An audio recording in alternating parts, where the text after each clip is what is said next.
Hello chat. My mic was muted. Never happens when I start the streams. Hello chat. Hi guys. How are you all today? Welcome to the stream. Hello, people who have joined so far.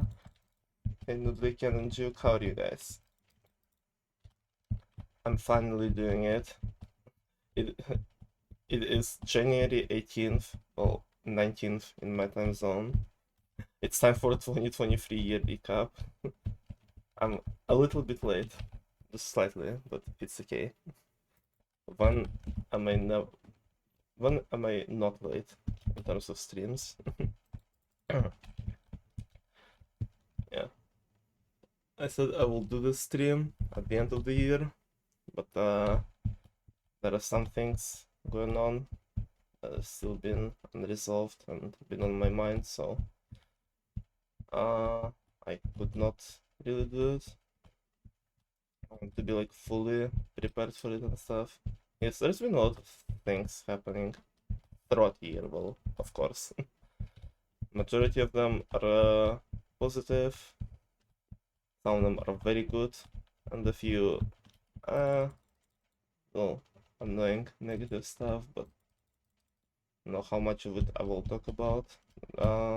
I'll at least give everything I mentioned as much as I can do. I took my time and wrote down a lot of things that were happening throughout the year, and we'll have a lot to talk about. So yeah, is everything working? Yeah, I make it fine. And as you can tell from the title, I will also be playing quite a bit of Hole Novel today. Always trying to find an excuse to stream MCC Island. Because I'm finally approaching my first maxed out game. There is, as you know, quite a bit of badges for games, which pretty much serve as achievements and stuff. And some of them take quite a bit of time to finish. I'm one badge away on Hole Novel. Around 1500 walls to be dodged today, so that's what I will be doing. I'll like play one game or before I bring stuff up from 2023. Wait for people to join and stuff, so just want to have a little gameplay. And I'll also sometimes will have like pop-ups, not pop-ups, but just things that I'll be showing on stream in relation of what I'm talking about, like this. Oh, this is just ignore the shit quality of the screenshot that I just showed. It will be one of the only ones that will look like that. Everything else will be a bit better. I want to chat, but I'm busy grinding party games. That's based, honestly. Party games grind never stops.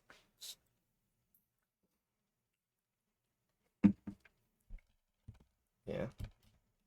I will not have too much about I don't know, things within the party games that were happening. Besides tournaments, I would say. Like, I won't like go over like world records or like every little thing that happened in the community, because I don't remember. I might not remember some of the stuff. Yeah, I will go everything one month by month, starting from January, of course, and then we will see. Maybe some of you will remember things that I don't. Maybe you will share what was happening with you during certain time periods. Some of you I don't think even were here from the start of 2023. Like, I'm pretty sure like I only learned of like, oh, this person is just gone. From about like Noodle's existence in like March or something. So it's kind of wild to think about. But I wasn't ever aware of Noodle as a person. How things work is very interesting.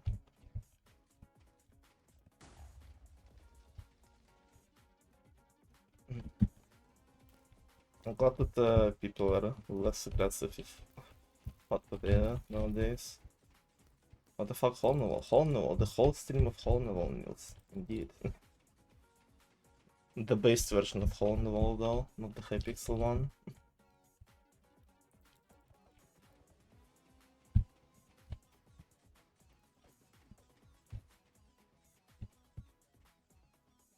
They're both based SMH. I agree. The fuck, Hole in the Wall? Indeed. It's the Hole in the Wall based. Pixel Hole in the Wall is okay. Out of arcade games, it's definitely not one of the bad ones, I'd say. I've seen. Oh! I didn't think it would launch me out that far. Oh no. I thought I would survive. Bro zoomed through that wall. Yeah, how's he? He's so huge. How did he fit through that hole? Bro, that Hogan is a better hole in the wall player than me.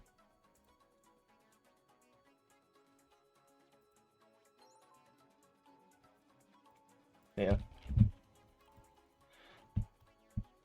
Yeah, let me look at my thing. What was happening throughout the year. And the first thing I will ask on January 7th, I did I think it was year recap stream or something, or just first stream 2023. I was a bit later this year with that, but still. Where I was doing tier lists for party games, for party games skill level and stuff, and that's what I was showing before. That's how the tier list for a 1v1 skill looked like a year ago for me.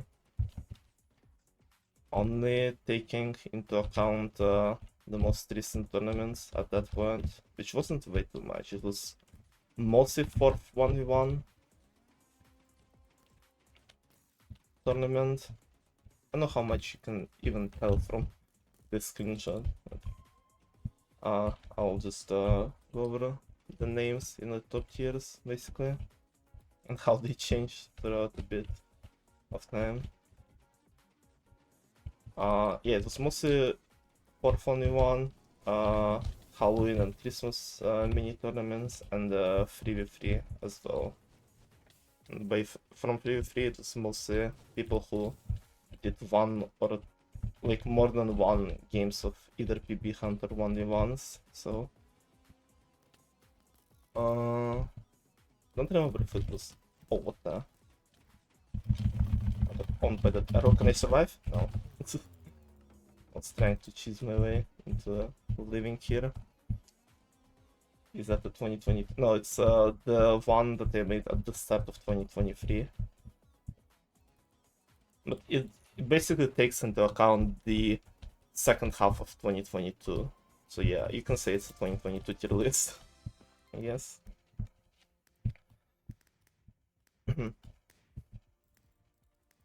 Yeah, there's like, you can tell by how many names are there that don't even like appear anymore. There's like people at the bottom of the list, like Sydney, bro got hacked and just removed from Discord. Sprigster as well.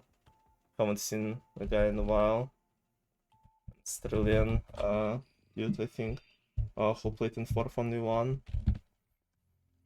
And yeah, Flyer also only played in 4v1, but still did pretty good. Ellie completely gone from community. Raptor not really much around Twist as well. Where did Twist go? And of course Levy. All 7 for Levy. But yeah, and a lot of people who only showed up in 2023 are not here at all, like Sylvia and Boots, for example. Just not present here whatsoever. Yeah. If you can go, what's going on the list? S plus Bochita, S tiers, me, Sand, IL, Cobvax, A plus 3, Nils, Spider, Levi, Ken, and Fizzy, and rest are not. That doesn't matter. Everything below A plus doesn't matter, right? A is, well, A tier maybe. Khan, Keiki, Panda, Var, List, and Itamar. Which was a bit hard to rate because a lot of these people just did not play with each other at all, like compared to like higher tiers. Oh gosh. Don't kill me with webs, please. Okay. So yeah. As you can tell, the list have changed quite a bit. Um, I don't know. People who were there like around that time, how much do you think this list was accurate back then?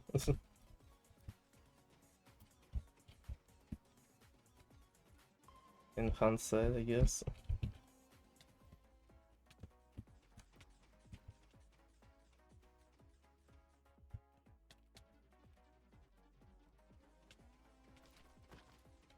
It's like a decent mistake. I think one of the changes that I would have done is probably put more people in B tier. I remember I was struggling with it a little bit, as when I was doing the draft of the list before the stream, I had like one person in it, and I was like, that doesn't seem correct. Why is there so many times? You know, bro. Can see half the names, but it looks alright. Yeah, that's what I was afraid. So yeah.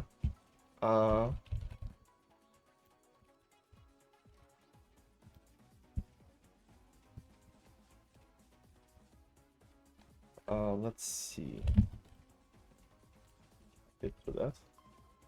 Just gonna hide it for now, and move to the next thing.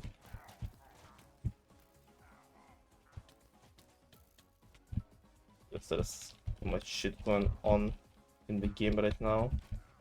We're hitting the last minute. There's a lot of a lot of shit on my screen right now, getting me a bit distracted. No, I did not fit to that. A bit better than previous games though. Yeah. I wish the tier lists were more often as well as the tournaments, but 2023 was a bit rough for me to host them often, and I'm still not finished with other stuff to start the tournaments in 2024, but once I'm done, they will be way more often. No, I've been saying it for a bit, but I'm very excited for what changes will be done and what kind of stuff will be happening, because like I said, I want tournaments to be smaller but happening more often, so people will have more chances to show themselves and stuff and just have a good time. So pretty excited for that. That was just the first thing. I'll just try to call back my first release, so because people like to bring up my second one, especially recently for some reason. So, and apparently people really been talking about it way more than the first one, so I decided to put a reminder of what it looked like at the start of the year too. And that things are changing. Things are changing indeed. Next, we had in January, it was not that many streams. I don't think I had too many ideas what to do, but there was a pretty hype thing for me is the decathlon announcement. Because Juke, a bit before the end of 2022, archived the Decathlon server, which was at the moment a non-club, I think. It was still called that way. And it said that not many things will be happening there, which is a bit sad. But I wasn't really much into non-club or Decathlon back then, so it wasn't like too big of a hit for me. However, when what took me by surprise, and I think everyone is, they just owned me like that, man. Is that Juke announced the revival of the server and comeback of Decathlon Championships. And this is where I think he also announced the SMP games that will start to happen, like Scavenger Hunt and Iceboat Racing, which is the thing that I got very excited for. And I was like, maybe I should start doing more decathlons and things. And decathlon will be a thing that will be happening consistently for me throughout the year. It's stuff that I will be participating on, do the streams. I don't know if I don't remember if Juke announced the World Championship in that video, but I think he might have mentioned it, but it wasn't something that I took great interest in back then. But I think it's something that he at one point mentioned before the first event in January. So it got me pretty excited, and I was like, maybe I should do those decathlons a bit more often now that they're coming back and Juke is doing some cool stuff there. So this the start of something that I will be doing throughout the year, and it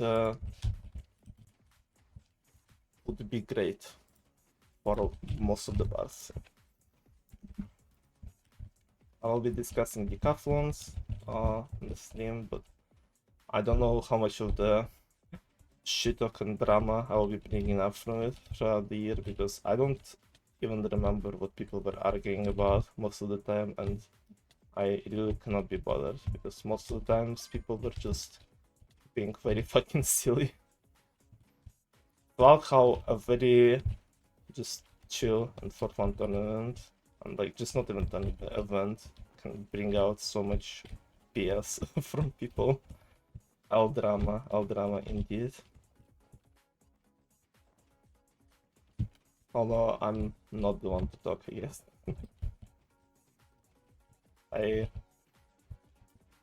And also sometimes get upset over some petty things, so it is what it is.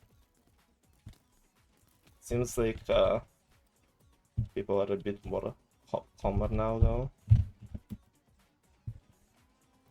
So yeah, and later in January there was a first decathlon of the January decathlon, and you can see how, once again, it's I like the idea of this thing, because you can just look back at things and see how some of the stuff changed in terms of like people who are playing, for example. Like we have freaking Danias and Itamar here, people who I don't think ever played in decathlons after. Oh, I was I was looking at the decathlon results. I wasn't paying attention to the game. Oops. But it doesn't matter. I only need to dodge walls, so my placement don't matter here. And we have people like Cheetah and Shu, for example, who were big players at the start of the year, and also like quite a bit into decathlon, but then both left for, once again, stupid drama between like them and something, I don't know. Silly people. When was this event and what the fuck was it doing in Bounty Hunters? I have no idea. I think maybe you didn't send the screenshot. Yeah, because Cheetah has NC as well for scavenger hunting. And remember, he didn't took the screenshot in time or something. So yeah, one of the things that I forgot to mention that also got me a bit hyped up. Soda, thank you for soda, D. I have some kisses to chat from D. Yeah, I forgot to tell the D says hi to all of you guys. And sends hugs and kisses as well for all of you. Soda! Okay, I'm sorry. There was so much stuff on my mind. I said it now, okay? I said it now. Thank you so much for some 5 sodas in here.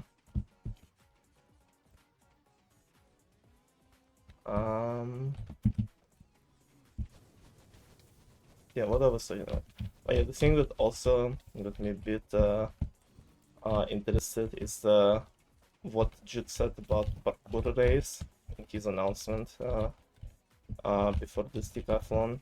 And I was like, oh, it looked cool, and I'm really cannot wait to play it and stuff.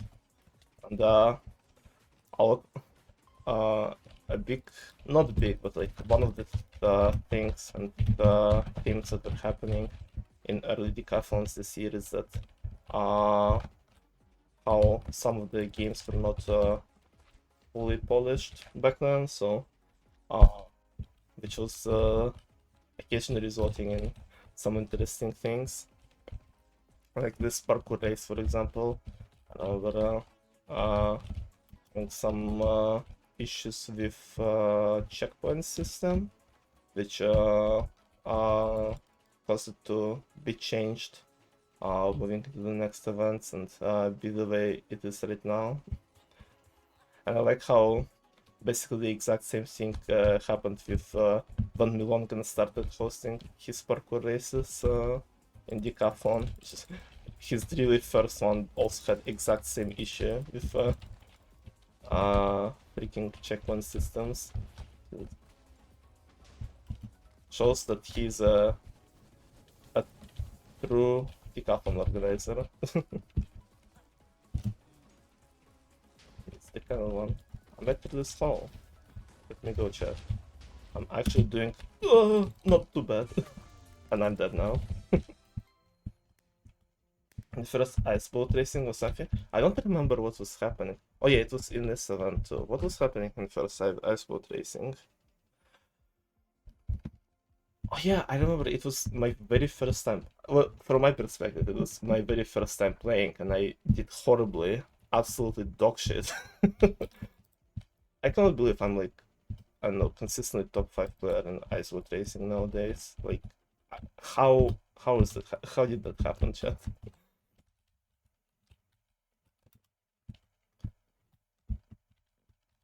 Oh, the hell knows. Everyone went at the same. Oh yeah, I forgot about that. There was no like people doing it in turns. People just went all at the same time. Yeah. Then what a time that was. I think the way it is incorporated into the ice boat racing series, where everyone is at the same time, it like makes more sense for it, and the way it is for decathlon right now makes more sense for, well, decathlon itself. Though I know the thing is with ice boat racing, it was always that way for me. I think I brought it up a few times, or maybe I didn't. I don't know. Is it just like the way we just always have to like wait for it, and sometimes it's like one of the only games decathlon that is not that we don't know results of until like way later of the event. Like around middle of the year, I was really into the idea of decathlon announcing like results, like and points after each game, so like people are always like aware of like who has how many points and stuff. But I guess it might encourage like some sort of targeting from people on top, and I don't think Jeff wants that. Jeff wants it to be just more of a chill event. which makes sense, and I think the way it works maybe works better than just calculating all the scores mid-event and stuff. So I think it just would be a bit cool, and my understanding if there was a way to just tell it and also saves Juke some time of retiming it all. Like there's gotta be a way to do it with the redstone, like where you just cross the starting line, it says this person has started, you cross the finish line, it says the person has finished and how much time it took them, but I don't know anything about redstone or SMPs on Hypixel, so I'm glad that Spider just decided to change his mind and attack someone else. Thank you. Oh, I know. I feel like there's gotta be a way, but I'm not smart enough to do it, so maybe Juke knows the way, but doesn't do it for different reasons. I don't know.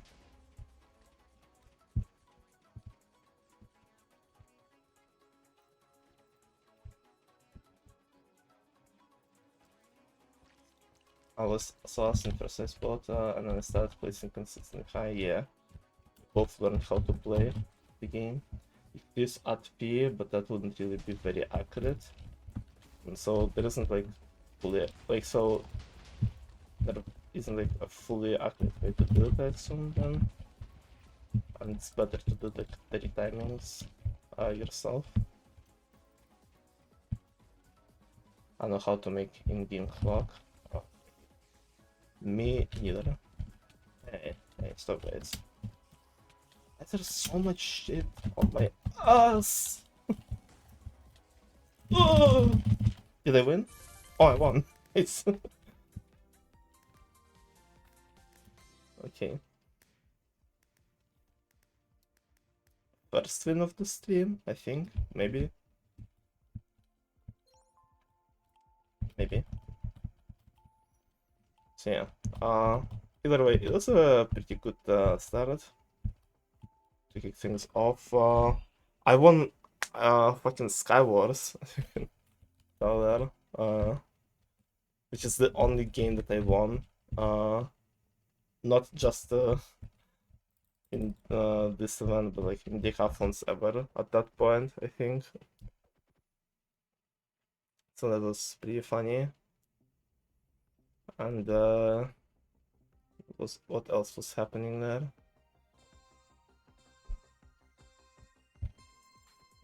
Yeah, in the first scavenger hunt, I don't remember how it went. I remember it was a little scuffed in terms of that, like, some people didn't, like, oh yeah, there was like no timer announcement, and so people were just like confused on how much time they have and when do they need to send screenshots and stuff, so it was a bit messy at the end, but overall it was a pretty good first time playing it. Like, pretty good way to start it off.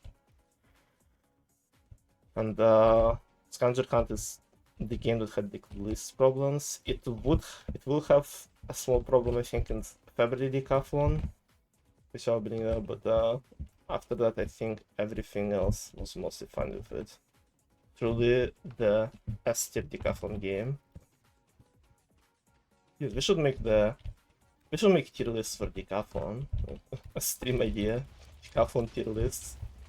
Both players and games tier lists. More Decathlon content.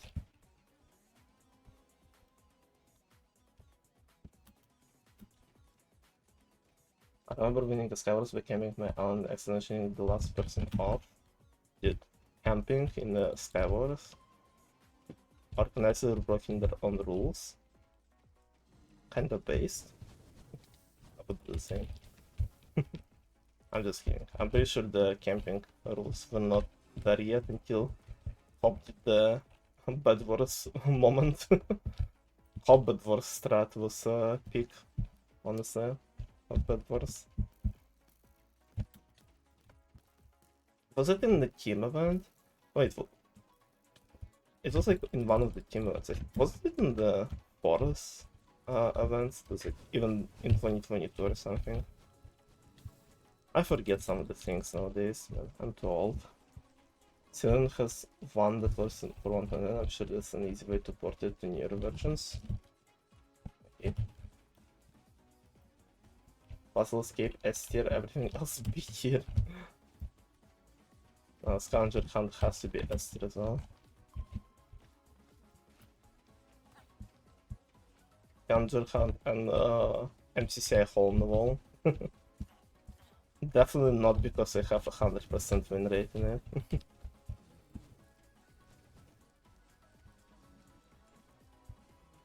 Can't wait for the day that someone will beat me in it, because I'll just get hit by the fucking ball or something.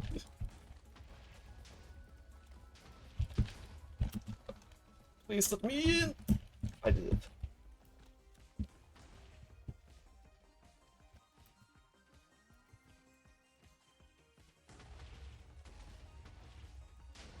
On 15 more seconds. It's like 1 or 2 more balls. Oh gosh, oh gosh. No! I barely missed the jump. Rip. Was that when Cobb was hiding below now? Yeah, he like he like hid in like a little corner below his like behind and below his like bed area, and he just got his team second place because everyone just died and we're nowhere, and like we're not aware where Cobb was. I killed 8 people with that fireball in the team's event, yeah. If I let him say how the one you got one would ruin your 100%, yeah, you're the only one who can do it. You're the only base one. How the one best game. Real. 44 would have been so much fun if 8 out of 10 games weren't PvP games, yeah. I mean, it makes sense to have a bit more PvP than usual because, I don't know, just PvP games are more fun in teams. But still, yeah, the 4v44 had way too much PvP, I think. It was still a pretty fun event, but not as good as the other ones. So yeah. Then we move on to the February. Yeah, that's basically everything that happened in that I could remember from January. Usually just a very you know, non-eventful month, just in general, just people just celebrating, just chilling with their families. Then the school starts for people, just like not much stuff happening. February of 2023 though brought some interesting things, as on February 3rd the 5th 1v1 tournament has started.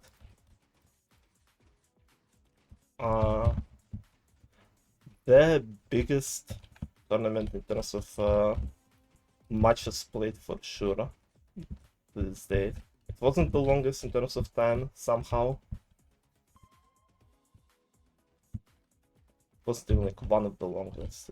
It was like average, just impressive considering how many games we had to play. But yeah, bit of a what's it called?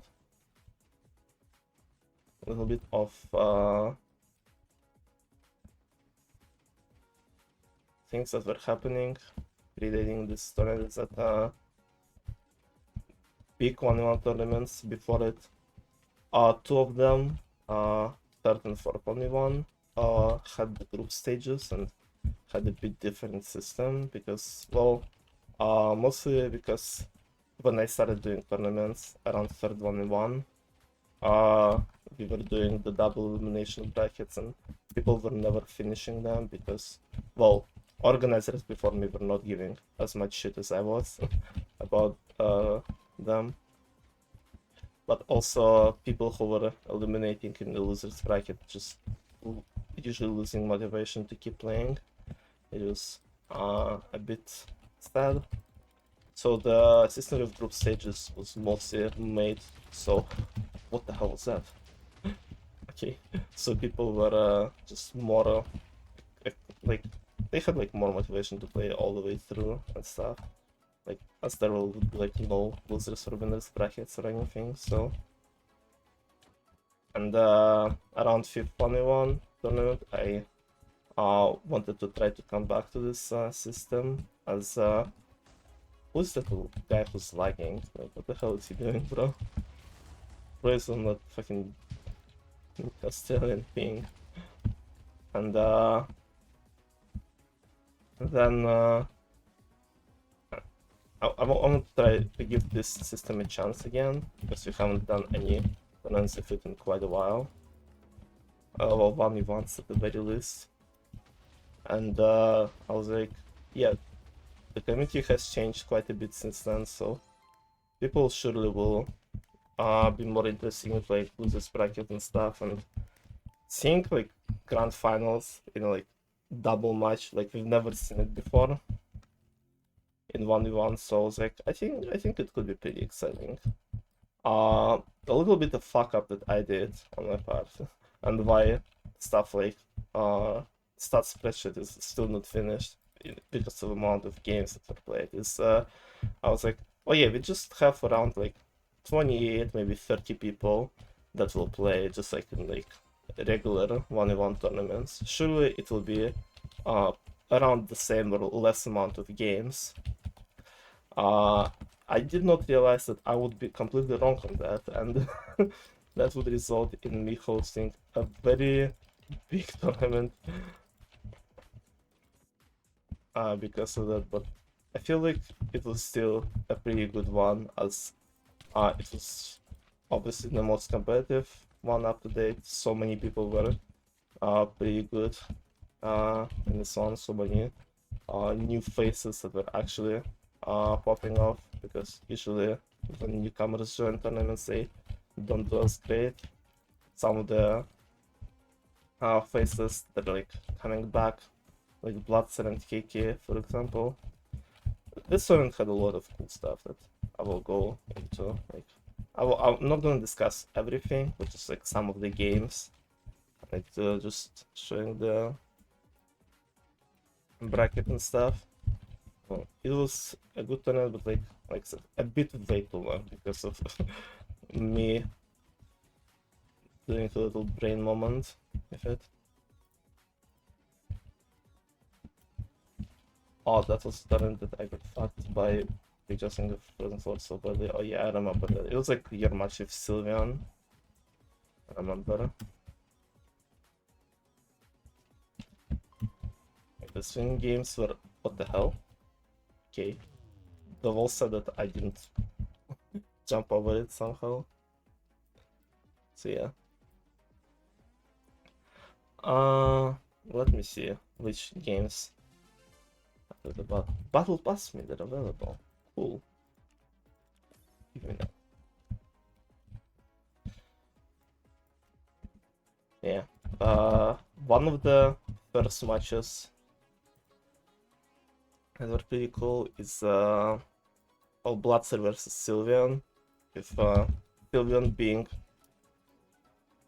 just a cracked random in Cases Only One that got invited to this server like a bit before 5th Only One, so I don't think many people expecting much from him, and especially going up against returning player Bloodser, who was considered one of the top players, if not of like start of the community, like 2020 and stuff, but maybe like some people even putting him top of all time, and just Sylveon starting off his 1v1 career with defeating Bloodser the way he did was pretty good. He won first game decisively, I think, tied in the second one, and pretty confident third win with Bloodser being a bit inconsistent, a bit washed, some would say. And it followed into a match of Bloodser and Sky Jigsaw, which was one of the closest games in this tournament, one of the most exciting ones. And the thing that unfortunately, well, not ruined, but like distracted me from fully enjoying this match is the thing that happened in the second round of it is that Blitzer missed a ring in one of the chicken rings and said that he like lacked or something, causing him, while being ahead, still losing that chicken rings and that game by basically one round. Game number 2. So what was also happening is the Butler said, "Oh yeah, I don't have too much time, so let's just finish it quickly." So I wasn't like really like stopping the game, trying to investigate too much. I was like, okay, let's just go. We'll figure it out later. And Butler said he will send the clip if needed. So I was like, okay, we'll just see it later, I guess. And like in the clip, you could clearly see that Butler like just had some weird glitch and just was like him having a skill issue or something. So in all the normal scenarios, it would have been the void, but then it would mean after the game ended and Blitzer left for his stuff, like we would need to like play another round or something. Like this is like one of those annoying situations if being organizer and host, where it's just like sometimes like you can't really like do fully fair decisions or like decisions that like favor everyone, I guess. So like it's like just do like annoying stuff that's definitely gonna upset someone. But like Butler said it's fine, like I'm fine with the loss, like don't bother with that. It's just big props to Butler for that. But I still felt a bit bad because basically if that didn't happen, Butler might have won the game, but maybe it's for the best considering, not maybe, it's definitely probably for the best considering what kind of path and matches Sky brought to us later in this tournament and down the losers bracket. That's like I said, I just, in hindsight, just considering this particular moment, not thinking about anything else, or like who these people are, just wish I could have handled it better, considering it was literally the first, not first, but like second day of the tournament. Oh, this egg almost boosted me on top of the wall. Dang. Boots versus Monkey, best match, Boots versus Monkey indeed. That was the most hyped, one of the most hyped games. And I remember I was like, because Monkey and Boots had their, you know, clashes before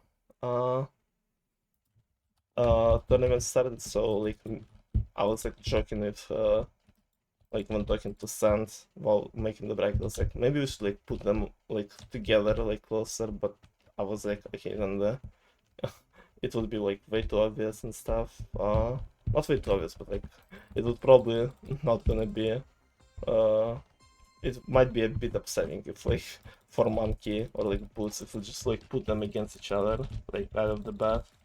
I don't know.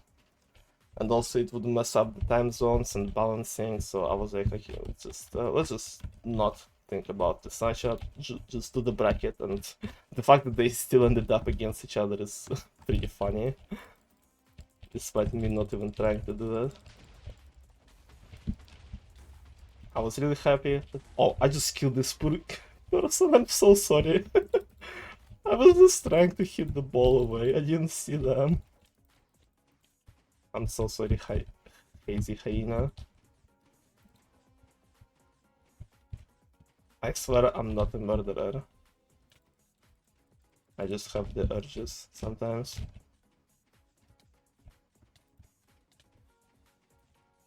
Yeah. This one had a lot of interesting games.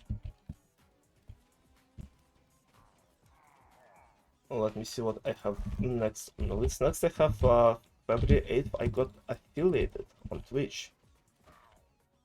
Almost a year ago, almost a year I've been affiliate, which was a big moment for me. I really wanted to, I don't know, become affiliate just because give me more motivation to do the streams. Like I would like understand that this thing is just something that is like worth doing and stuff. Like people are interested enough in it that I became affiliate in pretty short period of time, so it was a good big moment for me and stuff. Oh, I'm fine. On the wall, being pretty scary sometimes. What the hell? Oh, I'm fine. I'm fine. I'm so fine. I'm absolutely freaking amazing at the game, apparently. Ignore the insane amount of shit in my bag. It's normal, guys, I swear. It's normal. And later that day, we also had a pretty big match between Sant and Ken. Sant, the top 3 player from previous 1-1 tournament, and Ken, very good player who showed that he just kept improving since last time, and him defeating Sant pretty, despite match being close, it felt like Ken just pretty confidently defeated him back then, and which I think made me and a bunch of other people realize this tournament is gonna be very tough on everyone, and it's not gonna be an easy walk for people anymore. It would be close no matter what the match is, and everyone would need to be fully prepared for any opponent. Let me, where was it? In the bracket. Yeah, there it is. Which definitely is the thing that defines this tournament, especially in the top matchups, the matchups between top players. We then also had a match of losers bracket where after Sylvian got eliminated by Cobb right after defeating Butzer. Even though all 3 games were close, Sylvian still didn't manage to win a single one. He was only just starting back then, and Cobb was kinda around his like top form, top shape, I guess, for this tournament at the start, so definitely not the best matchup. And it was followed by Sylvian versus Enki in the losers bracket, because even though a lot of you might have forgotten this matchup as it was a 3-1 win for Sylvian, that was like one of the closest games in this tournament in terms of results, because I think what happened is that Sylvian won the first game by like 1 star or 2 stars. I think it was 2 stars. Then they tied, and then Sylvian won by 1 star in the 3rd game. Like, it was like insanely close, especially considering that Sylvian showed that he's already pretty close to the top level, even just at the start, and NT is just like you know, confident player, but like never show like any like top plays, like top performances, and just like it was cool to see this match and how close it was. Just when like going through the games and what was happening, I remembered it, and I was like, damn, I need to like acknowledge it, I guess. It's something that definitely was in my mind at the time when it was happening.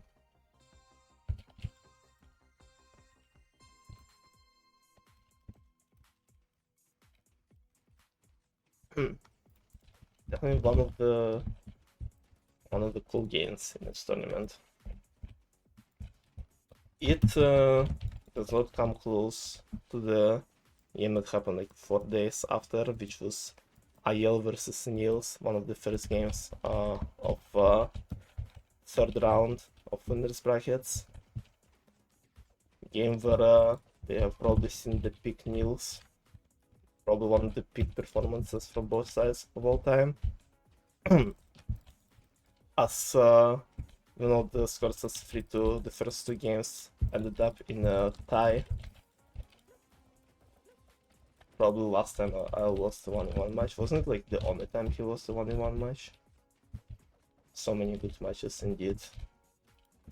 The it was a tie for the first and second game. If second game we had to go in the replay and check the cannon plating tie.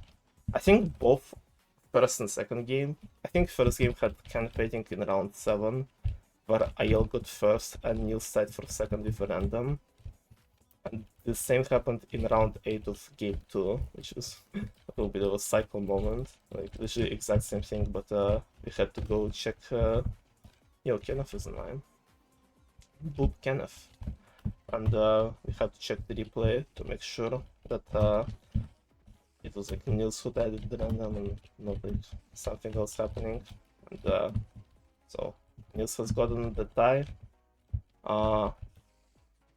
Second game, and going into the third game, Niels performed a bit more consistently and got the dub there. It's all like just a consistency battle. It's just like both of them were just so good at everything.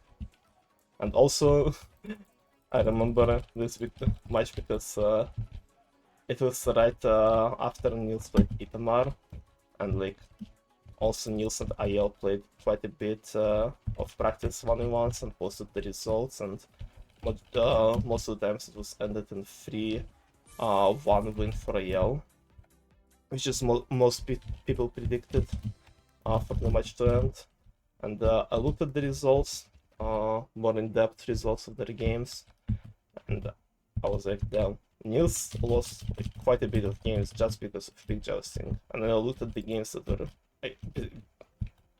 like for Niels and Itamar, like right before this match, and I was like, man, there was literally no pick jousting in the cycle ever today.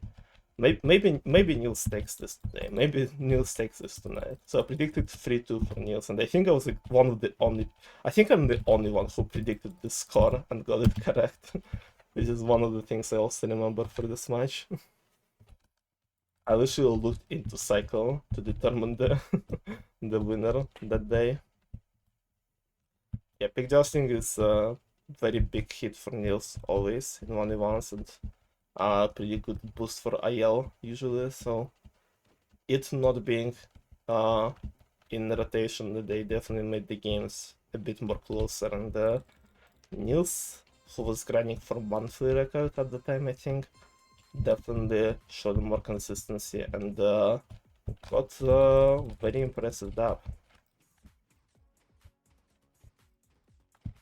Like I said, one of the probably most insane games of all time, not just this tournament, from both sides.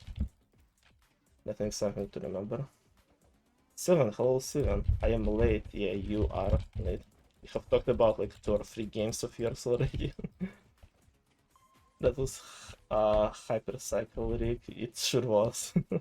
Sure was. I'm rigging the cycle just to get the points in the what's called in the prediction competition.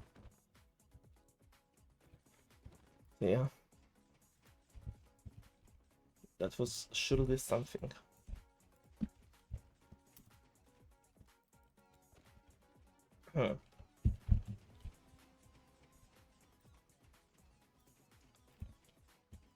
And one of the next games in a few days after that definitely followed this tradition of games being close, games being going down to the wire, and next one was like one of the first 5-game matchups.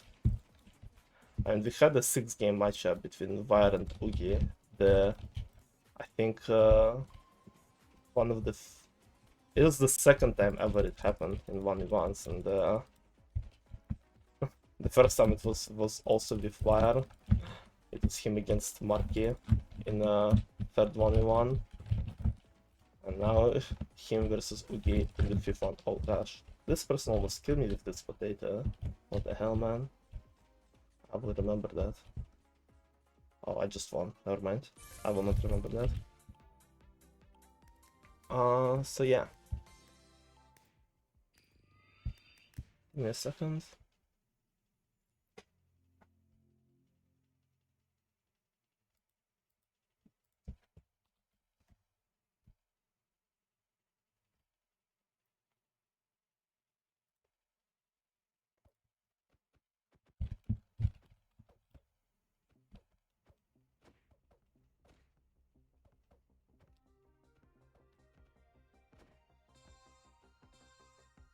Sylvan Fan reached a 10 streak. Dang.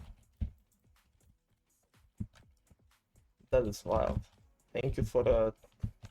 That's interesting.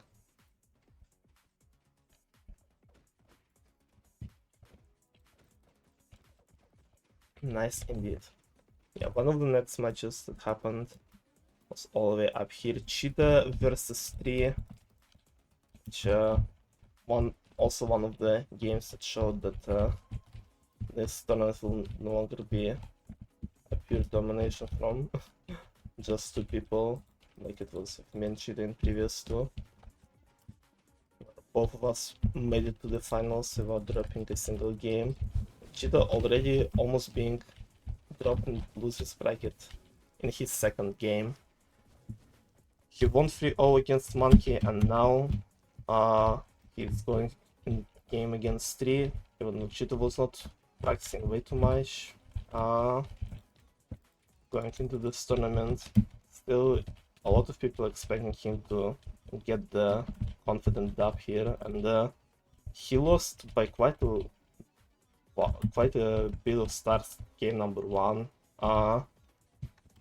and I think game 2 and 3 was way closer, with both Cheetah and 3 getting the wins by like a few stars. And game 4 was extremely close and stressful, as I think 3 started with the some sort of lead, and like Cheetah was slowly bringing it back, and then barely won by 2 stars at the end. And in the 5th game, Cheetah just dominated and got the win very close in a very close game, and once again one of the most exciting games at the start of the tournament. But still, once again showed that this is the closest tournament we had up to date. And once again, a very good performance from both. Yeah, this one was fine. I cannot wait to host next 1v1 tournament. I want to do it soon, but I know if I will.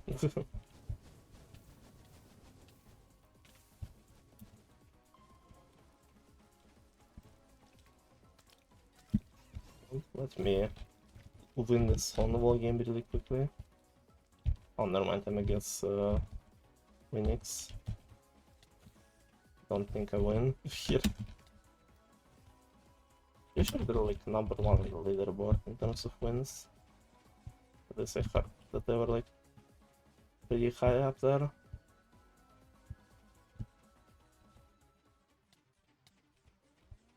Maybe I can tie.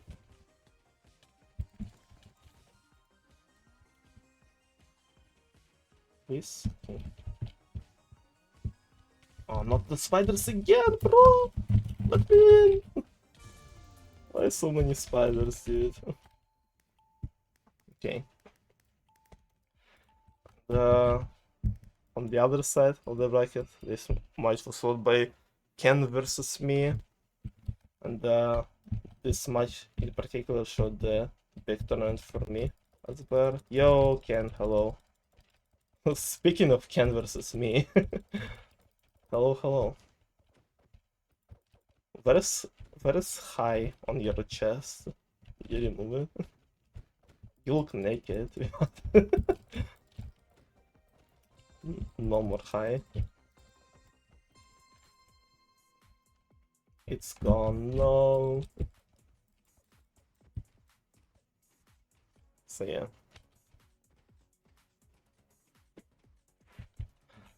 This debate, I never liked it. It's fair. Just weird seeing you about it. Yeah. it's fully showed the problem I had as a player in this tournament. Not only I had to like obviously always be available and quite stressed as an organizer.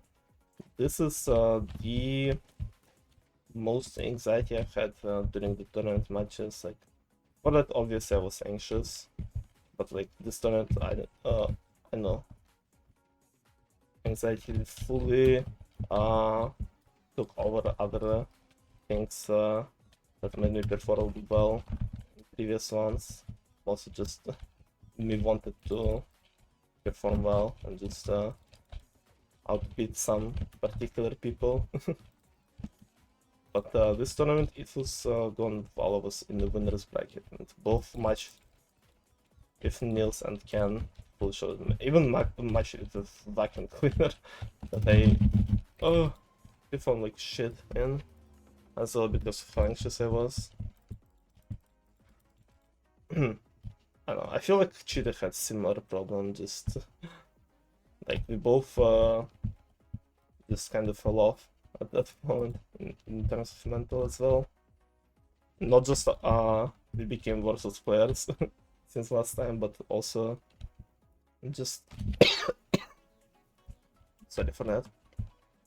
Mentally weren't to think to do it. Rip can. So yeah, I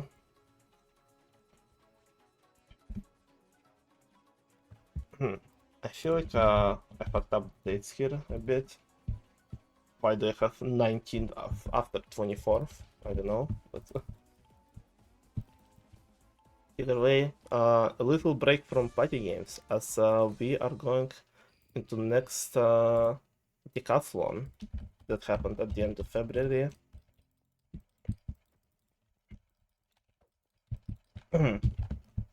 As, I think it was the last time Cheetah and Shu both played in decathlon, and it was the decathlon with lowest amount of players, I'm pretty sure, still. Only 6 people playing, and you can see how close it was for all the places besides the first one, where Cheetah just dominated everything once again. Yeah.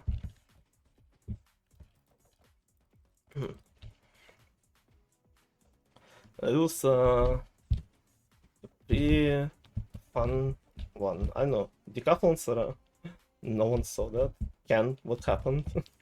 What happened, Ken? I actually did not see that. I completely was focusing on my thoughts about this decathlon. So yeah, parkour race was here with scavenger hunt and iceboat racing, and it was a massive improvement for all 3 of them. Like I think everything was polished more. I don't remember if this is the decathlon where scavenger hunt broke. I think this might be it. I think this is decathlon where scavenger hunt, despite having like the timers and stuff, still had the problem that people were just traveling on boats far too far away, and it just broke the server, so we all played on the same seed in single player and just sent back results later. Which was still fun, but like they decided this shit happened.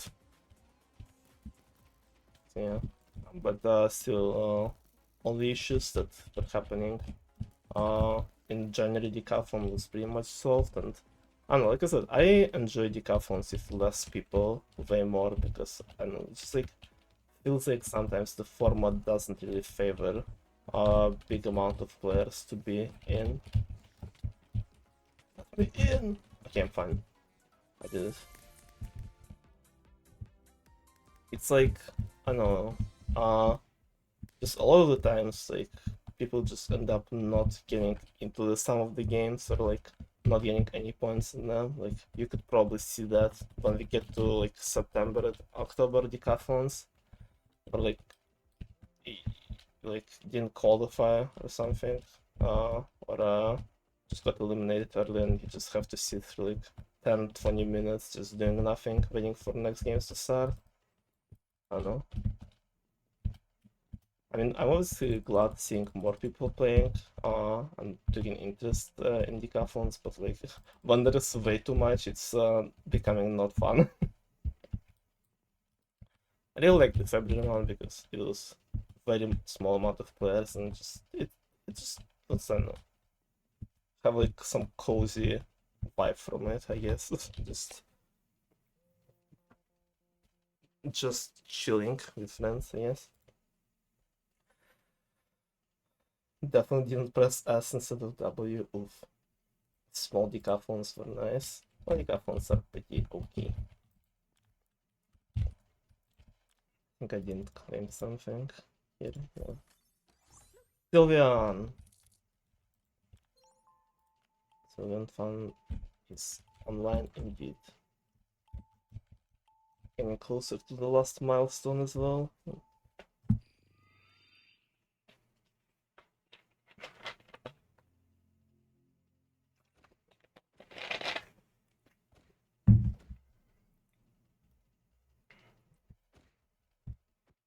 And the game selection wasn't that horrible. I remember the first boss split where it just me and Cheat ended up on the corners of the map, and just because there's like some sort of flow between those corners, we just could not shoot each other, and we were just sitting there.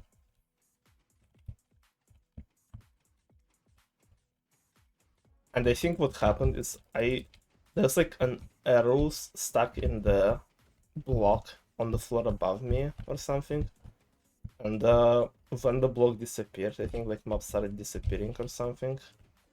But those arrows fell on my block and I died, or something like that. Like I don't know, it's like some trickery with arrows and blocks happened there. So yeah. Fun stuff, fun stuff.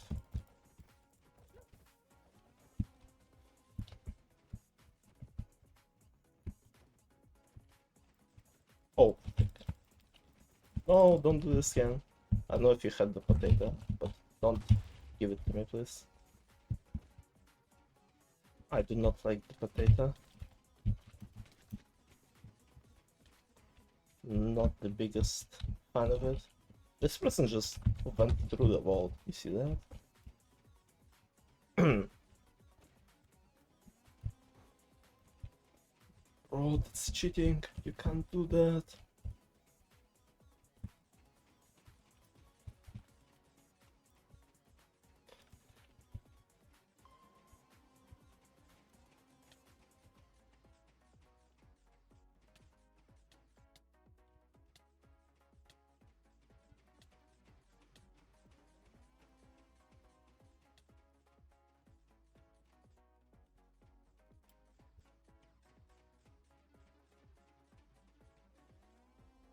And you can.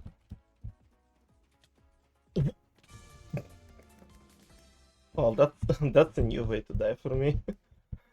I couldn't see if the block is disappearing because of the sand. Easy.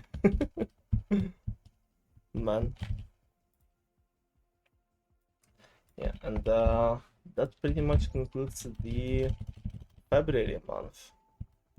A pretty big one, considering all the cool matches and stuff that was happening. Let's see what happened next. And next I have me versus Nils on 9th of March. This is where the FIFA is getting into the later stages. It starts to slow down, and yeah. Oh, Sylveon is also here. Hello, Sylveon. Party gamers are in the house tonight. Yeah. Yeah, this was first match that I lost since the first person that I lost in only one since Cheetah. This is where my winners bracket path ended, and pretty much my interest in playing competitively for the rest of this tournament. And I just try to take it more easy in loser's bracket and just more for fun. With me being drunk as fuck for the remaining games. But it was after night before. I was in a not the best state. I had a lot of exhaustion and anxiety from all the tournament stuff that was happening. And I know. It's like the theme. Every time I play with Niels, like there's like some shit going on that causes me not to be in the best mental for some reason, for his matches specifically. Niels has like a debuff on me, just making me less of a human being than I am. Niels casts like a core curse on me every time we have a matchup with him. No, Kenneth. Flip.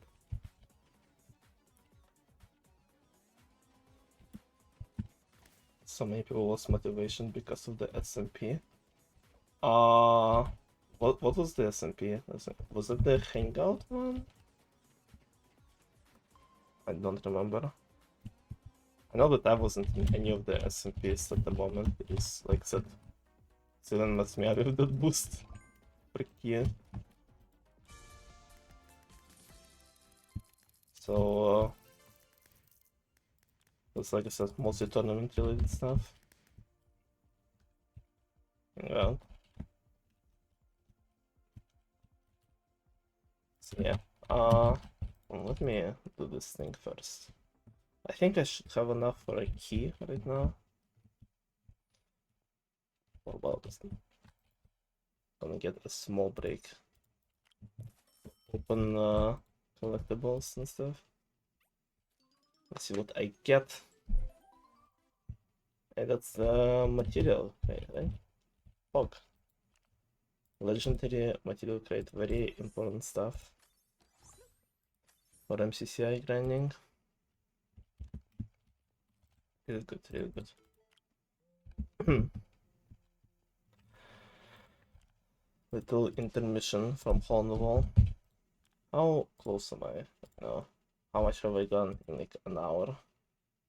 Most 29k. Okay. But like 300 walls.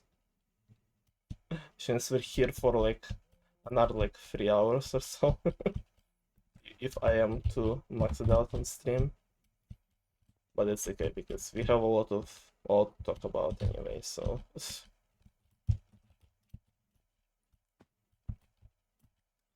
it is pretty perfect. What is next? And next was March 18th, which was my birthday, and I did a pretty big thing for my birthday last year in my server. There's like multiple streams.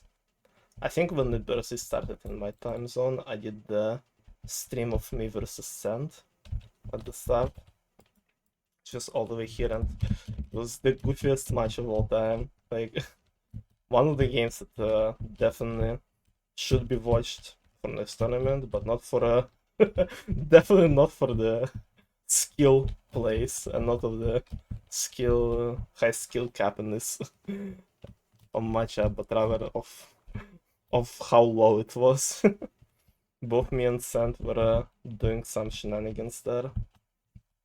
It was a pretty unexpected ending, as I think we were tied. We tied the first 2 games, so we were going into the third game with a 2-2 score, and I think I was 1 star ahead going into the last round. And we got pick jousting, and I was like, oh yeah, it's so over for me. And then the random started tagging me too, and I was like, yeah, it's just done. It's fully done, and I still somehow ended up winning this pick jousting in this game, and I was just so like, I was like, no fucking way, this happened. One of the happiest moments and the wins for me, especially when I started trying to take it less seriously, because not like just in general for competitive only ones, but like for this tournament specifically, because I was like, okay, I can try and like try hard, maybe like practice more. Like I was practicing way less and just playing Minecraft less in general, but like even if I make it to the finals, like I would need to beat either Cobb or Niels twice in a row, which is probably not happening. That will result for me getting another second place, which is this last scenario that I want to do. It could have been cooler. It could have been pretty cool if I managed to win this fight all that, but like I was like, there's most likely no chance for me doing this with like said how little I was playing. So I was trying to take it more for fun at that point. And fun I fucking had in this match. What a game. What a game for sure.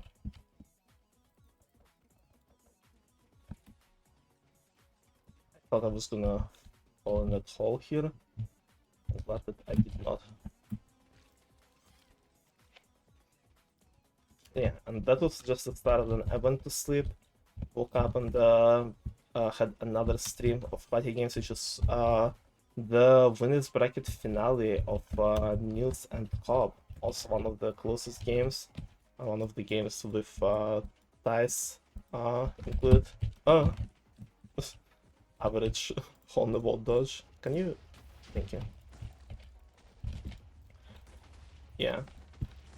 With Cobb and Niels tying first and third game, and Cobb winning decisively in the second one, especially with his pop-offs in the PvP games, I think. But it was like one of the most it was like on the par with Niels versus IL in terms of how well they performed in basically every round in every game. It was like top tier performance basically in every mini game they played, which is very fitting for the Windows bracket finals. And I know what I specifically remember from this match is like, I think they got like top 3 score for bombardment or something. Bro, how are you reaching me from here? Go away! Bro, this spider had insane fucking reach. Did you guys see it? Bro was on my fucking ass, bro.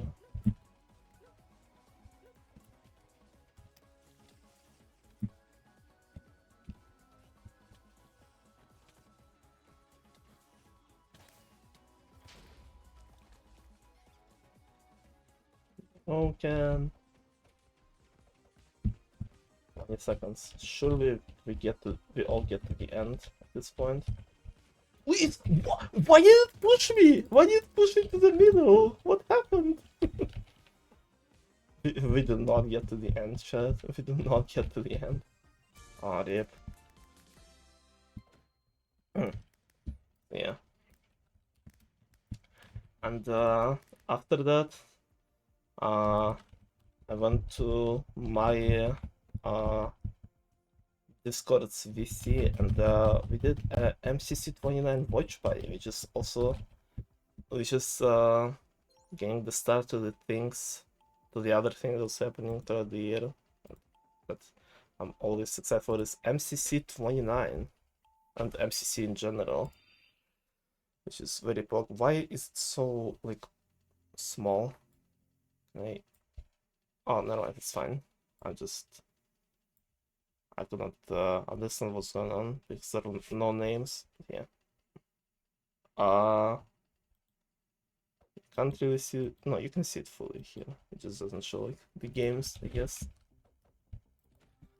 MCC season 3 has started, and been a theme throughout this year for me as well. A lot of people were not fully satisfied with this season. I don't know, it feels like overall, like it just people think that FC becomes more stagnant and stuff, and like all these people complain, I think, that it becomes more like, I don't know, using like things from MCC Island rather than doing their own things and stuff. I don't know, I feel like MCC since it was still very good, and I like all the UI changes that they did. They look pretty good, and I do wish there were like more like exciting additions, but because it feels like people were just not people. Oh, I barely said it. Feels like it just MC team is still trying to like polish some stuff, like with like I don't know the games that they added this year was like I don't know the remade of like Bingo and stuff like so. There's like basically no fully new game for MCC event. There was for Island though, the Dynamo and Parkour Warrior Survivor somewhat. So I understand how it like can be a bit it's a bit more stagnant, but I don't know. I feel like it just MCC as event in like a bit of an intermediate period, and it's like preparing for like some future changes and some more exciting stuff there. And the fact that it becomes more affiliated with Island, if it changes how things work, like the additions of some things from Island, and like basically every map for some of the games being fully available on Island, like the Gatos for example. Like I feel it's just prepares for like inevitable like fusion between MCC event and MCC Island, which is something that will happen at one point. But we will see. No! The freaking slime! Bro pushed me into that wall. Rip. So yeah. But it's just in general, this event in particular was pretty fun. Coming back from the break, new UI, some cool grid runners rooms, and the period that I was watching actually won for once. I was watching the Aqua team with H-Bomb, False, Dave, and Capfan, and they actually ended up winning. That usually never happens, but happened that day on my birthday, so pretty pog stuff, pretty pog. And some exciting individual performances. So I think also Aqua was like one of the first teams that got into the dodgeball without having anyone in top 10 in the event, which is pretty insane. Yeah. And also Purple getting 3rd place on 10th place team. Absolutely wild performance. Yeah. I don't know how many of you are here. I need to sit in like MC event talks, but it's something that I like, and I still watch MCC quite a lot. So it will be something that I will be bringing up not as much maybe as other things, so something that I will be talking about throughout the stream. I see you can.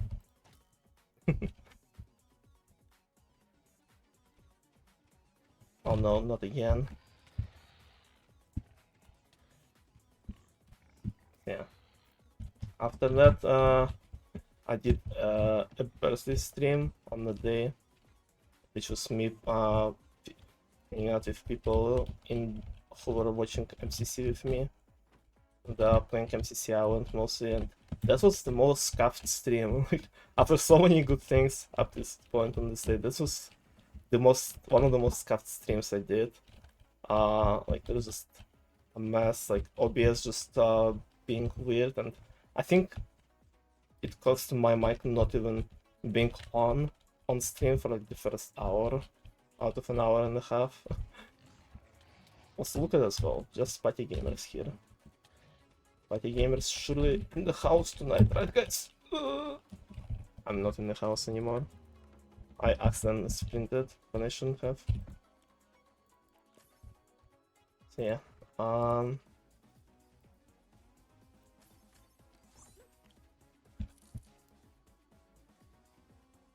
I'll watch how you guys laid out. Win for me, guys.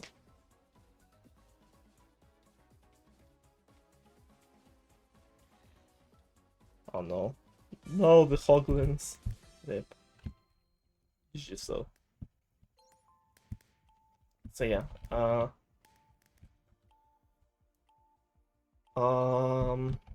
What else was happening? Oh yeah, Birthday stream, and yeah, it was scrapped, and one of the streams that I did not archive the VOD of on Twitch at least. I still downloaded it on my PC just in case, but it wasn't the best stream I had, unfortunately.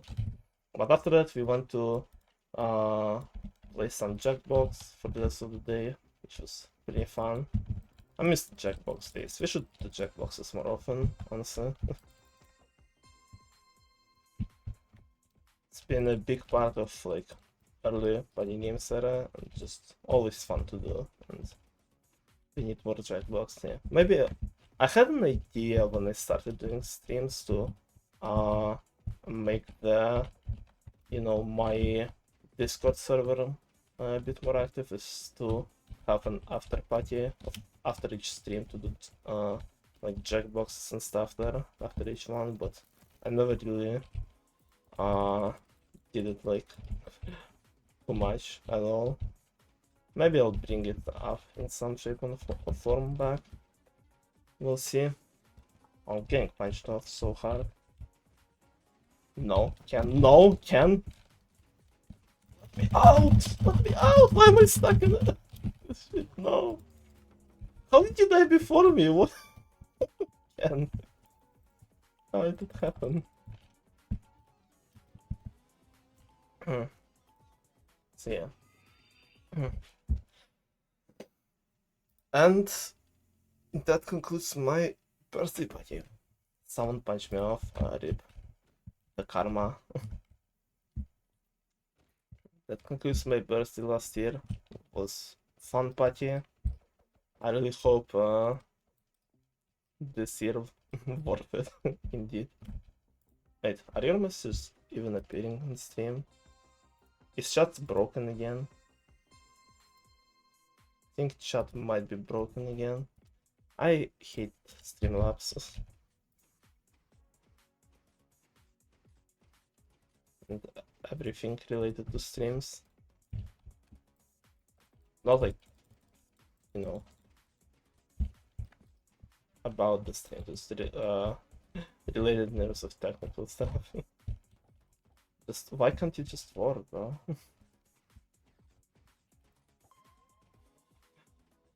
The double who goes crazy.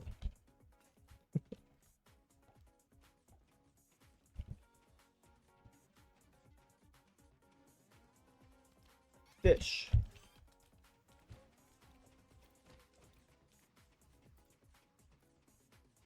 Oh, I updated my OBS. I don't know if it will work on stream now. Hopefully it does.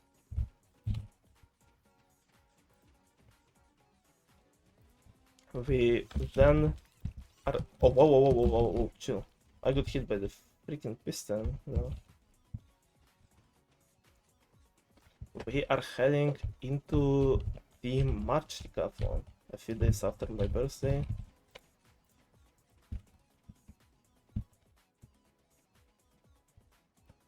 And wait, did I not talk about... Wait, where is... I'm pretty sure I put it on my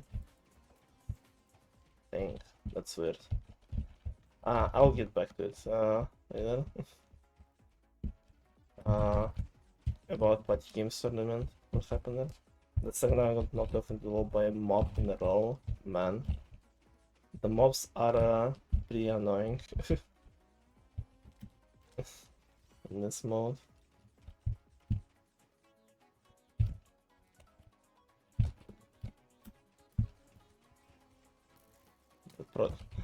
The main cause of deaths in the hole in the wall are the freaking projectiles! As I think I demonstrated on stream why.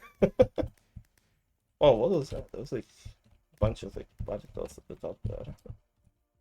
Never seen it before. Nicely demonstrated, thank you. Proves my point exactly. So yeah.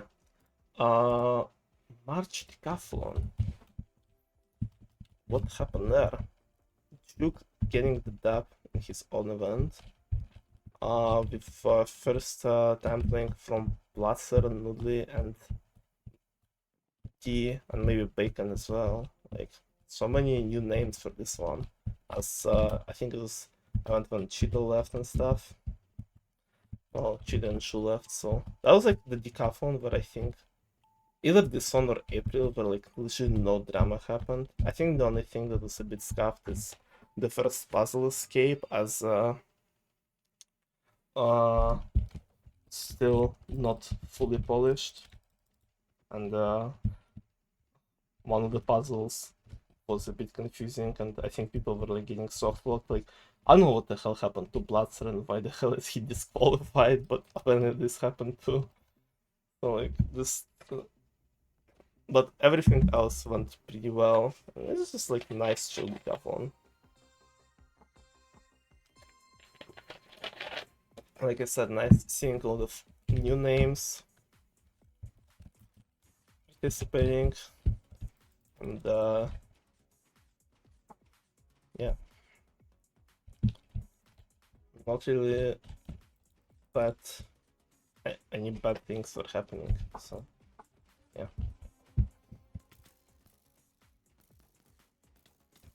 Moving back to fighting games, FIFA New Tournament still ongoing. And the thing that I think I wrote down, but like I missed it or something, or I forgot to write down, is very historic game between Cobb and Cheetah in semifinals of Winter's bracket, playing Nils and Cobb. So it happened in February. I have no idea how I missed it. Because I remember writing it down. Maybe that's why the dates were messed up a bit. So yeah, the first ever Cheetah loss in the 1v1s in the tournaments, and very close and overall cool match as well, with as well as a match that brought some complaints. 90% of them were from Cheetah, obviously. But some also brought some, like a few debates, not debates, but like conversations about how things are done, mostly about Sheep and him being the second person in the party. Oh, I got stuck, no! I'm dying so fast nowadays, I need to step up my game, man. This stream is not gonna be finished anytime soon, otherwise. So yeah. But overall, the game itself was very intense and close, and resulted in a lot of mistakes. Like, it wasn't nearly as good as Cobb, Nils, or Nils Ayel in terms of how in terms of level of play by both of the players, because both of them were making quite a bit of mistakes actually. As even though Cobb started this tournament off as very consistent player, I think as it went by, Cobb started practicing less, and Cheetah was on his a bit of a rusty arc, I guess. Just stop and him just not caring much about fighting games and like Discord in general. And yeah, and it resulted in what it resulted: Cobb getting very first win on Cheetah, very like doing very first loss for him, and getting into the finals of winners bracket, and Cheetah moving into the losers bracket there. Pretty maybe not the best match of the tournament, and, especially the things it brought from one of the players upon me. But definitely a moment for history of fighting games tournaments. It has finally happened then. And why I brought is because next match and just the remaining of the tournament basically I have here in March at least the remaining of losers bracket with IL in 3 days, playing 3 days in a row against Cheetah, me, and Nils, winning all 3 of them, and getting his very impressive losers bracket run to a conclusion and getting into the grand finals there. And all 3 of these matchups were pretty close. Like, even though Cheetah did not practice for this game at all and clearly lost interest, he still showed some good performance and took 1 game from IL. And I think every match, every round was close up, and like it was not like the winner was not decided up until round 8 in all of the games, but the first round, I think. I think I won round 1 pretty decisively. So yeah, if IL then moving on to the match with me once again, also not practicing too much and being drunk as fuck. And I think this, like, besides Nils and IL, this like the closest match IL had with anyone. Like, besides the first game between Nils and IL. Like, we're going 2-2 into round 5, where I think IL won by 7th round, like after round 7, but still the difference was like 2 or 3 stars in the end. Oh, also one of the closest games of the tournament. That was pretty fun too. Pre-gaming, party games matchups doing any sort of pre-game definitely helps make them more fun and less stressful for me. Maybe I should do all party games matchups drunk, honestly. And then IL taking the rematch against Nils in the finals of Winners bracket. In all this not looks like Frozen 4, it sure does. Sure does. Give us the snowballs to play Frozen 4. So yeah. IL will talk about his win when we get to the grand finals, but like definitely one of the most impressive runs of tournaments of all time that IL did, especially considering the losers bracket and the names he went up against. I just wish, considering that so far the only IL win in big tournaments and participation in general, and considering how long it took and what kind of people he defeated, I just wish they were all 3 of the people here, like Cheetah, me, and Nils, cared a bit more than they did at the time about their matchups with IL, because like the Cheetah stopped giving a shit. I was not really playing too much, and Nils, from playing party games multiple hours per day, switched to doing this with hole in the wall. Like, definitely, we were definitely not in our best shapes. Like, I wish we were just in a better way, so like IL's impressive win in the tournament would hold like even more weight than it does. Not saying that he like got an easy win or something, because defeating any of these people is not easy whatsoever, no matter what shape or form they're in. Like, I just wish that they cared a bit more, and maybe it would have made the games even more, even better than they were as well. But just like, oh, this random thought that I had about this match. Not this match, this part of the tournament. Like it's like one of the flaws that I have with this tournament as an organizer, because like it is like people stopped caring, not like because they themselves kind of like don't give a shit about party games anymore, but like at that point at least.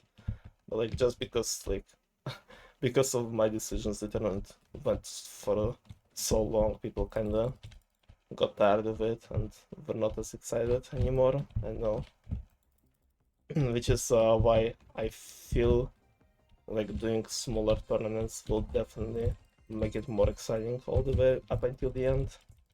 We will see. Sylvian, you good? Yeah.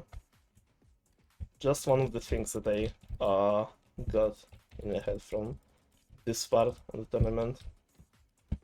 And definitely the game stopped my sprint rip. It is is something that will result into the grand finals between Cobb and IL in a few days. But first, something that also somewhat influenced some of the next things in this year is next MCC that happened, and this MCC scuffed.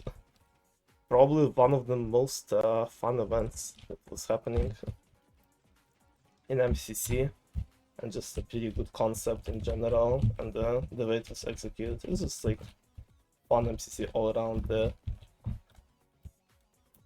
fact that they brought back Bingo, old build Martin Skyblocker as well, just and all the chaos that result into the freaking survival games with blocks and AI generated map and slash top at the end. Like, just it was just a mess, and it was a funny fucking mess.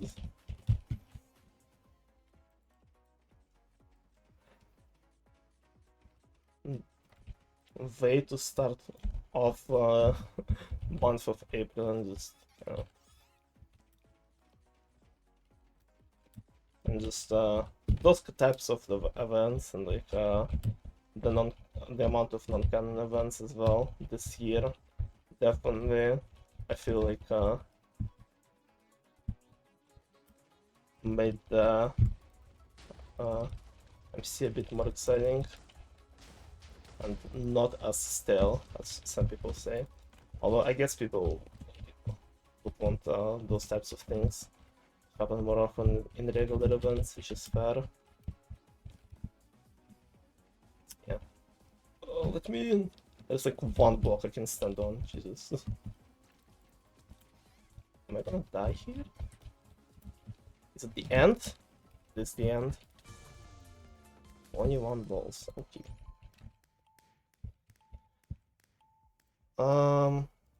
Yeah.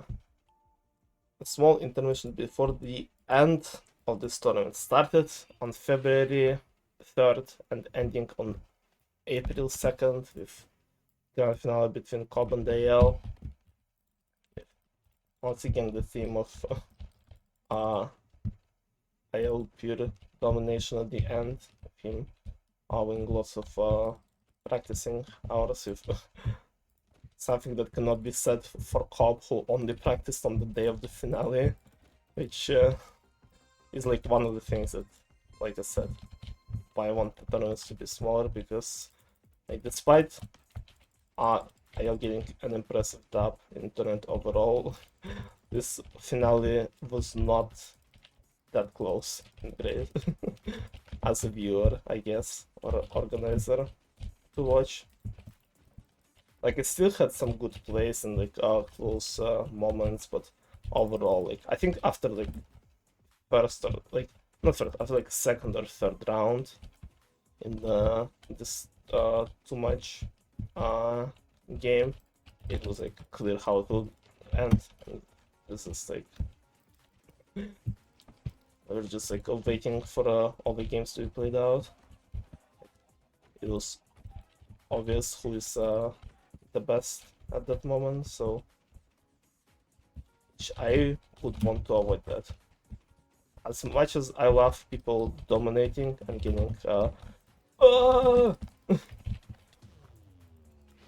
getting the deserved dubs from all the work they put in, I also want the events that I host to be more exciting and fun to watch, so making big tournaments like that is definitely something that will not happen anymore. Like as big of a scale as this one was. But overall, it's still probably one of the best events that was hosted, with how many exciting matches it brought, and unexpected results. Man, brings back so many memories. I really want to host more soon. I promise, guys, it will happen one day. One day, it will happen soon. Kenneth has gone offline. Did Ken? How you first went offline and then you died in Hole in the Wall? How does this work?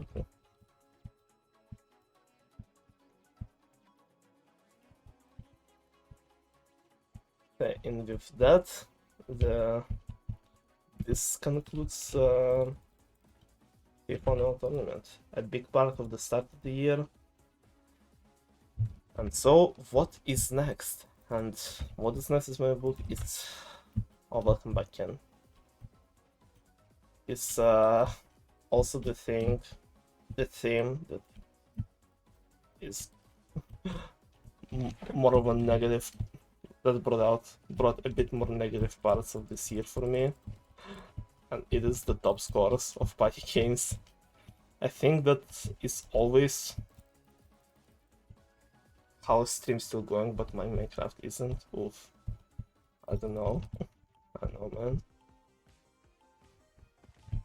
The top scores of party games. Let me just hide that for a second.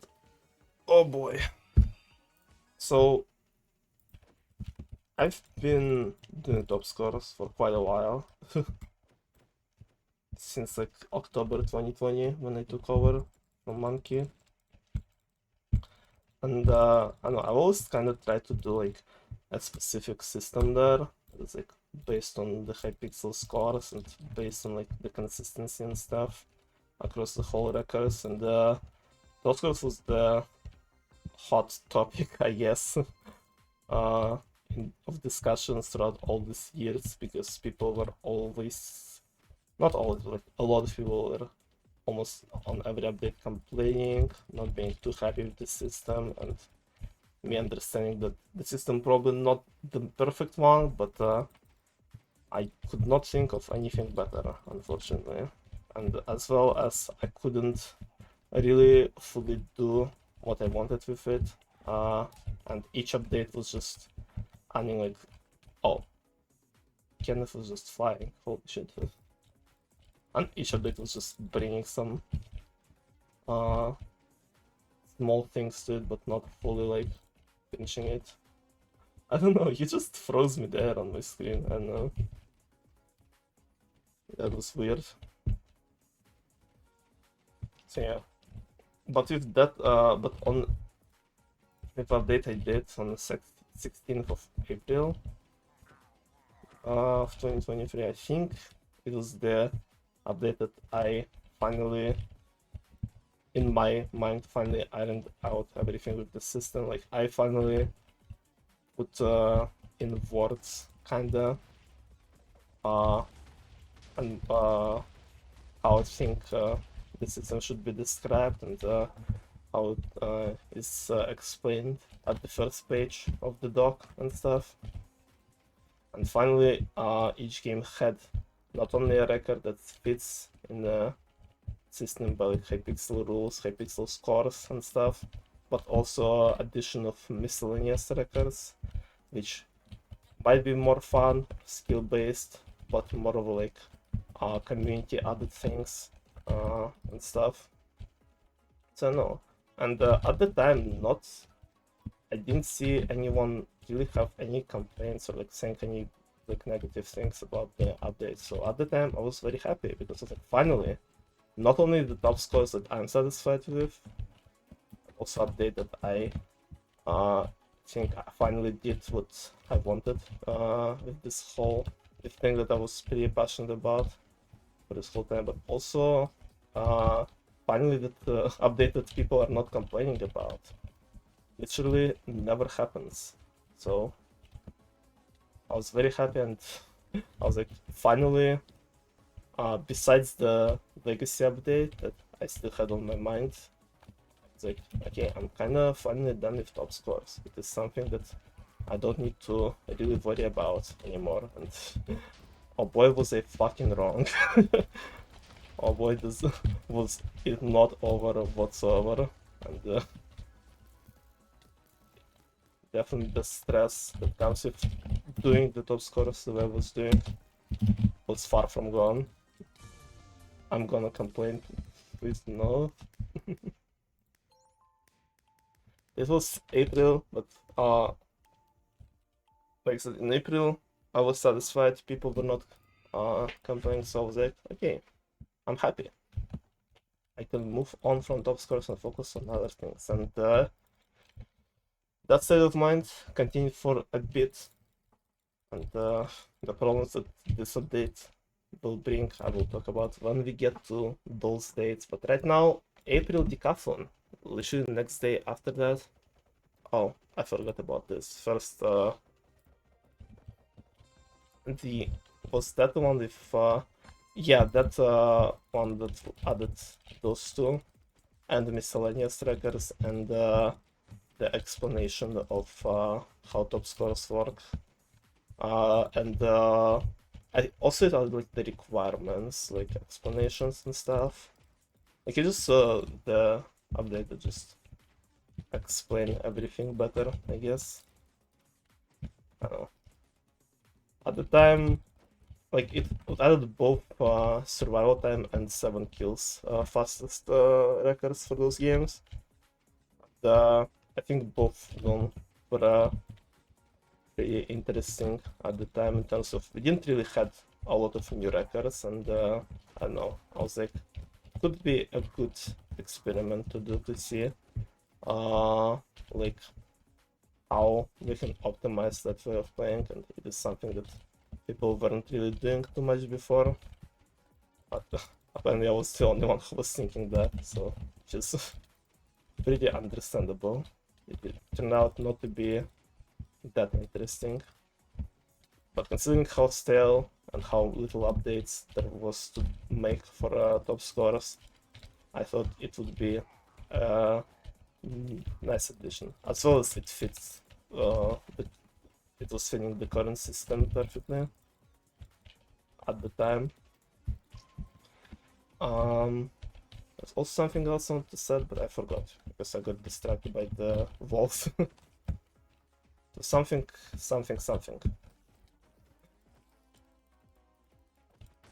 Oh yeah, and it was also both of these records, both 7 kills, fastest 7 kills and survival time are the records that did not require any patties and could be done in random queuing, which is what the hell? How you? Okay. And which is also a big thing back then because the record patties were very not often happening, and so having more records that can be obtained with random queuing is definitely a bit more I felt a bit more needed at the time. So either way, what I put on screen is the final top 10 of predictions competition. The first time we ever hosted it, and we hosted for FIFA only one. You can see the pure domination from Sand, which was happening throughout this whole thing, and Janko getting top 10 despite having way less predictions than other people. And overall, it was a pretty cool new addition, and it was something that we'll be doing for the rest of the big events. Sent us to smart indeed. Yeah, something that we will be doing for the rest of the big tournaments, and I will continue to host them. It's just a nice addition to the server. We love to see that. Next, I was gonna talk. It is, oh gosh, I see the two big black squares. April Decathlon with Hole in the Wall finally being played and how it turned out for Nude and Niels there. Shu actually played in this one. I thought he fully quit. I guess I forgot that he came back for this one for some reason. Yeah. And this is when Sylvan Fan arrived and just completely fucking dominated like he does. And I think this is around that time, either March or April decathlon, which was not only the one with like least amount of drama surrounding it, but also when I shoe aware. Hello, Sand. Indeed. Yeah, and what was I saying? What was I saying, chat? Oh yeah, and basically just this is where my idea, not idea, but like where I was like, noticed the Sand, not Sand, Ken, what the hell? How was I getting so much knockback? I will remember that, Ken. Your ass will not be saved in the next tournaments. Yeah. But yeah, it's this where I paid attention to the World Championship standings of Decathlon, and I was like, man, maybe I should go for it. Maybe I should play in every single one. I mean, I already been playing in every single event, but maybe I should try to participate in all of them and just go for the Dublin World Championship or something. I'm already pretty high up in there, so this is where my motivation for it started brewing. My motivation to play in every single decathlon and to like solidify my like place in World Championship at the very least. And how much more stress and just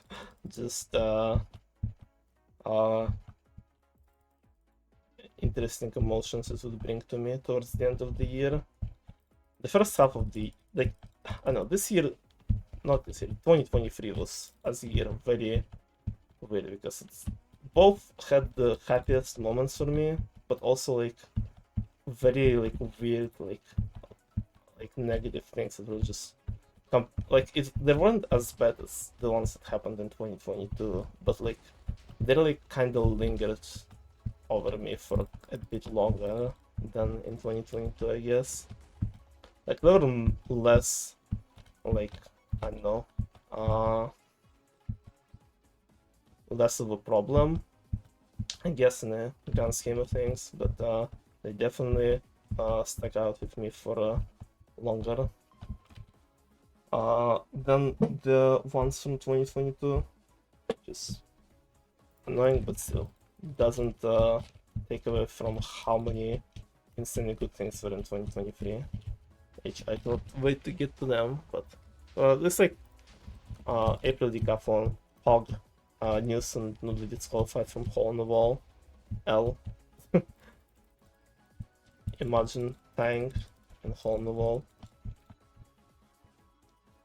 And just another fun event that brought, I think, me the idea of going for World Championships back then, so.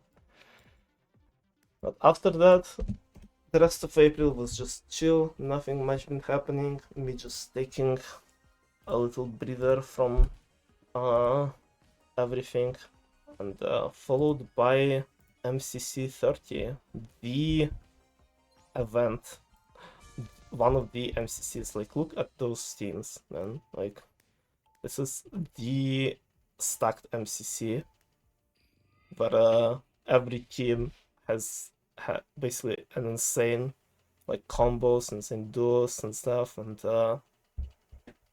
it's really cracked event, and how it played out was also really good. Like all of the teams performed well. It was close until the end, and Purple made it to the dodgeball against Yellow with one of the most intense dodgeballs at the moment, at the very least, or at least of season 3. Nothing beats some of the season 1 dodgeballs, in my opinion. But yeah, and really nice dub from Purple team of Fire Breathman, Scott, Solidarity, and Martin, and a dodgeball that started the unfortunate streak of Purple and his curse in MCC, unfortunately.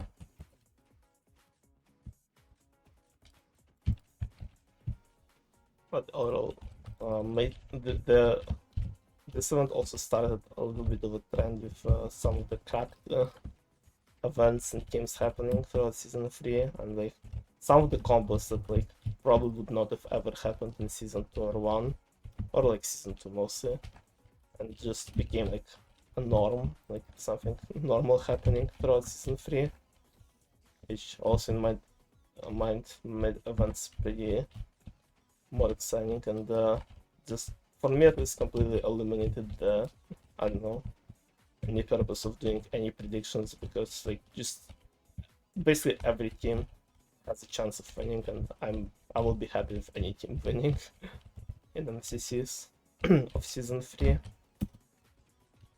Yeah, which concludes the month of April of 2023. We are third of the way done. The year recap. Only 2 hours in. We are here for like 4 more hours of content. Probably not. I might. Oh gosh, I almost fell in that. Might do. Might focus less on things that will be happening. We'll see. So the second half of the year will probably be a bit more negative, so something I would probably not wanna focus too much on doing those types of recaps. No, spider! Hate the spider. Let me see what my progress is so far. Give me my XP. Okay.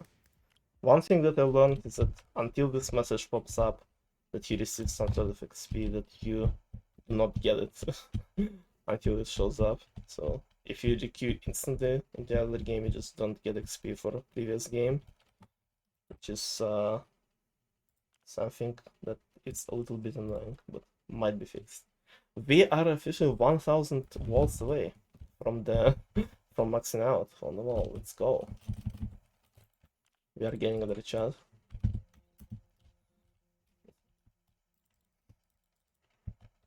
I mean, it's kind of like, I know how I did this, but it's like both year recap and my whole on the wall batch progress is very much aligned. Like I was 1500 away at the start of the stream, so I'm third of the way done, both in the walls dodged and year recap, which is kind of crazy.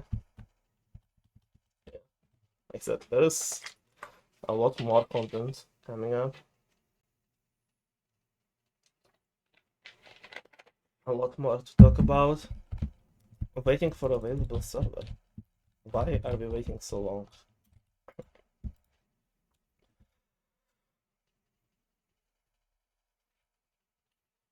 My face when there are no available servers. I agree.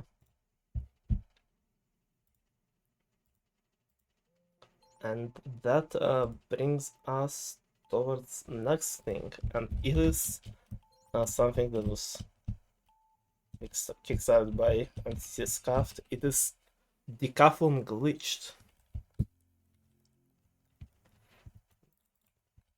Decathlon glitched. We love to see that. Was also similar to MCC Scuffed. Oh gosh, it's Lopa. It's the Monkey Man. At least Scuffed event. Yeah, the event was definitely not Scuffed. Just in the fashion of MC Scuffed, I like the things that Juke did with the games and stuff, especially with the custom ones. They were pretty cool. Like the twist with ice boat racing with like 10 laps or 15 laps or something. It was funny, in my opinion. I don't remember what was happening in CSG. Was that the first time CSG was played even? I think it might be just the first time it was around. Yeah, because I won that one, I remember. I got like a lighter and I was just zooming around. right off the bat. I don't remember what this was. I think it was just survival games. And then Scavenger Hunt, where we were on party games maps, was a very fun twist, and I loved it a lot. I wish we could do something like that again, where we just, instead of being in survival world, we're like in some sort of map like that. Maybe not party games related, but just the map. So yeah.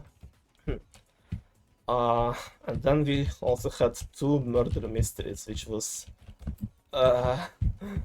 definitely not the best part of the event, but overall, no cat. Oh, he's dead. Hi guys. Hi guys. But still, it is not overshadowing how good the rest of the event was.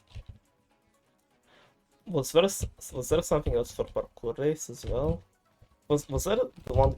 Was it the one with like Among Us? Among Us parkour in the middle of it? I think it was. Very fun too.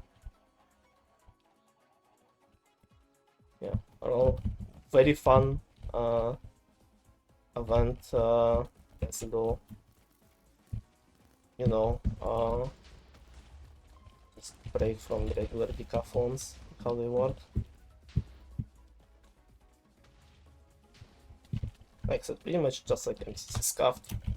Okay, I put it up here. Go.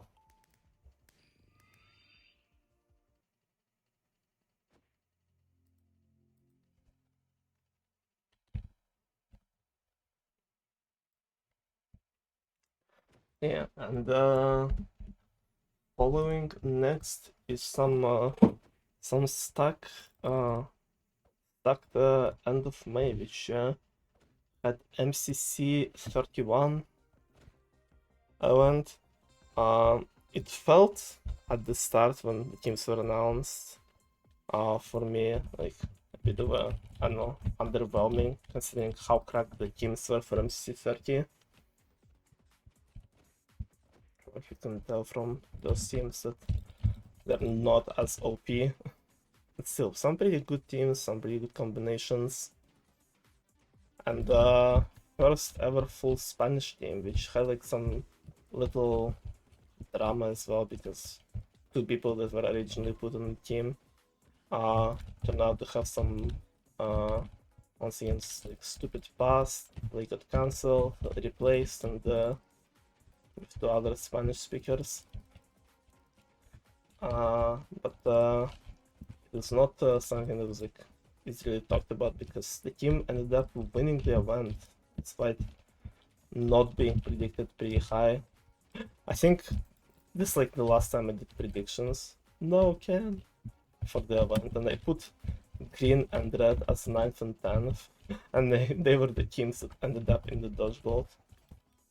Because mostly I wasn't sure, like just like most people have no idea how good the Spanish team would be, and considering that, oh, what?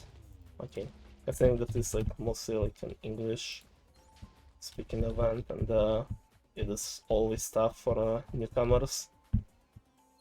I wasn't expecting much from them, and for green, I just had no idea who Valiber is, so once again, I wasn't expecting the newcomer to get 4th place. If I knew he was a Bedwars player and Purple's roommate, if I did my research, I probably would have put them a bit more higher, TBH. But I did not, and so I picked up. And yeah, once again, domination from Purple and his team. Once again, I'm getting in the dodgeball, and once again, barely losing it at the end. Very unfortunately, but gave us a bit of a nice underdog story of MC31 Red Rabbits, which is definitely something that will be remembered. We are then following this with event of our own, which was the mini tournament for 3rd anniversary of Party Games. Let me get here. There it is. And just 3rd anniversary in general. Party Games server and community existing for over 3 years now. It will be turning 4 this year, guys. How old some of us are. What was that? How did I die here? You guys did not see that. You guys did not see that.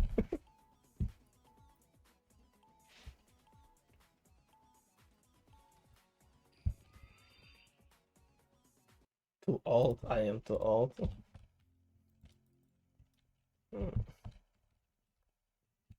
A demented, senile old man. Chat, do you know who else has dementia? Chat, do you know who else has dementia? Definitely not me, because I remember we were talking about 3rd anniversary PG tournament with Sheep replacing one of the people who dropped out. I don't even remember who was supposed to play, but she played with Pay to Win, a battle of streamers. And then it was one of the smaller mini tournaments that not many people played. But definitely got some cooked up matchups. Niels completely dominating the competition despite just playing just hole in the wall for majority of the time. At that moment, showing why he's like one of the better players.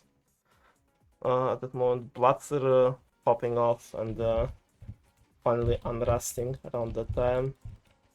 A Bacon Boots doing pretty good and Pay to Win in the match against Sylvan as well.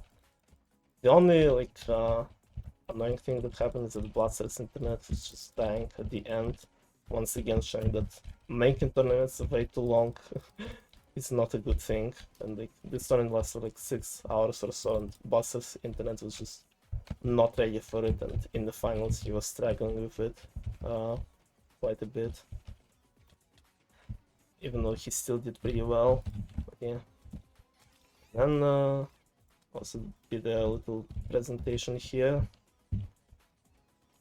Covering everything that was happening throughout the 3rd year Party Games community. I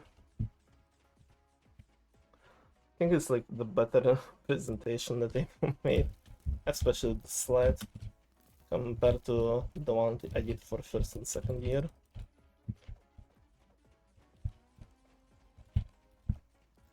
No! Oh, okay. Never mind, I'm fine. Party Games in the house, yeah. And this concluding the John Pork meme that is, I think that was one of the more memorable things of the community at this point. Just funny. Boots truly the goat of Party Games.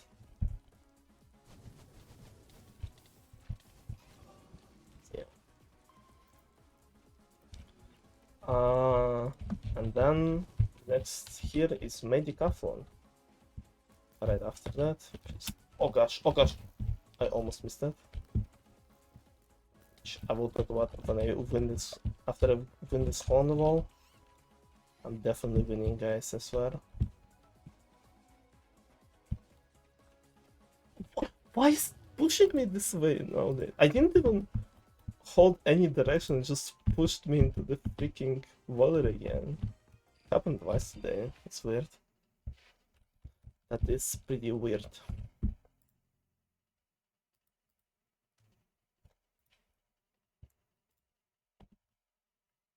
So yeah, May Decathlon, one of the only decathlons that didn't have 10 games played, because as you can tell, Champion Survival Games cheated a little bit.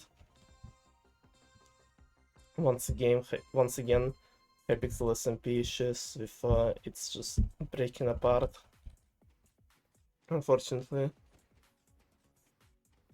And this is event that kept introducing more Sway players and started to make Decathlon more competitive. This like known that started probably starting it as Bleach and Bacon and Sylveon all started to appear more often in Decathlons starting from this point. Event just in general started to have more players. Like you can see comparing to February, the amount of players here are almost doubled from there. So definitely started to grow, and the competitiveness some people were bringing and how they were reacting to certain things definitely affected some of the things about this event. Well, in post things of event, I guess, not during it. Events, while they still go, they're still improving and getting better. It's still being very fun. Only people's discussions were also fun, not the ones that they were doing mostly. Yeah. But that's basically no. I'm fine. Sorry for that.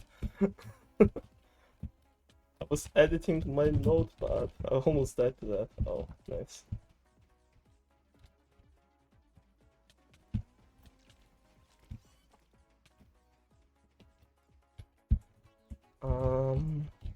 And that concludes the month of May, and we are getting into very exciting stuff about June and July. Really peak of this year, in my opinion, especially the next month. But June is the one that started the third-party games 2v2 tournament. No, I'm dead. July. Yeah. So sad that July meme died right after July ended. So yeah. Where is the group stage? Show me group stage first, please. While I claim my money. Yes. Okay. With this tournament starting the trend of big tournaments being smaller, having less matches, less people playing, and I think making it more exciting because of it. The only issue that slowed this tournament down is Hypixel just absolutely started sharding itself, absolutely becoming even more of a dogshit server than it is. It's people getting not just disconnected and having like bad ping, but disconnected for and not being able to log on for like half an hour and just slowing down some of the matches for so long. It was just annoying shit that we couldn't really do much, but it's something that also is pretty influential.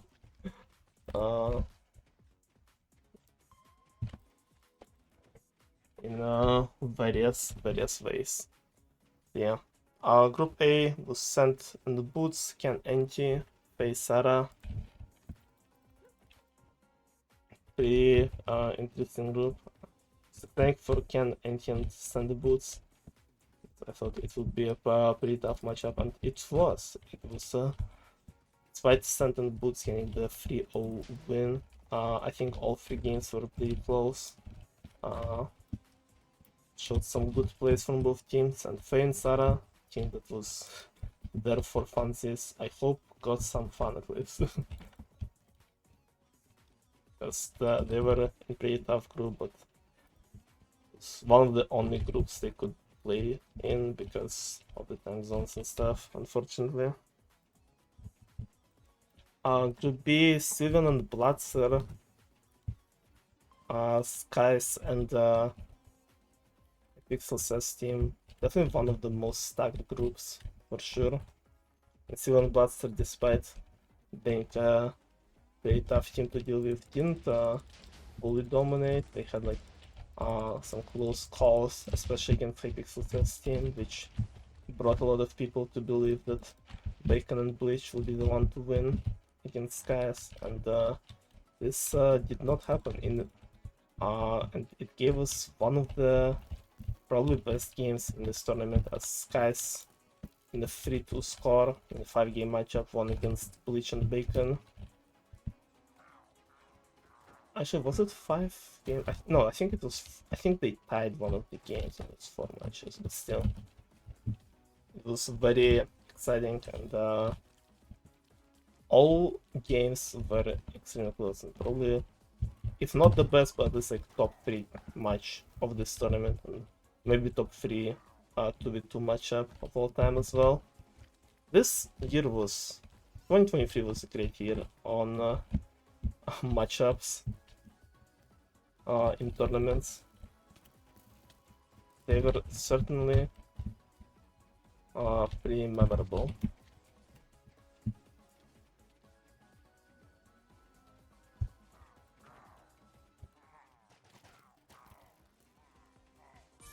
Okay, I got the win, I guess. Oh boy. Next was IL, Meatloaf, Invar Swift, and Cobb Tab. A team where Cobb and Tab, not team, the group where Cobb and Tab, despite winning both of their games, got eliminated because they could not continue playing in the tournament as a team, so it resulted in both IL, Meatloaf, and Itomar Swift to advance. It's pretty funny.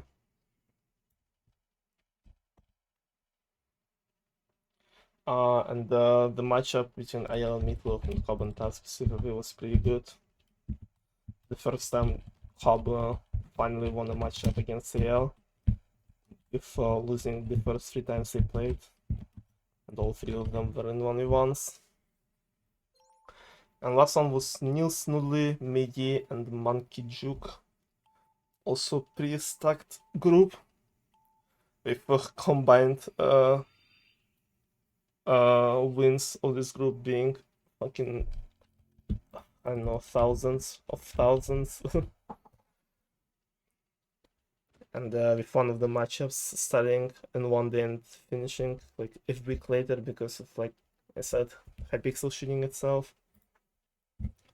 So yeah, the group stage was pretty interesting, but there were also a bunch of other things happening in between those games, which is also a start of Team Decathlon, which was the trios. You can probably not tell that it was trios by the list of teams, but yeah, it was some interesting things happening at the end there. With some of the people not being able to play. Can I read their team name? Can you read it out for me? No. I'm unable to read, I'm sorry. So yeah. And I think this resulted in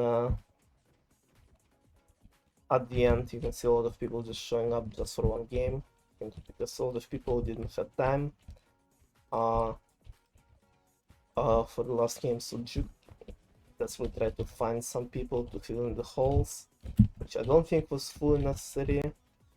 Wasn't really affecting any results. So but it did influence the decathlons as a whole, because Melongan got invited as a substitute, and he was the one who learned about decathlon for the first time there, and he will become a major player as a competitive player in decathlon, as a player who would start shit up in discussions and stuff, and as a player who would also be become one of the main organizers for the event. So definitely him being added to the event influenced things quite a bit back then. Not back then, but like overall for Decathlon. So yeah, but event as a whole was fun. Team events always are pretty cool for Decathlon. Puzzle Escape especially was goated. Kind of like doing zombies in teams. What else was happening? But what is TBR?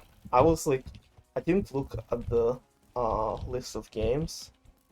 I only looked at like those summary screenshots before the stream. So, and I was like, what the hell is TBR? I cannot remember what it stands for. Like, it's not. Like, I don't even remember what kind of games there are on Hypixel to fit those letters. I do not play this server, so I have no idea. Like, what is that like? Right before TNT Run. It's like some sort of team game, I guess. Or like at least had team placements. Oh, Team Bridges. Yeah, it was Team Bridges. Yeah. Very. No wonder I couldn't remember what it was. Thank you, Ken. Yeah, Team Bridges. Now I remember. Now everything makes sense. Yeah, it was pretty fun. Like I said, one of the most memorable things is addition of Mulongan, last TNT Run, and puzzle escape with cool little puzzles for team things. And I already because things got deceived when our team was up 4-0. Oof. It's quite unfortunate, especially considering that wasn't Nils like a bridge main at one point? I just rip. Yeah. Oh!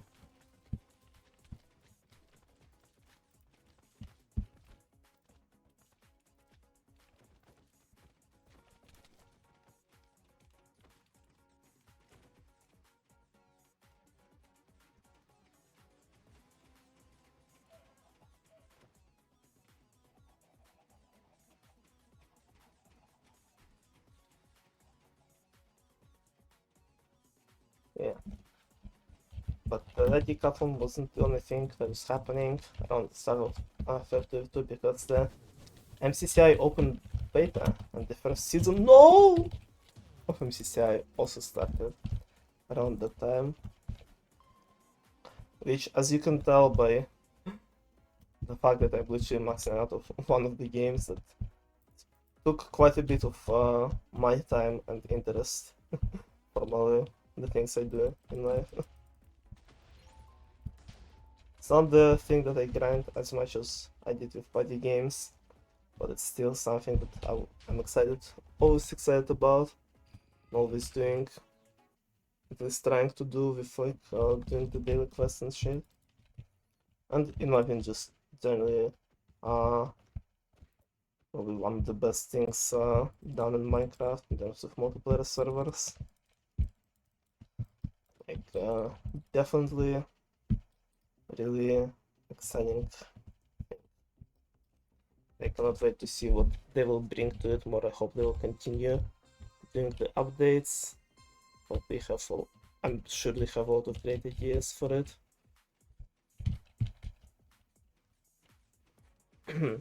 Yes. And I don't know if it will ever beat things like Hypixel in terms of player base, but it definitely fucking beats this fucking server in quality by miles already. I hope they will keep it up. Just like small little things are way more polished than on Hypixel, and I hope MCI will not become something like that in the future. Yeah.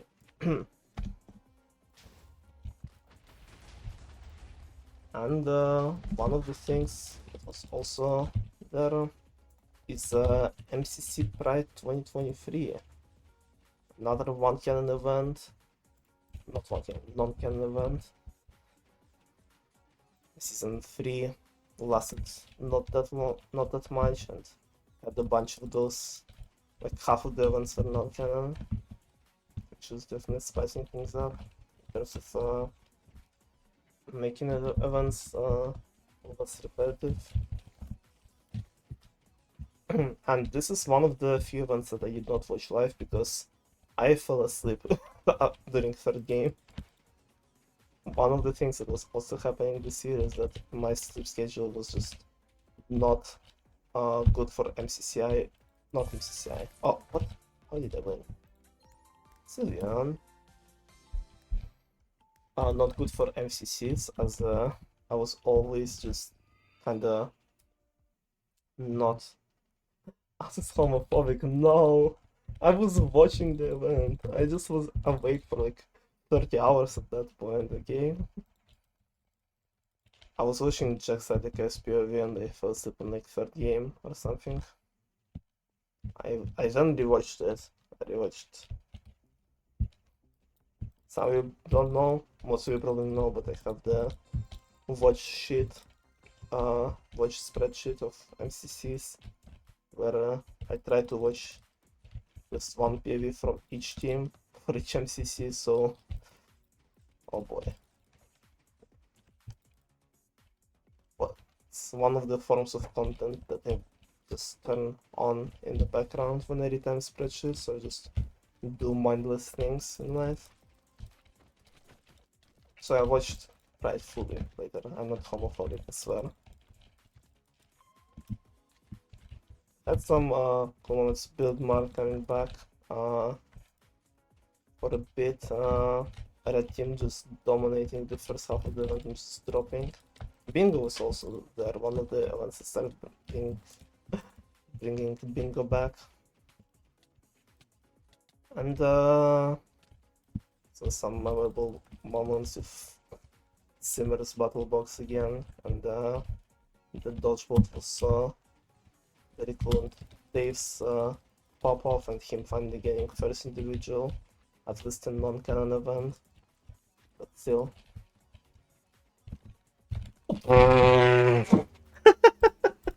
We do not talk about that. We do not. I was not paying attention, okay? I'm trying to talk. I'm trying to stream here. I cancelled myself from live.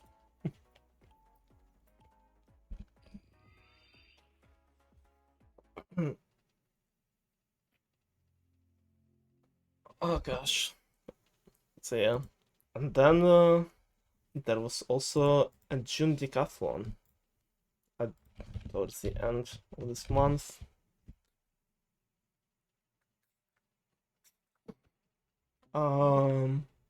What was happening in this one? Honestly, I cannot fucking remember much about it for some reason. It was, oh, I remember why, because it was the event when Hypixel was shitting itself, yes, and I got fucking DC'd 15,000 times and couldn't complete the event. It's one of the only events where I didn't play everything, if not the only one, unfortunately. Hey, stop that.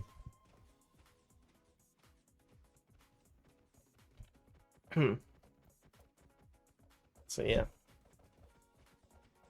Swift popping off in third place. I don't remember that at all, man. But like I said, I do not remember much about this event in general, because I was not there for most of it. Thanks, Hypixel. Yeah, and I think this is one that also didn't have much drama surrounding it. I think it's because you can see Milongan here, but cannot see any Hypixel SAS players like Bacon or Bleach, so don't worry, the clashes will start happening soon. Like I said, the second half of 2023 was certainly something compared to the first one. In every direction. Just what was this decathlon again? The June one. Hypixel shattered itself a lot. Oh, what the? Oh yeah, I definitely intended to dodge that wall that way.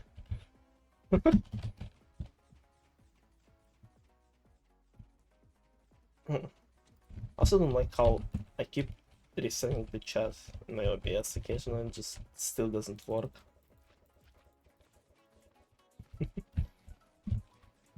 It's fine. It is fine. Let me in, please. Thank you. Not revenge, bro.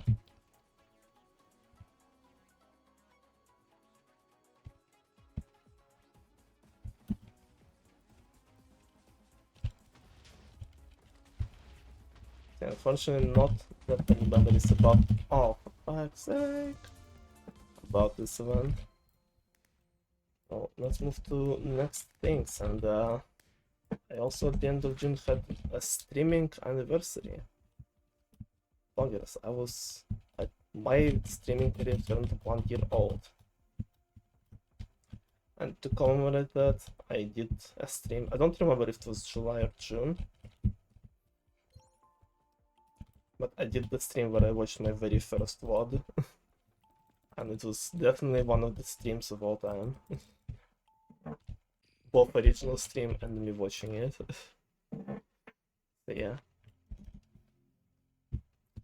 And we are kicking things off with the Monkey Family. Yeah, it was the birth of Monkey Family. That's the name.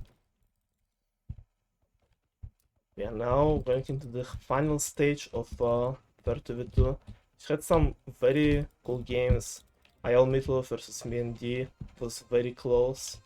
Like, basically down to the wire in all 3 rounds. Sand Boots Sky also insane match with Skies almost defeating the team that will later become the champions of this tournament. So pretty exciting shit with Silent Bloodster HITW, probably the closest match of 2v2s ever, and third place match down there also being very close and showing some good memories. Like bronze matches, I said after this game, and bronze matches are always very cool and always fun to watch and always close for some reason.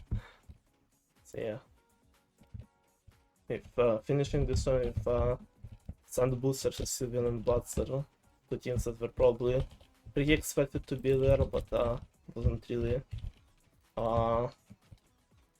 clear which one was better, and Sand Boots with their theme throughout the event showing that what most deserve for the win is that they not only exceeded in some of the games that we were both good at, but they were also coming off and getting maybe some unexpected wins in the games that weren't as confident at, and just which really helped with their consistency and especially in the later stages. And they got the deserved dub there. Alongside this end of this tournament also having more weight. Did I not post it? Yes, I did. More weight as the competition predictions competition was way closer than last time, and both Boots and Sylvian were not just in the finals, but were only a few points apart in this competition, and they both predicted their teams to win, and whichever was winning the finals was both getting the win in 2v2 tournament and predictions competition, and this person turned out to be Boots that day. It's pretty big dubs for him. It turns out having a GPU temp of 97 degrees is not good, which is what happened in the finals. Oh no. Yeah, try maybe not do that. That doesn't sound good. I also remember in the finals Bloodster was not playing way too consistently. Didn't he hit like minus 50s in finals over like 3 times or something? Butzer, despite coming back to a pretty high level at that point, still wasn't fully consistent with the game, with his gameplay, which definitely also affected some things, as Senton boots were and Sylvian is over on a more competent level than he was. Hit a minus 50 at the end, yeah. I don't remember if it was in the finals, but I remember throughout the tournament he hit minus 50s multiple times.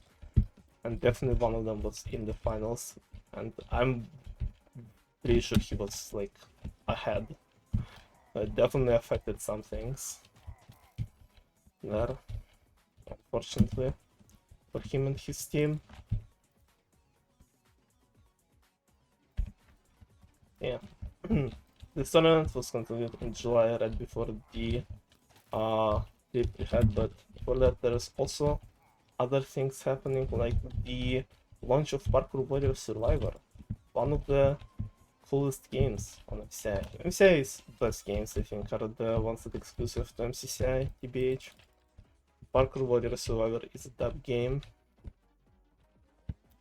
and I loved it quite a bit. I'm not playing it as much anymore because I kinda finished it, kinda maxed it out in terms of MCCI progression, so trying to focus on other things. Need to keep those trophies flowing into my account. Great game, I agree. Great game indeed. So yeah. And right before the moment of the year, there was also MCC 32. No, hold on. I will pull up the results for it in a second after this game ends.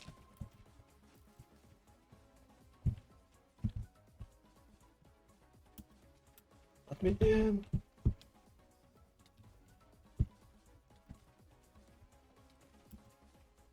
Oh no, I don't have low gravity anymore, please. I'm fine. Oh, there it is. Never mind. I just. Oh! So many balls everywhere. No, I did not mean to punch the Guardian again.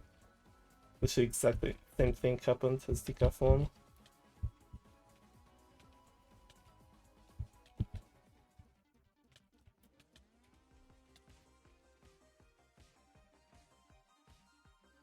Please fishing rod me up, Sylvian. No. I'm dead. This is so sad. Come on, Sylvian, get the dab. Don't punch the Guardian, what are you doing?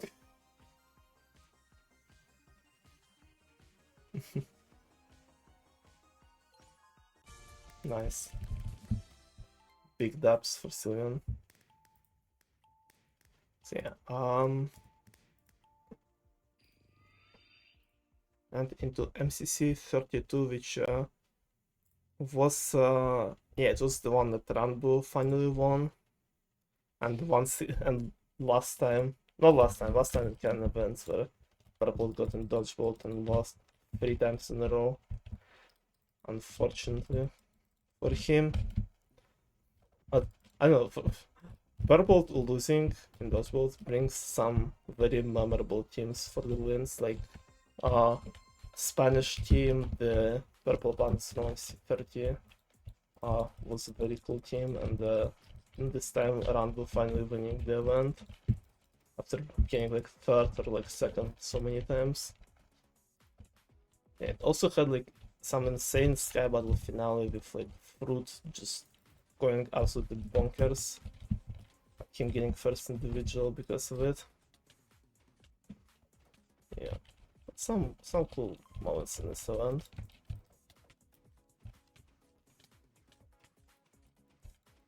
Was a fun time. And then I fucking die in hole in the wall because I fucked up my OBS. And then it is the time of me for once in a long time not being at my PC because I went to July to finally meet up with my good online friends who I've never seen in real life ever, and it had a lot of things that could have gone wrong and make me not be there. July indeed. July trip in the Frankfurt and Munich, and for me also Budapest. Oh boy, how many things I had to do to get there and that could have gone wrong. First of all, I needed to update my what's it called, the freaking international passport, and when I applied for it, I learned that 2 days before it, the little microchips that they install into those passports nowadays, they kind of stopped being produced because there was like a shortage of it, and there was no way of telling when they will start being produced again. So they told me when I got my application accepted, they're like, okay, yeah, we will make the passport, but we have no idea when it will be ready. So yeah, good luck with that. I was like, thanks. I applied, like, they told me that at the start of February. I got my international passport at the start of May. And I was like, bruh. So I only had like 2 months to prepare to get the visa. Visa was also a fucking shit fest in terms of getting it right now because of the sanctions and stuff. But actually all the problems were sorted out, and not only that, I also got the visa for a whole fucking year, like, which will probably result in me going for a meetup in June this year with a bit more ease. I don't know if I'll go yet. There's some other stuff happening in real life right now that might prevent me from doing it, but still. At least I can go in Europe again until July 24 without as many problems as I had in previous year. So yeah. And after all that, when I got the visa, I was like, oh yeah, finally everything is settled. I'm going to see my friends. I'm gonna have the best time of my life. I arrived in airport like 2 hours before my flight, and I see that it's being freaking delayed by at least like 6 hours or so. And I was like, oh, that's a bit unfortunate because once again, because of the sanctions, it's not a direct flight to Germany. Instead, it is a flight to the freaking Turkey first, and then from Turkey it is flight to Hungary, Budapest, where only after all that I go to Germany because of all the shit I had to do. But sanctions related. So delaying one flight in this whole mess, even not even saying 6 hours like it did for me, even for like a few hours, like wonderfully, is already really affecting my schedule and how things are gonna go for me. Grip. I did not outping them. So I go to the like registration. I was like, hey guys, my flight got delayed and I have another one from another company from another country very soon. So can I get some help, please? And they're like, okay, I don't know what to do, but we have an office of your company working 24/7. You can go there. So I go there and it's like, so my flight was delayed by 6 hours, and they're like, no, it's already 8 now. And I was like, oh, amazing. Thanks for letting me know. So I was like, okay, is there anything we can do? Like, can I get on another flight? So they what they did is very fast, and props to that company because they found me another flight that goes through Moscow to Turkey. So I get added another flight to this whole collection of bullshit I need to go through to get there. but still, they said, okay, there's a flight, but it's starting like in like half an hour, so you need to run. And I was like, oh fuck, okay. And I just started very hastily going in the direction I need. And they also gave me a freaking business class for this flight, which is big things. I comfortably got to Moscow and then without delays got to Turkey in time, and from there made it to Budapest and got myself some fucking sleep after all this BS. I went to my hotel the next day, got on the train and finally met up with all great people and spent the week with them in Germany, in Frankfurt and Munich. And honestly, it was the highlight of the year, obviously. Highlight of my fucking life, maybe. Like, just being around people who haven't just not going out there, all the party games bullshit. I cannot wait to do more of the meetups like that. This is the best way to like, have a break from all the things that I'm doing. So I really hope that I can make it to June this year. See some people there. But yeah.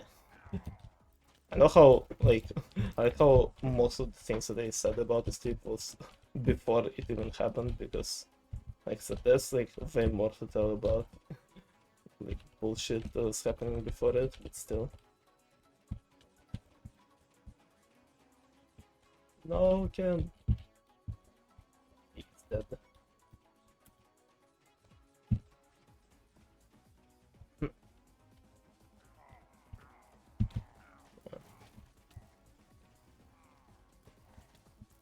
There is just too much, I think, on the tip itself, and I don't know. The, like, put it all in words. To remember it. It also just feels like a kind of like different world. Different me that was there. But I know for sure this is the fucking definitely the happiest moment of this year, and I won't say it's all downfall from here, but there was definitely some downfall that happened in this year after that. That is for sure. But before that, while I was on trip, Hadi Gamers also hit 1,000 members. Finally. They are now a server with 1k plus people, with active communities still being like 50 people or something, but still. That again, I don't know what that means. Unfortunately. Oh, that has a freaking tester cap. Dang. A respectable man here. Yeah, and PG is now one of the cool people. And cannot wait for us to hit more milestones. The what's called the increase in amount of people is still pretty slow or very stagnant most of the time. Just Pixel doesn't really bring much new people, especially to play games. It's not really a way to get them, but we still got like more people. Like, despite not many people joining, the ones that do join, usually it feels like they like kind of stick around and like talk occasionally. And I think it's also a bunch of people joined from other arcade communities, so... Oh no! I'm fine. So yeah, pretty pop stuff. And this thing month of July is ending with July Decathlon. All ends with Decathlon. The first Decathlon that wasn't fully organized by Juke. I think he was still on the other vacation or something, or still really in vacation related to July. So it was mostly held by me and Melon, I think. It was a fun time. It was a fun time once again. More of a smaller decathlons. None if not that many problems. Apparently we played 2 Skywars there. I do not remember that. My memory just blocked it from existence. And I think it was one of the games that was discussed somewhat. Why is this? Oh, okay. I was like, why did they go to the opposite direction? But apparently that's the strat. Just go to the wrong direction and still survive.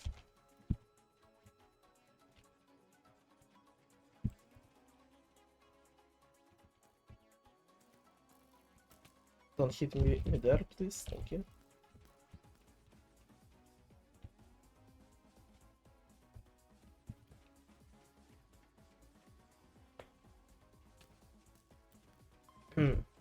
Oh gosh, I'm fine.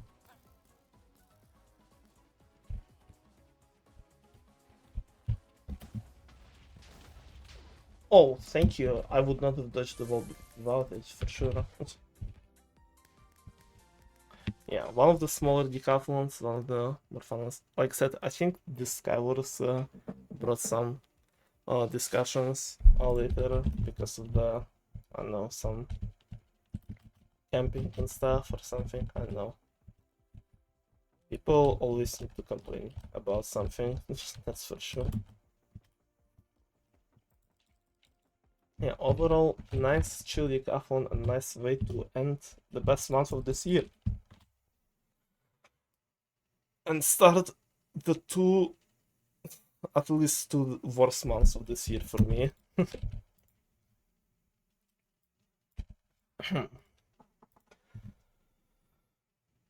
But not right off the bat.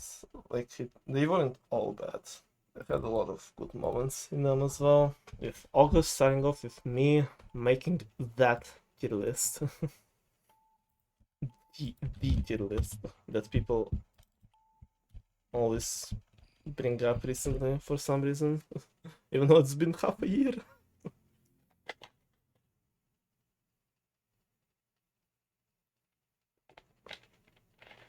Mostly based on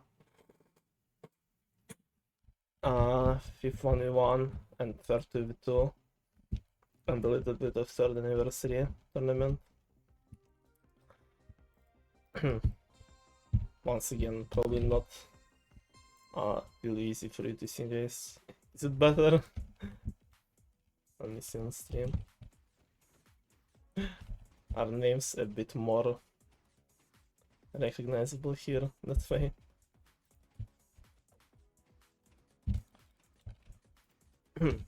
Yeah. High quality picture right here. Probably should just open the tier list like it is, but I'm not very smart, so yeah. Do you wanna see how it will look like after next tournament? Because this one I will be doing the tier list next 1v1 tournament. And how much it will change. Instead of Bacon Kong will Bleach being ranked above him, yeah.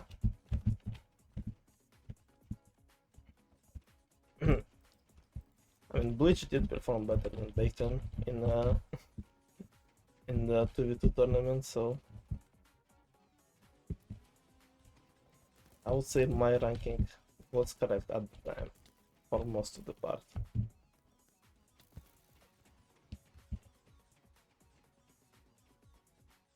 Considering that ranking people based on 2v2 performances is not fully accurate and not fully better. Like, for example, like, I don't know, people like Meatloaf, for example, probably undoubtedly suffered a bit more than other people in 2v2, as they basically always had a guaranteed S tier in their games that definitely was getting some stars away from them. And yet they both still performed pretty good despite that and got some good results. Whereas in Bacon and Bleach, for example, had an easier time. Like, they both don't have S tier on their team, and they had a matchups like against Skies that also like mostly people around their skill cap, basically their skill, their current skill. So it wasn't fully accurate to do the list with 2v2 in mind, but I tried my best. Tried my best to do it. And I think it turned out mostly fine. Oh fuck.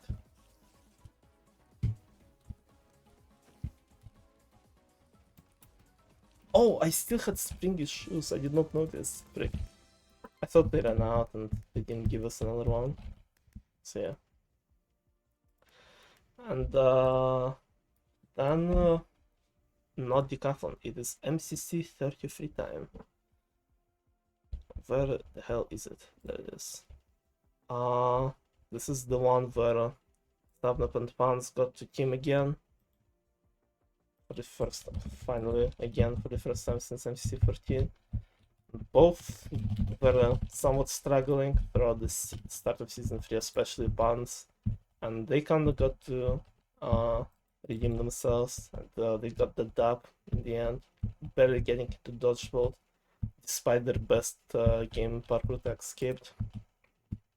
And a very cool team of yellow yaks of Shadoon, Fruit, Captain, and Ollie got a decisive first place. If you can see, 4,000 points between them and second, and going and up, yet still barely lost dodgeball. Unfortunately, Fruit getting back-to-back first place after started to finally practicing for MCCs. This event had some good memories. And also Etho playing for the first time, which a lot of people were excited about. I unfortunately have no idea who Etho is. Had no idea before this event. I was not in the western part of Minecraft YouTube when it started being popular, so I had no way of knowing about people like him and like other people who were doing Let's Plays at the start, like Stampy and other people. So yeah, but I heard that a lot of people were waiting for Isu to be an MCC, and we're very excited for him to finally play it, so that is also Pog. And then begins the downfall of this year for me, and my mental health at least, because the 8th of August is when the first week of PB Hunt tournament started, and looking back at it, deciding to participate in it and trying to get some good scores was probably not a good way for my health, for my mental health, especially after the blast I had in July and how much time I spent without touching Minecraft or PC in general because of it. So not the brightest moment of the year, despite the tournament being pretty good. Overall, like in the concept, there's some silly moments, like people signing up and not really playing, not really being interested. There was one, how many records were set in PB Hunt? A lot.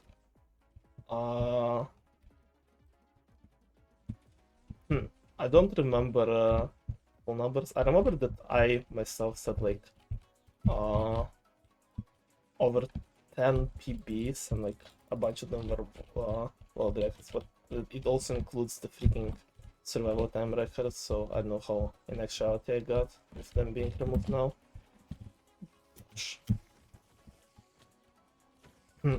I don't know if I got other. I think I got like a bunch of PBs for the first time during PB Hunt. Like I got Pig Fishing RPG multiple times. I got the freaking chicken rings. Let me. I keep forgetting that they have spring issues. I'm not paying attention to the game most of the time.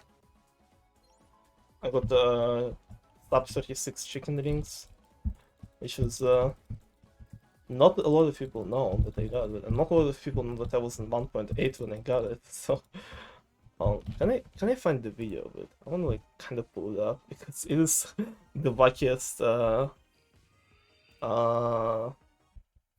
One of the wackiest looking PBs that they said. Hold on, but it is. Because I was still doing it backwards, and doing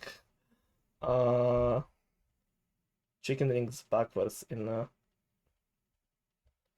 1.9 is not a good idea. I think most of the records were set by IL with him getting campaigning in RPG back to back. Yusuven got Lab Escape. Cobb also got New Jigsaw Rush, right? Was it?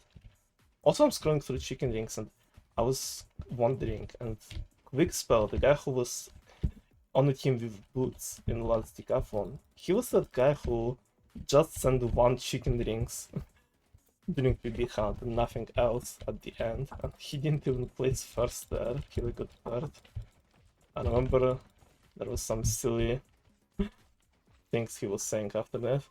Yeah, that guy. I was like, wait, I remember that he was in the tournament. I don't remember if he was the one who did this. And I'm looking through chicken rings, and yeah, this is what he did. There it is. Funny. Oh, what the hell?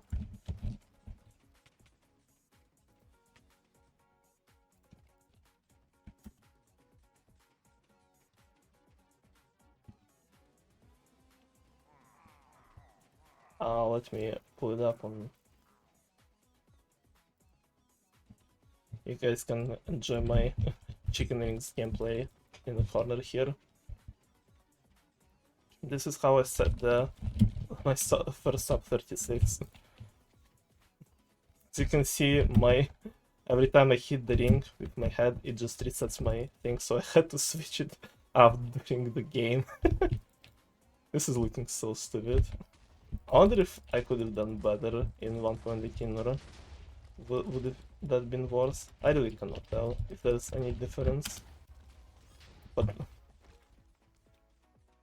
maybe 1.8, the way it resets me, is the way to play it.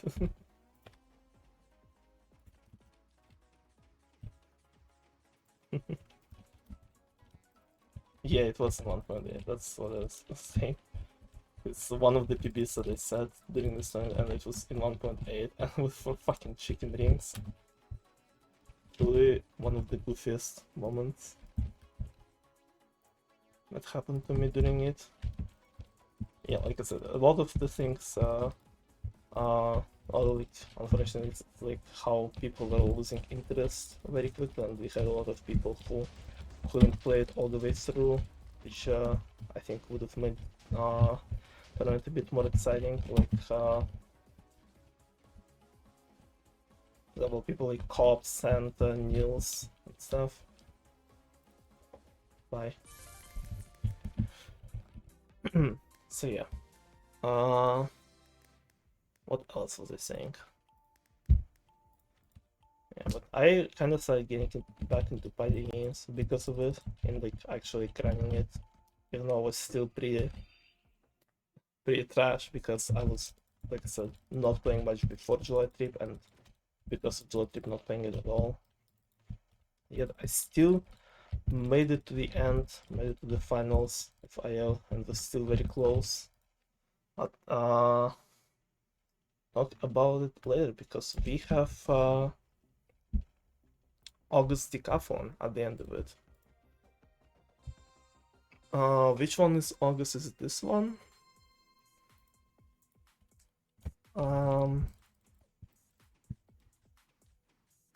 Chat, is this the I think, yeah, it is the August one. With the introduction of Ultimate Spliff, I'm pretty sure, and the Bad Wars being the last one. And was it the one that started the -5 points bleach? or was it the next Bed Wars? I think this is the where -5 Bleach points started to come from. What's that? Oh, I'm just dead. This was the start. Yeah, this was the start. And like this is started like brings like so much shit in this year that happened. Like from my perspective, I guess, just some annoying little things are just happening and like lingering over for the rest of the year. If they started like doing the punishments in Decathlon for Bleach and Bacon and started like I'll bring up the arguments from Melon Gun, Bleach, Bacon, like fuck, just well, mostly Bacon and Melon Gun. Bleach was just Bleach was just affected by it in terms of points and stuff. So yeah, and also God Pigeon was there. Things are going downhill from here on. They sure fucking did. They sure fucking did. And yeah, Ultimate Spliff was fun. I liked Ultimate Spliff.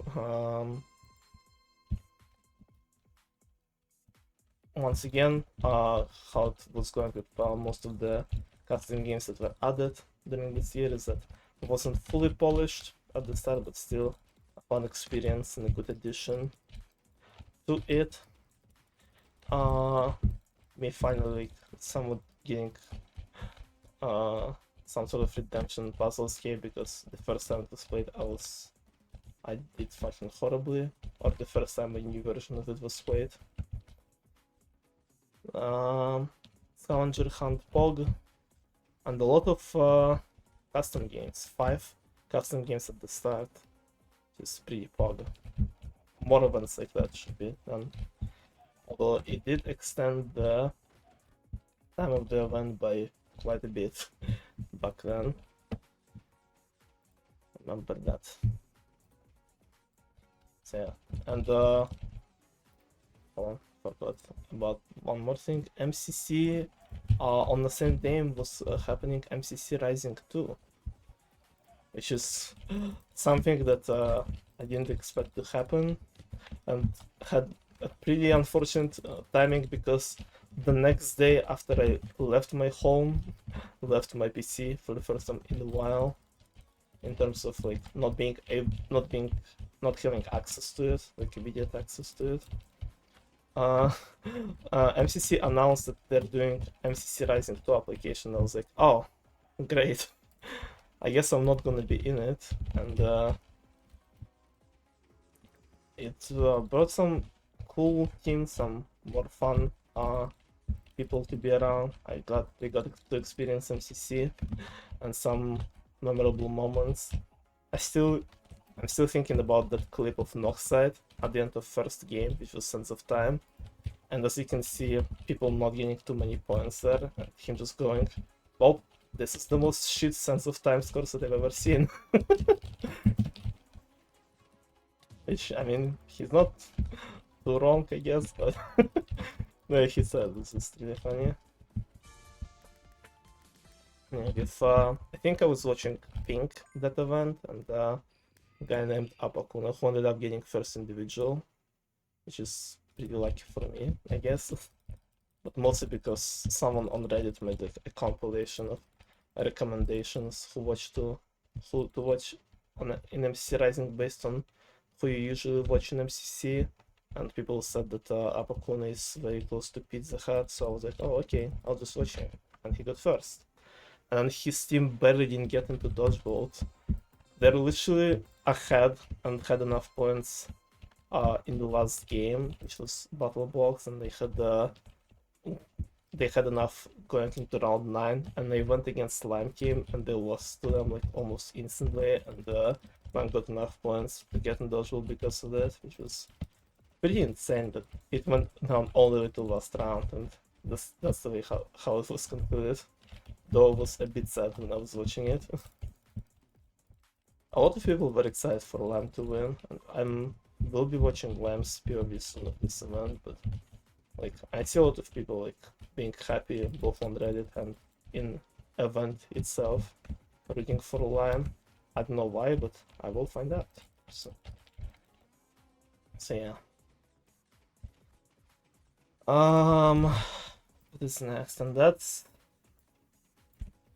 the end of August. It's starting the end of August. It started the last week of PB Hunt tournament, and the 5th of September was the very... Oh gosh, I keep punching the freaking Guardians. I don't know why. It was it was the last day of PB Hunt tournament, and it brought a lot of shit. Like probably the most shit that happened for me in that 2023. All you're probably not aware of was even happening, because I'm already wasn't in a very good mental shape whatsoever. Oh gosh, please let me leave, thank you. Surely I won't get punched by a random bitch. Fuck. I might have been punched by a random bitch. Surely it will not happen, chat. Surely. Okay, what's the progress right now? We are 3 hours in the grind, and going into the last month. I don't remember everything that happened all year. I don't really, but I just I remember most of the parts, but I have a notepad where I just I yesterday went through like most of the like important like channels that had like most informations and like Discord things, like announcements and like Decathlon, my server, party games, and look through exactly the dates and things that happened and just wrote them down on Notepad, so it will be easier to talk about them. So yeah. What is it? It's on 500 more votes. We are getting closer to the end game, chat. We are getting there. So yeah. And yeah, the 5th of September was the day I was pretty unfortunate for my health, because I was already 30 days, not 30, but like almost 30 days in of just non-stop party games grinding, which after not doing it for a while definitely wasn't the best way of doing it. So my mental and physical health were struggling, and this is the day where a lot of like arguments and bullshit started happening around top scores again, which makes it also like it wouldn't be that bad, because like I said, top scores always bring like arguments, people misunderstanding stuff, people just complaining about shit. But like when this started happening on that date specifically, and after, like I said earlier in the year, I was like, man, I'm pretty satisfied with how they are right now. Just like people suddenly having problems that were not discussed for months, even though like nothing really like changed. It was like, I don't know, a bit annoying, and just really not the time for that at that moment at all. And it also started like arguments in staff chat about what to do, and like and it also distracted me from the grind for quite a bit of time. Like I was trying to both type in staff chat and play, and then I was like, okay, this is just not working out in both ways. Like, so I just had to stop the grind for a bit too, which I don't think changed anything, but in terms of like, if I wouldn't have won if I played those like few hours, but obviously, but at least but the fact that this was happening overall might have, I don't know, don't think I would have won either with them, but it definitely would have made me feel better a bit without this shit happening. Like at least if it happened like a day later, it would have been way fucking better for me just perceiving this year in general, I guess. The fucking September. Like, my lowest moment of 2022 was in September, and my lowest moment in 2023 was also September. The worst month for real. Please wake me up when September ends in 2024. So yeah. And what was happening in the staff chat was also affecting me because not only people like just why people keep punching me? What did I do to you guys? People hate me, guys. People hate me. So yeah, and I'll just I would never punch you, never, never. It's not just like the fact of the arguments themselves, but like what people were saying there was like not making much sense to me. If people were like aware of what I was doing, and what I was of the last update that I did for top score. So I was like, hey guys, how many of you even like read the last update or the changes, like the explanations of the system that they did? And guess what? None of the 4 other staff members even bothered to do it. I was like, understandable. That explains why what they're suggesting doesn't make too much sense to me. And the response was, well, yeah, we did not read it, but let's just ignore it anyways. So I was like, oh, okay, let's just do that, I guess. So it was not going well for me. Because I could not, like, we definitely were not on the same wavelength with staff team on the date, and I was like, okay, look, we will do the changes, but let me just finish the big hunt first. I would never do that, yeah, never. And which next day resulted, like when we continued discussions, which I decided to leave the top scores team because I really like gave the parents 2 top scores for everyone else in the staff team, since I really, like I said before, I was like really trying to keep the system that I was trying to do working, and just trying to keep it consistent and stuff. But literally it really wasn't the perfect one, but it wasn't really a better what's called suggestions or solutions. But all the shit that was coming out of it was really not making it not making me want to keep it you know, keep it up and stuff. Kind of like what Duke has 50 couplings right now. Basically the thing that we want to do, but something that people always have problem with, both for good and not very understandable reasons sometimes. So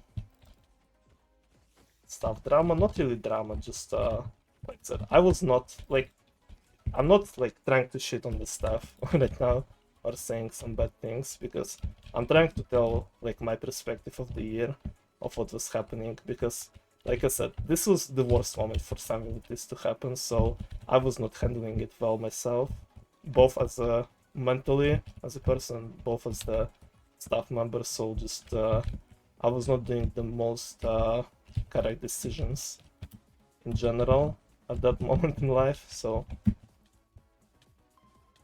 but like I said, the things that we were saying also went really fuck went really fuck,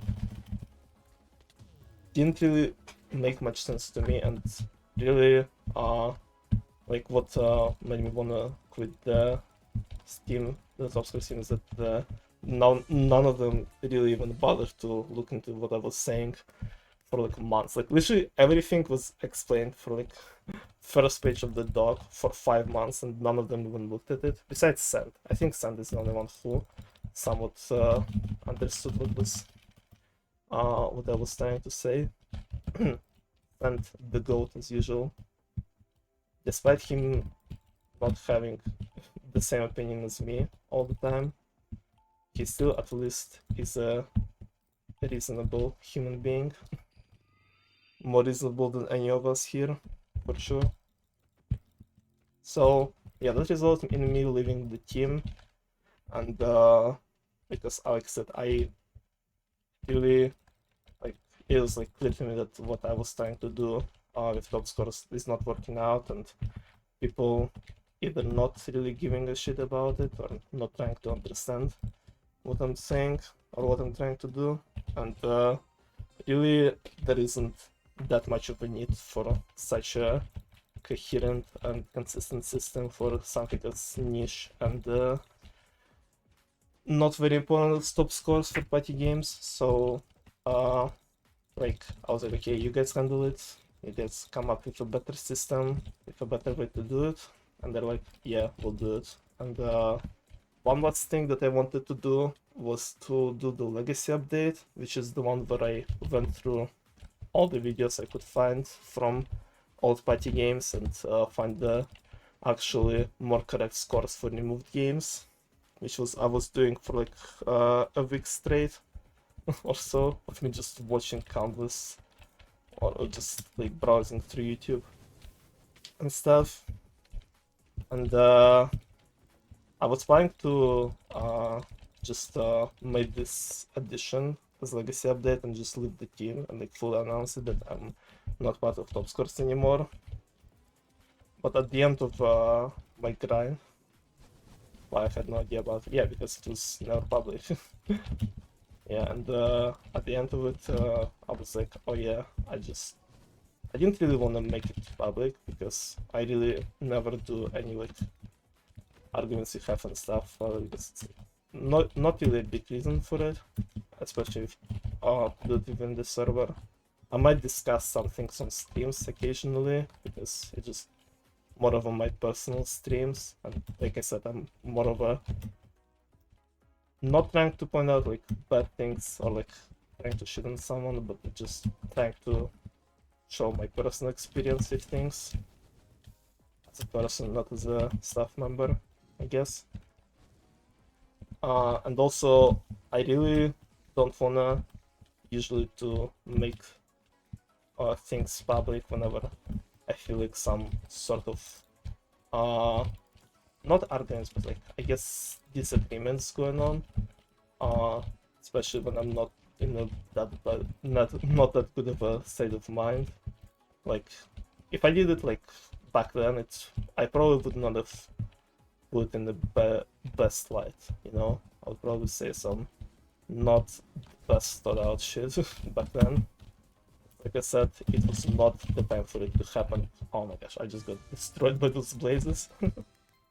So yeah. And but then I was like, when I finished doing the legacy update and looked through everything, me neither. Yeah, and like I was like, okay, let's see what kind of changes stuff did for the top scores, and they did not do much. By the much, there was no changes made about that. So and I was like, and at the end of the meeting legacy, I had an idea that was bothering my mind, like the one of the parts why I left the team, because like I said, I didn't have any ideas how to change the system. So I finally got somebody and was like, hey guys, I'm back, by the way, and I'm gonna do this update. So I just kind of returned to the team and just carried on from there again. And this is the system that we have right now, with it just basically being not having like a full on system for all games, but rather having like each games and each records for each game being treated separately, and both of the having like the same weight, which I think is a bit better way of doing it. And definitely an improvement for what we had before, even though some people still occasionally having like some complaints about it. like people are now bringing up the like chicken rings and like stuff, but it's not like on the scale as it was before. And like it's definitely an improvement from what it was. Even though I'm not as interested in doing top scores and not as passionate as I was, but I still, and it's more of like way more of a side things for me in terms of party games. I'm still like verifying basically all this shit and trying to do things occasionally. Because I don't think anyone, at least on the staff team, would do that if it wasn't. Yeah. I don't think anyone on staff team is even remotely interested in that. Maybe someone outside of staff team would have better engagement in that. Maybe I will like one day give top score experience to Ariel. Just that's it. He seems like the person who's the most passionate about it in the community at the moment. He recently sent me a very nice feedback and his suggestions for top scores and APs, which once I'm done with the current things I'm working on, I will bring up to stuff and maybe do some additions. And I had an actually like nice dialogue with him. Like actually like the compared to some other people about additions to the server.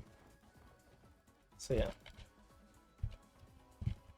very respectful and nice understanding of both of us for saying to each other, "No, he shot me." I hope I was gonna go through it. So yeah.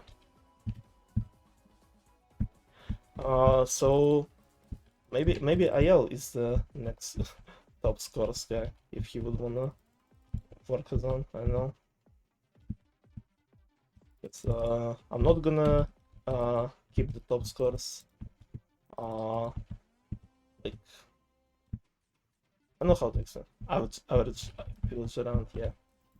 I don't know how to explain it fully, but like I'm not planning to quit like party games or top scores, but like top scores as the time goes, and especially as the project that I'm doing are being worked on go on, like, top scores will become way less of a priority, and like I said, it is not as big of a priority for me anymore. So maybe having someone like Ayel in charge would be a better way to do it in the future. We'll see. But yeah, that was certainly one of the lowest moments for me. The start of September because of all the top score shit. Because like I said, it was the worst timing for it, and about the thing that I thought I was passionate about and was sorted out by that moment. So, but it is in the past. It is sorted out now, and we are top scores, in my opinion, work way better than they were for the previous 3 years. So that's all that matters. And also the me getting another second place definitely contributed for it not being the best moment, but it wasn't that huge of a deal.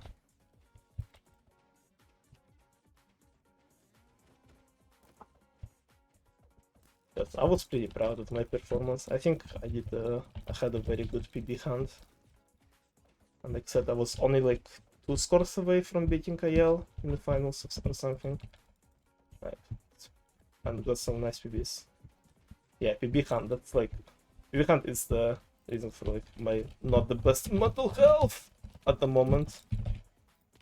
Grinding fighting games for the whole month and getting like what you get 1200 wins or something in that period. Yeah, it's and ending on that top scores thing on the last day of the PB hunt. Yeah, it's not the I do not recommend you guys doing that. That's why I would want next PB hunts to also be a bit shorter, so people won't be losing interest or putting themselves through a fucking month of grinding like that. Yeah, that's what I was saying basically. So yeah,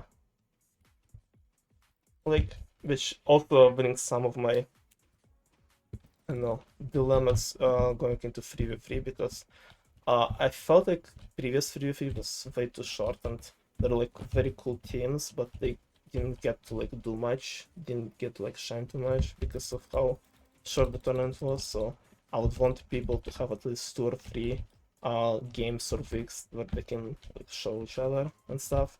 But at the same time, I don't want to make it way too long and mandatory for everyone. So I don't know.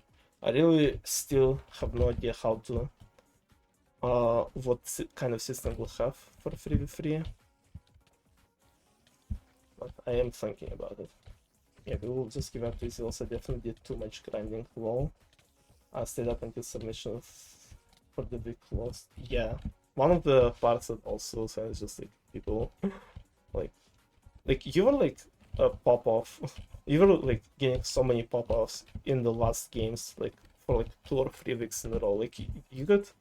I remember because I was like paying attention to what you were submitting and what scores I was confident in during like 3rd week, and I was like it's like half an hour before the 3rd week ended. I was like, oh, I'm like 5 scores ahead of Sylvian. I'm good. He's not gonna catch up. And then you get like 2 PBs and a world record in one game. Like at the end, I was like, what the fuck? I was like, bro, calm down. And you did like the same like a week after or before, where you just like got an insanely good game right at the end. You were like popping during that tournament.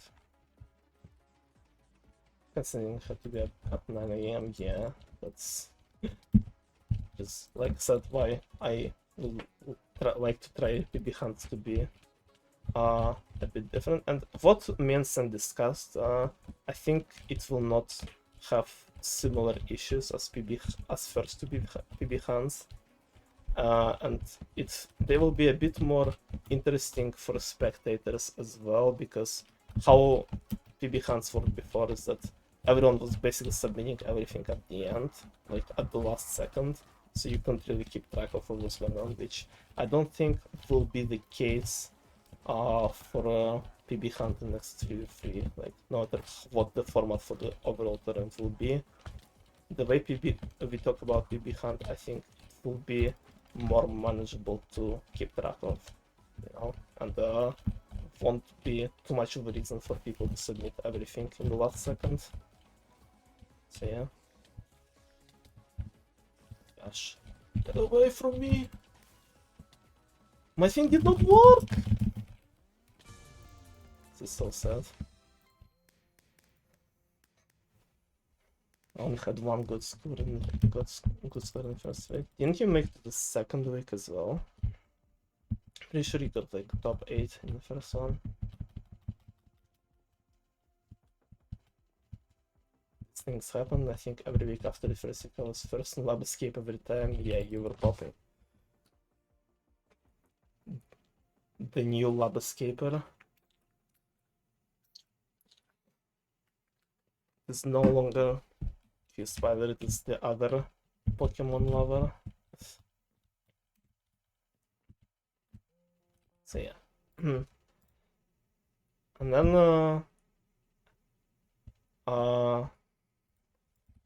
some nice things went live during that period. Is that on 14th of September there was a start of MCCI Season 2, the Galaxy one, which brought some cool cosmetics, and it also brought the new game Dynaball, a based fucking game. Probably one of the most fun games to casually play on MC Island, until the Pillar Strat became the meta and everyone started using it. But I don't know, despite it still being around, I feel like Dynaball still is pretty fun to do, and definitely one of my favorite games on MCCI. It definitely brought a bit more fun times to that month, considering all the other shit that was happening there. Pokemon PFP is too powerful. True. I should become like, I don't know. I can. I should put like a Pokemon on my PFP and become a sim for a certain Pokemon to become good Lab Escape again. Yeah. Dynaball was alright. I really like Dynaball. Definitely liked it more at launch. So when it was happening in September, so definitely made this month a bit better. But I also had a bunch of doubts and things because of like still not in the best state of mind after what happened on the 3rd of September. So I wasn't really sure about doing PG stuff for a bit, and the break that I was eventually ended up taking after Dark Horse. I was originally planning to start in September. I announced that I would be like taking a break for a bit. But I don't know, I just had like a very like, I don't know, I really liked the concept of Dark Horse, and I was like, man, I really want to do it. Like, despite me still not feeling great overall in life in general, I just kind of want to host it. So despite that, I still end up doing Dark Horse and decided to take a break after it instead, from at least not full break from party games and doing things, but just a break from big long like events specifically. So yeah, which was starting in September. But before that, there were other stuff like MCC 34, for example. Where is it? Another MCC, the one that I don't remember way too much. Oh yeah, the Pink Parrots was the thing, the pack team was happening there. And Cyan versus Blue in a dodgeball, with Sapnap becoming the first person to get back-to-back wins twice. And his team with Shadun was pretty cool. And also a lot of drunk people were popping up with MCC. Like, I think not the whole, I mean, first and second place, Judge and Fire Breathman, were drinking during this event, and they popped off, which is pretty funny. So it was fun. I was really excited for Grid Runners finale because since it was introduced, I was like, damn, it's probably gonna be pretty exciting and intense if it was ever gonna be a final game, and it was not. It was not the best last game, so I was like, oh. And Cyan and Blue were pretty much guaranteed in dodgeball at that point, so unfortunately it didn't do much. So we move on to September Decathlon, which was which Decathlon also been hitting rough spots at the end of the year, and this is definitely one of those. Especially for me, you can tell that I ate shit in this Decathlon. Oh gosh. I don't think I was streaming it, but I was not very happy about what was happening. I think something went wrong with my stream, and I'm glad because I would not be bringing up positive vibes at all during this one. Yeah.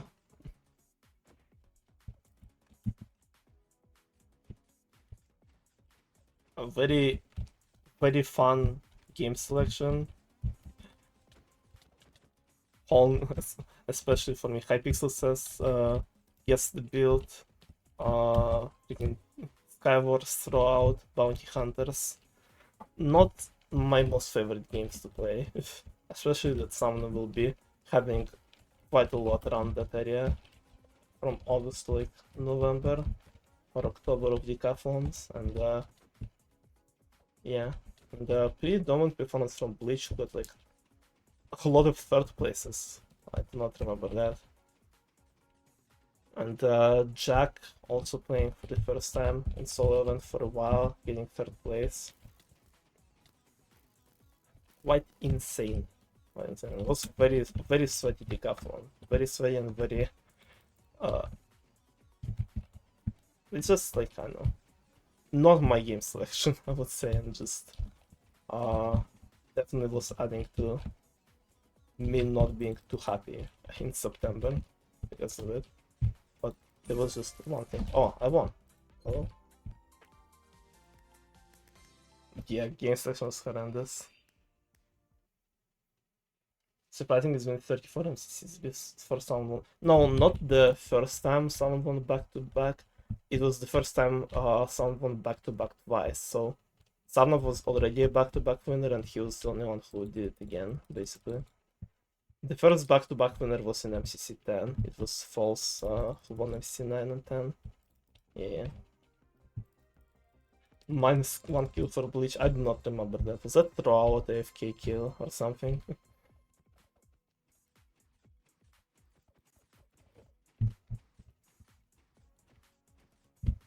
So yeah, that was certainly something. Decathlon. And then at the end of September, I started my What If series, where I started doing tournament fanfics on stream. Started doing simulations, and started with a Party Games 2v2 Redemption tournament, where I brought some of the cool teams that didn't make it top 4 in previous 2v2 tournaments, and tried to think of how the tournament with those teams would go. It ended up being a 3-stream series, all of them lasting about 3 or 4 hours, and it wasn't that good in hindsight, but at least I wanted to finish it, and I did. And I think it was some. I think the best moment of it was Sent trying to spell the Big Wire team name and making a spelling mistake, which ended up in some very funny screenshot. That is the highlight. And just the way I was doing it wasn't like the best way to simulate things, but like it gave a little bit of inspiration and birth to something else later in the year, which was done way better and which people liked way more, to my surprise. And a very, very good surprise. The big incident, yeah. Oh yeah, I remember that. Yeah, like AFK Juke. Juke going AFK on purpose to be killed and make people lose points. /J, of course, but yeah. And then after that, the Dark Horse tournament started, which is once again having the double elimination bracket, but with less people, and I think it was a pretty good one. I think this tourney was pretty good. Once again, being a little overshadowed by Hypixel shooting itself occasionally, and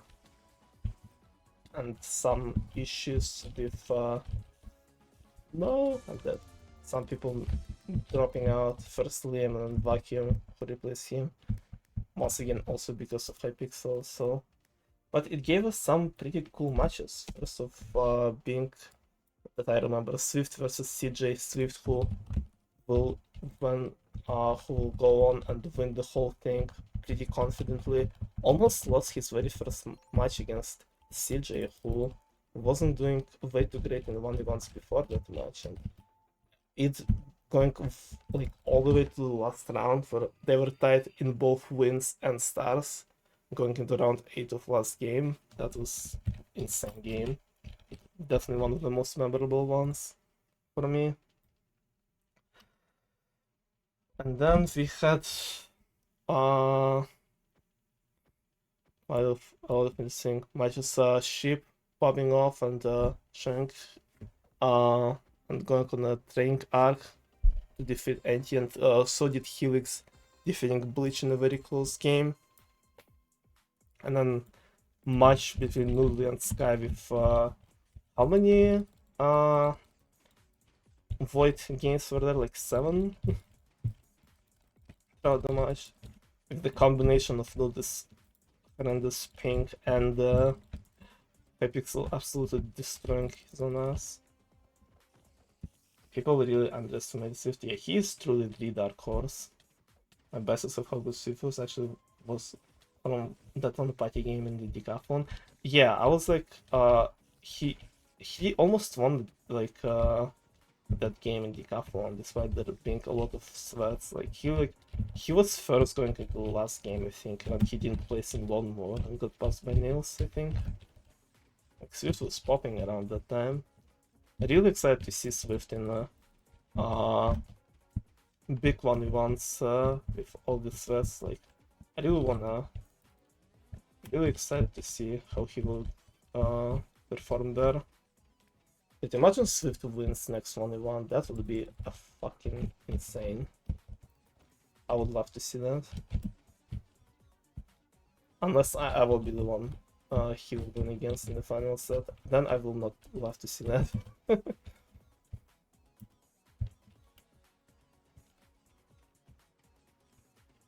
If it is one more, yeah, the deal one more. The 8 out of 8 one more. There was then a day when the semifinals were played. I think both of them like around the same day. It was like Noodle Helix, very close matchup, very intense. The Swift Bacon in a matchup where mostly everyone was predicting Bacon to get the Swift just goes in and slips Bacon, who to be fair was COVIDed for both of the times he played with Swift, but still it was fucking popping that tournament and that day specifically. Again, yeah, very conveniently. So yeah, and also on that day, Ship versus Junker happened. Fucking making the memes of Ship just beating poor sick child in that fighting incident. So yeah, and the Junker memes or something. Also give us some pretty cool new names like Best Pool, Outhit, performed really well for the first tournaments. Obviously Helix, Bacon, Noodly, Sweet Pop-Off and stuff. Yeah, closer to the end of October we had Swift versus Noodly in the finals of Winners Bracket, where despite it being pretty close, Swift still had a more confident performance, and he was the first one to get into the grand finals. And on the same day we also got MCC Twitch Rivals, the best event of this year in my opinion, even though it was a bit different. There are like obviously some scuffed things because first time FC was hosting one event, but like just seeing everyone in the same place and just doing the walkouts and stuff, it was so cool. And like doing some IRL things, like them really made event very cool to watch.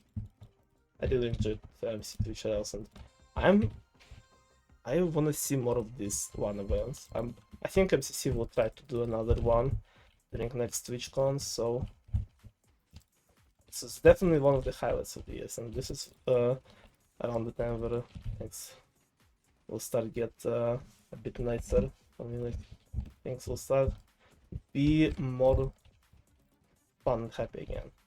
But first, October decathlon. It was fine. It was fine. It was better than September one, that's for sure. Actually, no, wait, hold on. October decathlon. This is the Halloween one. What am I saying? That was horrendous decathlon. What? This decathlon was horrible. In some parts, of course, I know. It was just I think the ending of Decathlon with parkour race and scavenger hunt definitely made it way less horrible than it was. Because the game selection once again was very questionable, and I was hoping that the new voting system will work out better than it did, and it ended up being way worse and caused some interesting issues. And double zombies, which I personally wouldn't have minded. I'm okay with zombies, and like playing like one during the event is not that bad. I actually would like to see more zombies personally in decathlons. Zombies are one of the better games in on Hypixel, but just having two zombies at that point, oh thank you, that actually helped me. Bye. But yeah, having two zombies in a one that was already like what 4 hours in at this point, 3 or 4 hours in, it was just or it was 4 hours after the zombies. It definitely was not a good thing. Not a good thing. So me neither, Simon. My foot got cold because of this. Oof. It was 4.5 hours, so yeah. So yeah, but like I don't know. It still felt better than September 1, just because like I said, I don't mind zombies, and like if you ignore not the best way the voting system turned out to be, and also the two okay games that they want to play at the end, it was, in my opinion, a bit more better than September 1. But also, look at how many freaking people there in a decathlon, which also made it a bit more tough. And what followed after this event, with Bleach and Bacon disqualified from Ender's Cliff, and this causing Sylvian to win, and the shit that it brought from everything, every corner of the fucking people involving the stupid arguments. Was it the one that Juke left right after? Or was it the November? I think this is when, or it might have been, I don't remember anymore. That's like one of the decathlons. Kind of questionable. Yeah. Yeah, I think it was when Juke left decathlon, and I got the server owner for a bit. Me taking over another server because of the drama. You'll have to see that. Yeah. I already was like at that moment when Juke left, I was like, okay, if he's not to come back, I will still like try to continue decathlons. With the help of Longan and other people, of course, even though I already was thinking taking a break from party games and stuff, but like I was like, once a month I will find time for decathlons. Like I really like them, and I really appreciate all the work that she does for them. So seeing them gone would definitely be pretty sad. So I'm glad that he came back. Still doing the most of the job, because I cannot. My focus is on somewhere else, on so many different things, and decathlon is not at the priority in terms of organizing it. The thing that makes it harder for me to do party games events is that I'm trying to be both player and organizer, and it just adds usually double amount of stress to it, which is not good, but it's fine. I can handle it. Oh, I'm dead. Bacon and Melon really saying a lot of stuff. Yeah, and also Calamari coming out of the fucking hole where he was before for a bit just to spell more shit. I'm glad that he's back to non-existing in the chats of Decathlon, and hope it will remain this way. Yeah, that was the October Decathlon, followed by another event that was probably longer than it should have been. The Halloween mini 1v1, which I was originally planning to play in. I remember I was like, okay, I want to play in it, and hope a lot of people, a lot of good people will sign up for it, and then especially to see how I can do against people like Niels and IL and stuff, and Cillian. Now that I've played a bit more, got a bit more consistent again, and then IL gets banned like 2 days after, not 2 days after, but like a few days after I started working on Halloween Mini 1v1. I was like, oh, never mind. I don't think I will be playing either then. And it was just a very sad moment where he said he might quit. I'm really glad he ended up participating. But I decided to sign up anyway, even despite the AL ban and news being out in England. But then I saw how many people signed up, and I was like, I don't think I will play actually. This is, it will make the tournament, it would have made the tournament way bigger. That's why I was like the only one who was spectating and casting, because I was expecting the tournament to be very long, and also I was planning to play it up until the last day, when I was like, okay, it seems like almost everyone will play who signed up, so me being in as a player and adding like the downtime of me like switching versions, finding another organizer, and like all that shit definitely will not help. So even though I wanted to try out finally playing in mini tournaments, since I never done those before, I decided that Halloween one was not the time, and that mini tournaments also need to be reduced in the downtime and the amount of time they take. Like it's just like me. I'm at that page of fighting games organized right now with me just reducing time for everything that everything takes. So yeah, and this like the tournament that end up having full sweeps all the way until the end. But decided still having a lot of close matches, like Outhit Sylvian, first game that went to round 9.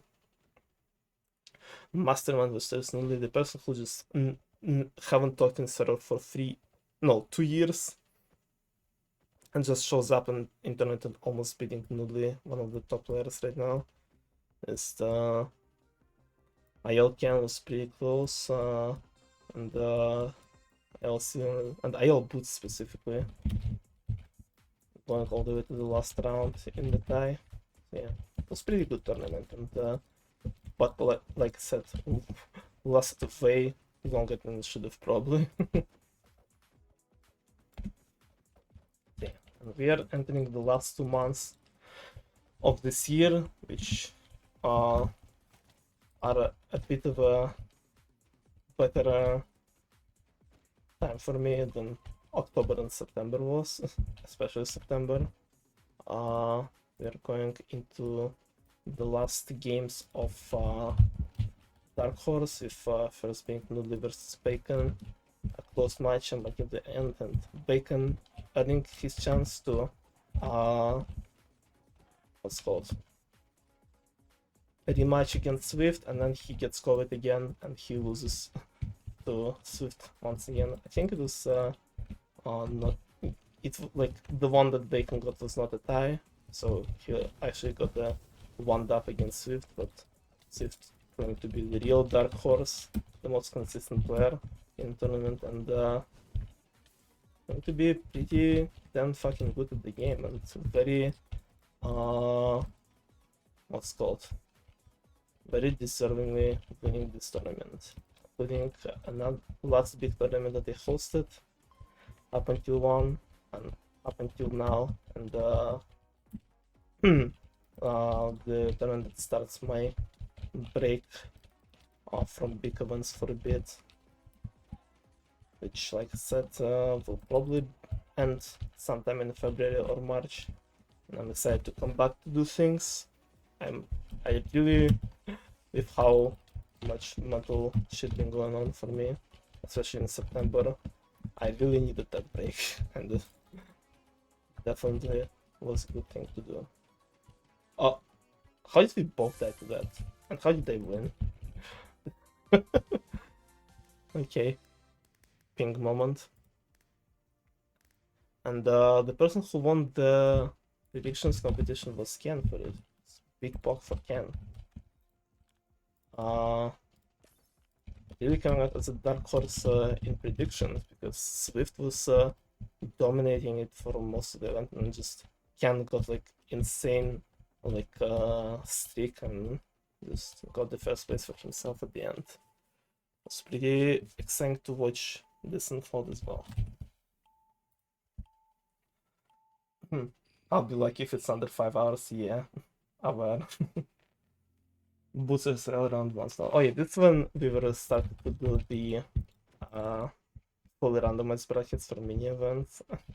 Also with the both finalists receiving the mute spell and both muting poor IEL.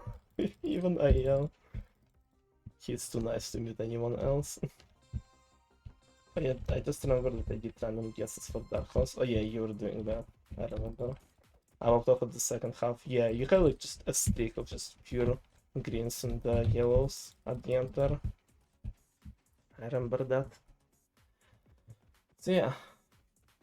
And also what happened in November was MCC party with stop, chill.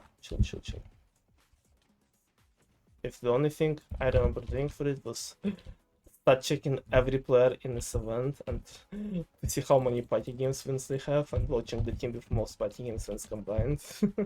And I ended up falling asleep again doing it.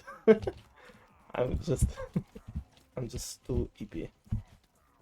So yeah, this is like the only event that I didn't watch yet, like at all. Zero POVs watched from this event.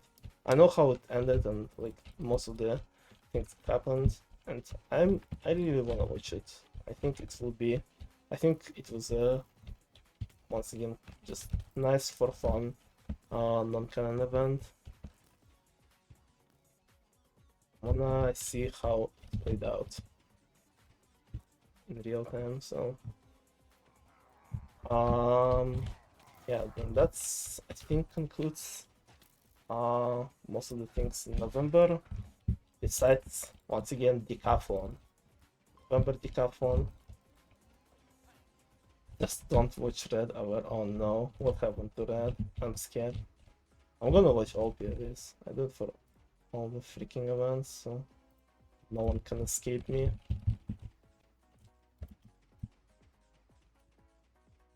Of course, also it's for a ping.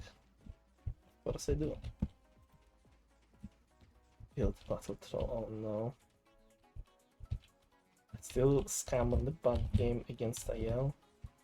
Oh yeah, wasn't there like workshop in there? And lab or something?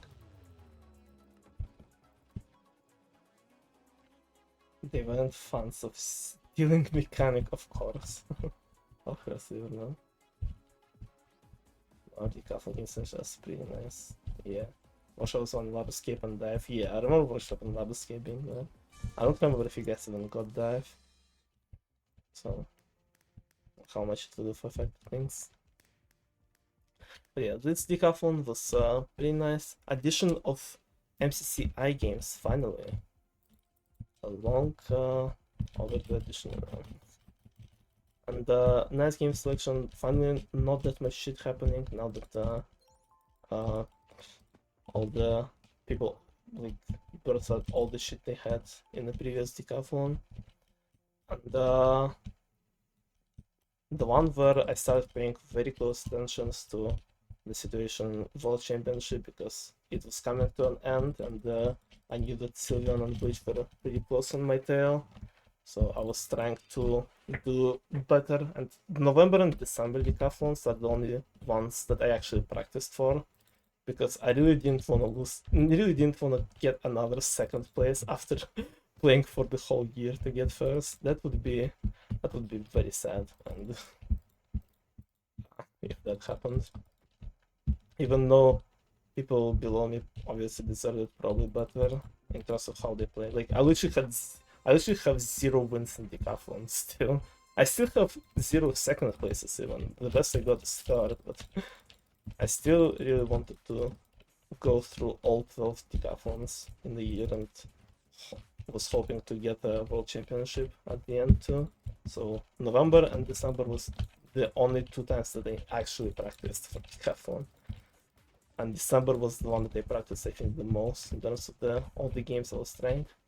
I played like Santa Says for like quite a bit. Like I was actually like getting a hang of how to play Santa Says and Happy Says in general, and it wasn't even played. I was like, bro. I was hoping to try and get a good score there.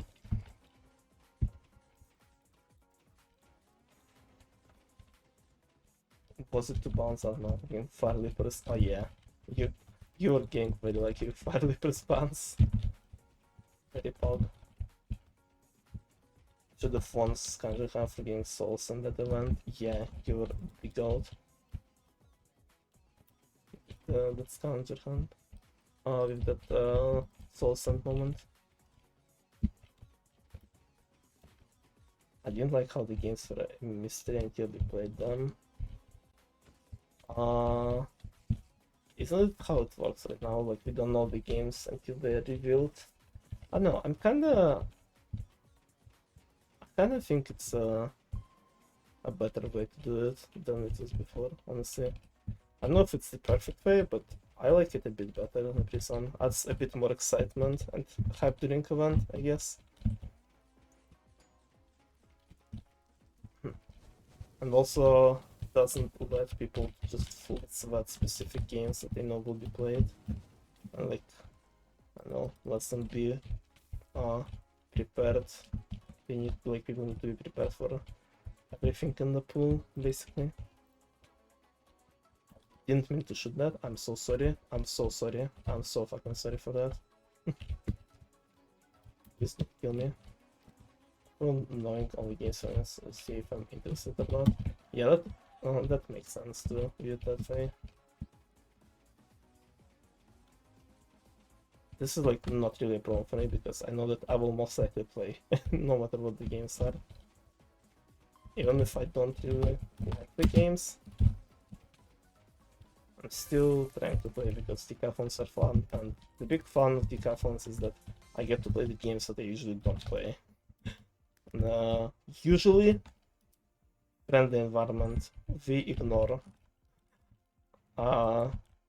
some parts of the series decathlon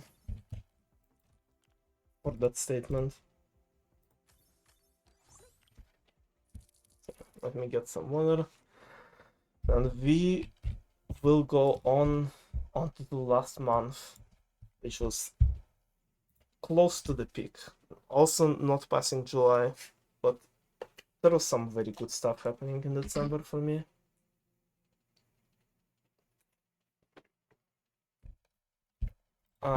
With a little bit of annoyance at the end of the month and the year, which caused me not to do the stream at the end of the year when I was planning, but still. It doesn't take away from all the good things that were happening in it. Starting at the very beginning of the month, 3 corners now. Dang. 76k pog. They're starting at the first days of the month is my MCC PG1 simulation and the stream about it, and I started doing it like at the end of October, I think. Finished all closer to December, and I was very happy that people were somewhat excited before the stream, but I was fully prepared when I was starting the stream that it will go pretty much the same way. The what if PG2v2 tournament streams that I did went where like chat was mostly dead for like majority of the time, and it was just me sitting there like a crazy man, just thinking of how some of the games will play out and stuff, and chat not being that interested in it, and seeing how excited basically and active chat was the whole stream was like really made me happy. I was like, damn, I was not expecting that, but when it happened, I was like, dude, this is so cool. I'm glad that people are enjoying it, and really gave me motivation to keep the MCCPG doing and going. And I'm excited to do the MCCPG2 stream soon, which is the next stream after this. I might do it tomorrow, might do it the day after, we'll see. But it's like, it's done. I just need to stream it, basically. No, Meltdown was sorry. The whole thing was rigged. Yeah. It's always gonna be very rigged. I don't know, I think the concept is just pretty fun, and the way chat got engaged is really cool. Hope it will stay that way, and I hope I can keep coming up with some good ideas for it, and for the teams, and for the games, and for simulations themselves as time goes, because I want to do like a bunch of those. I want to do like a lot. Double second. I'm sorry, Sylvian.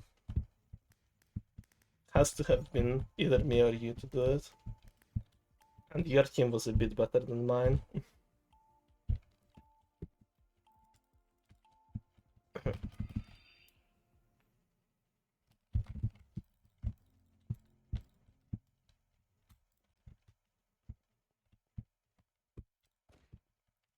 Don't worry, you definitely did not get second in MCPG2.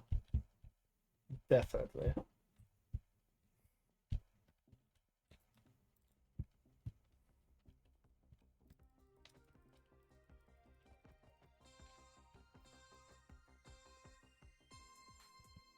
The second last. Who got second? You will see when the stream goes. No spoilers. Will take away from the excitement.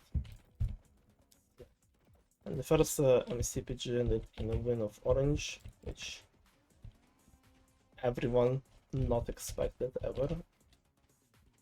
But I don't know, with the way I was simulating it, if I know how people were performing based on my simulations, it was closer than I think people thought.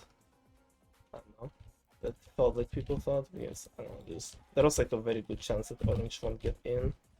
Like it was close up until the end, and let me give you one spoiler. MCPG2 is way fucking closer than MCPG1 across the whole board.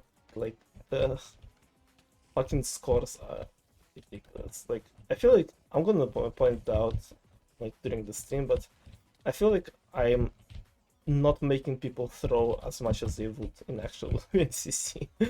Like I am overestimating people way too much and trying to not make them throw as much as they would in those scenarios. TBH. Nudi got destroyed. Yeah, but it was when Nudi had bad internet. So makes sense. When Nudi was on her throwing arc.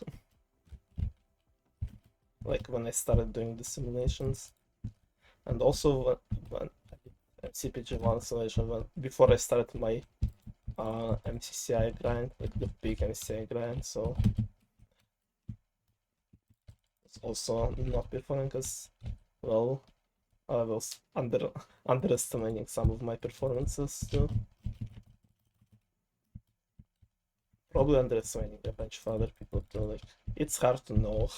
Like this is like such an unrealistic scenario to discuss. It's like there's like no way to objectively define everyone's performances, but I'm trying my best. Trying my best.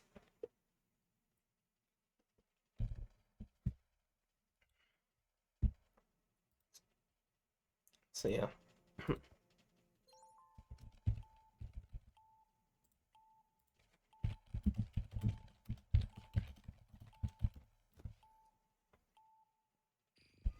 Or 20 stream lasts.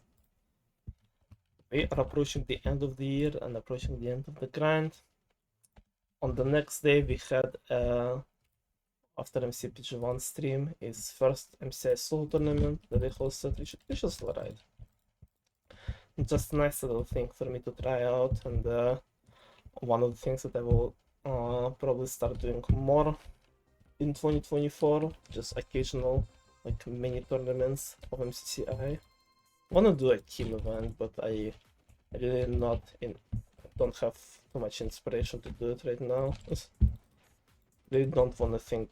I really don't want to do things just to do them, basically. So once I get some ideas, I really want to do like a doubles event, maybe. I almost got second again, but it's not. Your Sky Battle was pretty insane. I'd love to see some more MCI event. Yeah, me too. Yeah, you popped up on Sky Battle. Yeah, I was not expecting that. Like from what I was looking at in like private lobbies we did, like in my VOD, I was like, damn, you can get some big differences in Sky Battle, it feels like. So I was originally planning to have the MCC type, MCC event type rounds, so like something like 3 rounds of hole in the wall, 2 rounds of ticket toss, and 3 rounds of Sky Battle, basically. But then I looked at the points and I was like, it feels like hole in the wall and Sky Battle would worth way too much in that sense, so I just reduced them and added more Parkour Warrior Survivor instead. Which I think was a mistake. I think one Parkour Warrior is fine. One Parkour Warrior is fine. 2 Tigetos were fine, I think. Maybe even 3 would be better. And definitely more Sky Battle. And for duos, at the very least, Battle Box will definitely be added. But, I don't know about Dynaball. Dynaball is a tough game to do in events like that. So it was worth less than I thought. Yeah, same. I think Python Warrior would have looked more balanced if I didn't win twice. Yeah, maybe.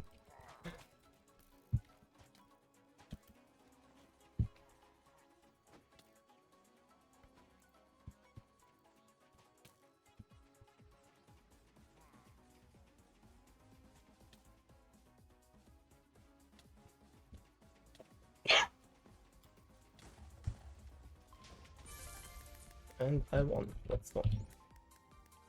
So that was the thing, and then an actual MCC event, MCC 35. The last event of the year, and it was pretty fun. I was watching Purple's Pete's POV, and he was fucking popping off despite not practicing as much as other S tiers. Bro was playing Suika game and grinding it out before the event. And he got first individual for once. And thank you for the follow, Mad Alibi. Welcome to Monkey Family.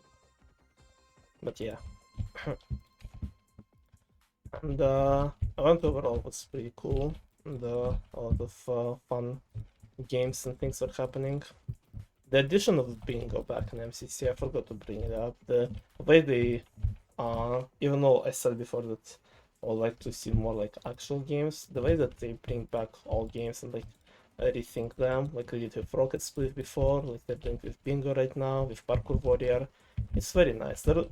Noxel is always doing some very good polishing to the games, and new bingo is cool as fuck. So yeah. And the event overall was very exciting. And teams that made it to dodgeball and stuff. Shadun, new S tier for sure. Bro is fucking popping and doing some insane plays.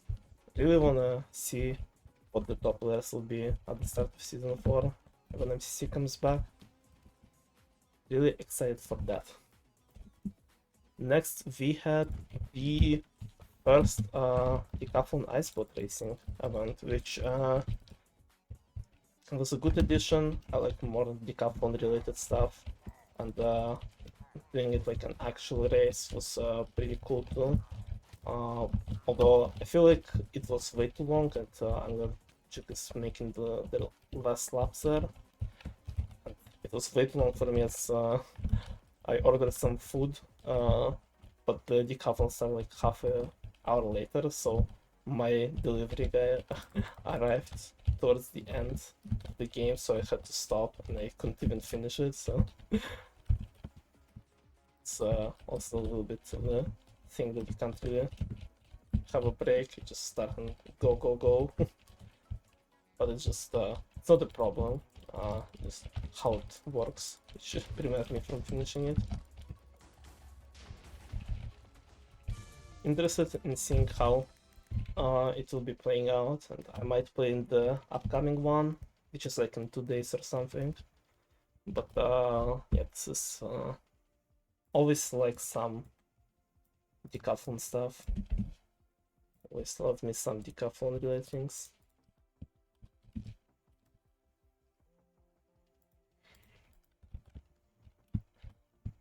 Hopefully if you do another MCI tournament, the same issue of me lagging shouldn't happen. Isn't Juke making the next one shortly? Yeah, he does. He makes like 19 laps or something. Which is definitely a good change. Then one of the cool things happened. Remember, MCCI season 3 started. Which didn't add a new game, but add like some cool stuff for, especially for grinding now. That I'm doing well. I started doing going into December, which is milestones and like more quest slots and stuff, boosted quests. So all the good little additions and quality of life changes. We are approaching the last 200 walls. We are getting there, chat. We are getting there. So yeah, CI season 3 pretty pog, and then it was the last decathlon of the year, and oh boy was it fucking stressful for me.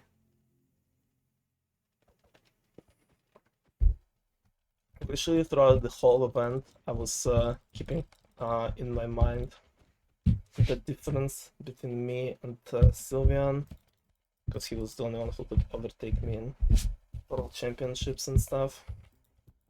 And I was like, okay, it's a difference, an approximate difference right now, because some of the games were rated later. And it started pretty okay to me. I got first in Picatots and MCCI and MCCI Hole in the Wall. And I was like, okay, this game selection doesn't look too bad, but like, I was, because of the stress throwing Picatots, I could have performed better there. And I threw Parkour so fucking badly. That was horrible. I apparently did okay in Iceboat Racing, but it wasn't really that big of my concern. I was like, okay, I can't really do much about it, and just had to wait for the results of it, I guess. And was just hoping that Sylvian didn't become the GOAT of Iceboat Racing or something. Puzzle Escape was pretty fun. I didn't do as good, but Puzzle Escape was always fun to do, and then CSG was just unfortunate to me that I just I had a strat that I wanted to do, but instead I went for a random ass cave, which was very close to Sylvian, and I was very upset at that. But not only it was I died first, but I died first to Sylvian out of all people. It's pretty sad. And then Pixel Party I threw really hard as well, and I was like, at that point of it, I was like, okay, unless I pop off, or like some of the good games will show up for me. Like I know I might do good at fighting games, or at least better than Sylveon. And I probably lost World Championship at this point.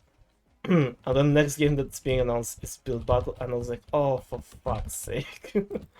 This is so sad. I was 100% sure that I will get fucking owned. Especially considering that I could not think of anything for the prompt we got, so I just built some random meme shit. Oh, I won, apparently. Okay.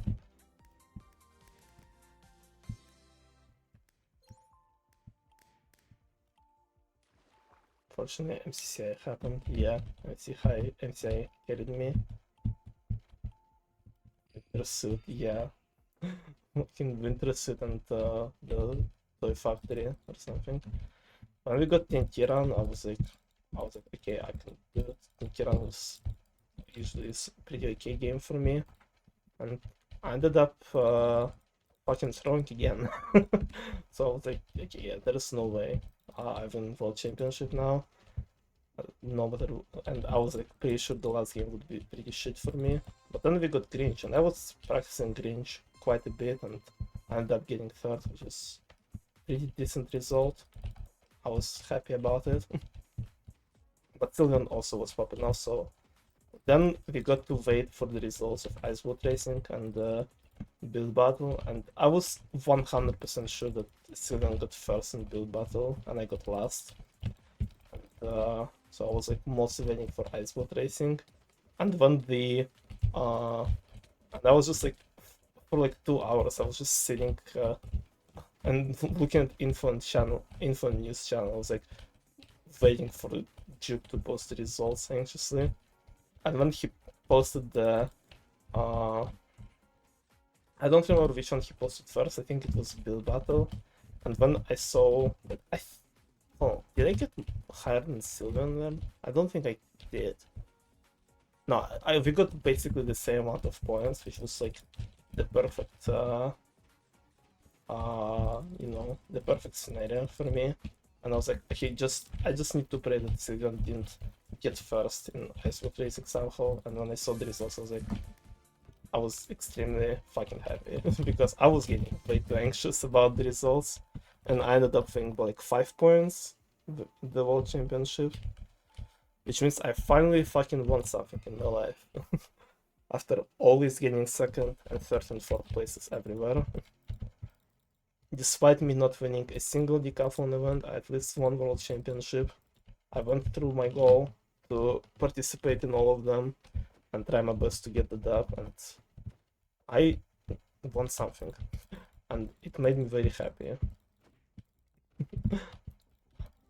I was considering stop being a event player if I got another second place after all this and after throwing like a Damas in December tournament, but it was mostly just anxious thoughts that I was having if I lose while I was waiting for the results to come out. Even though being both player and organizer for most of the events I play, and just always losing at the end is pretty not fun and brings way too much stress for me. It's still fun to play in the events, just as a player, and I would not really wanna stop doing it. I just died to hot potato at the last second. Rip. That's right, yeah. I get another second place. But you got your redemption too. You won the Christmas one you won, so both of us got the dub at the end. We both got our little Christmas miracles that we needed. And you will probably win the World Championship in this year if you're gonna be consistent playing decathlons.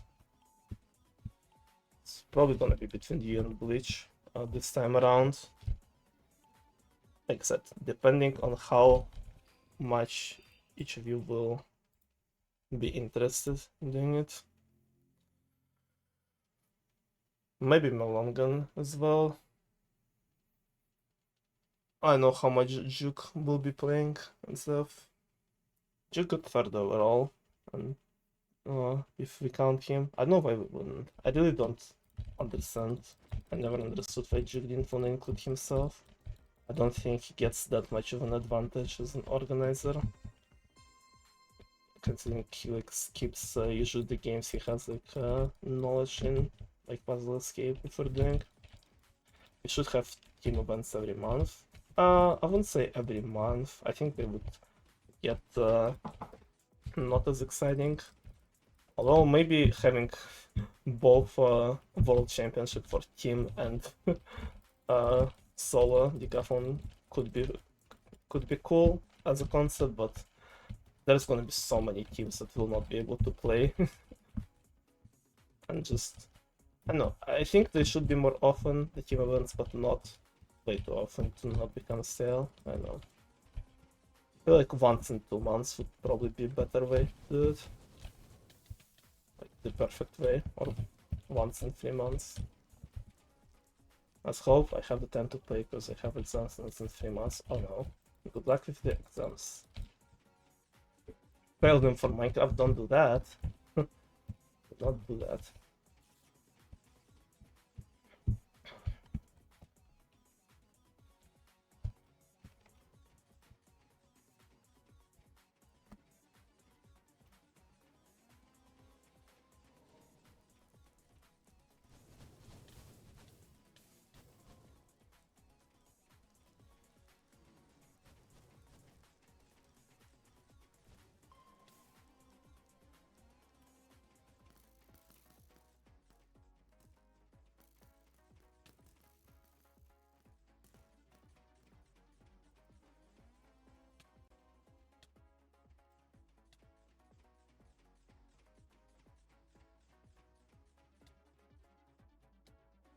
I stopped talking, I just randomly started concentrating on a hole in the wall. Just... I remember that I'm actually playing the game on stream and not just talking for a second there, and I won. Nice. So yeah, and we are approaching the end of the year, which ended with Christmas only one, once again an event that I was trying to make shorter and I was originally planning to play in, but I was like, you know what, we didn't have ship in a while that casts with us, and this event should be pretty short, so he will be able to attend all of the games, so it would be a nice callback to Christmas only one last year to have him around and maybe get some more memorable moments, and I'm glad that I did, because Ship is always a very cool guy to have as a caster, as a co-caster with me. I wanna have him around more for mini events, at least. Maybe not big tournaments, but definitely mini tournaments for sure.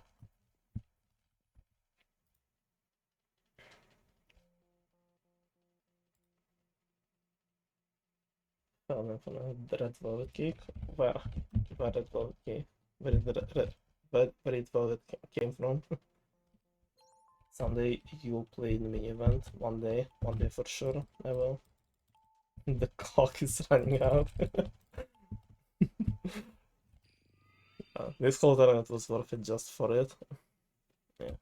Unfortunately, it had two dropouts. Like people who actually no, just Dexter, right? Just Dexter didn't play for some reason. It's a pretty cool tournament. Some very funny moments and double star rounds that were happening. Boots and Outcrit still getting the worst luck imaginable for tournaments in terms of the people they get against in the starting rounds, and Sylvan finally getting his dub and getting finally the dub against Nils, not in the freaking England setup. And didn't Nils like completely fucking through that? Like he was like winning one of the games and he just decided to like be funny. You know, why do people shoot me? Fuck off. this I got shot with like 3 or 4 arrows. What the hell was that? And like he like, I don't remember what he did. I just remember he was ahead, then he like did some silly thing for funsies, and he ended up losing 3 stars in the 8th round. And if he didn't do the silly in the round before that, he would have won. Like, the death sabotage is meta. Do you want to see us? Oh, real. To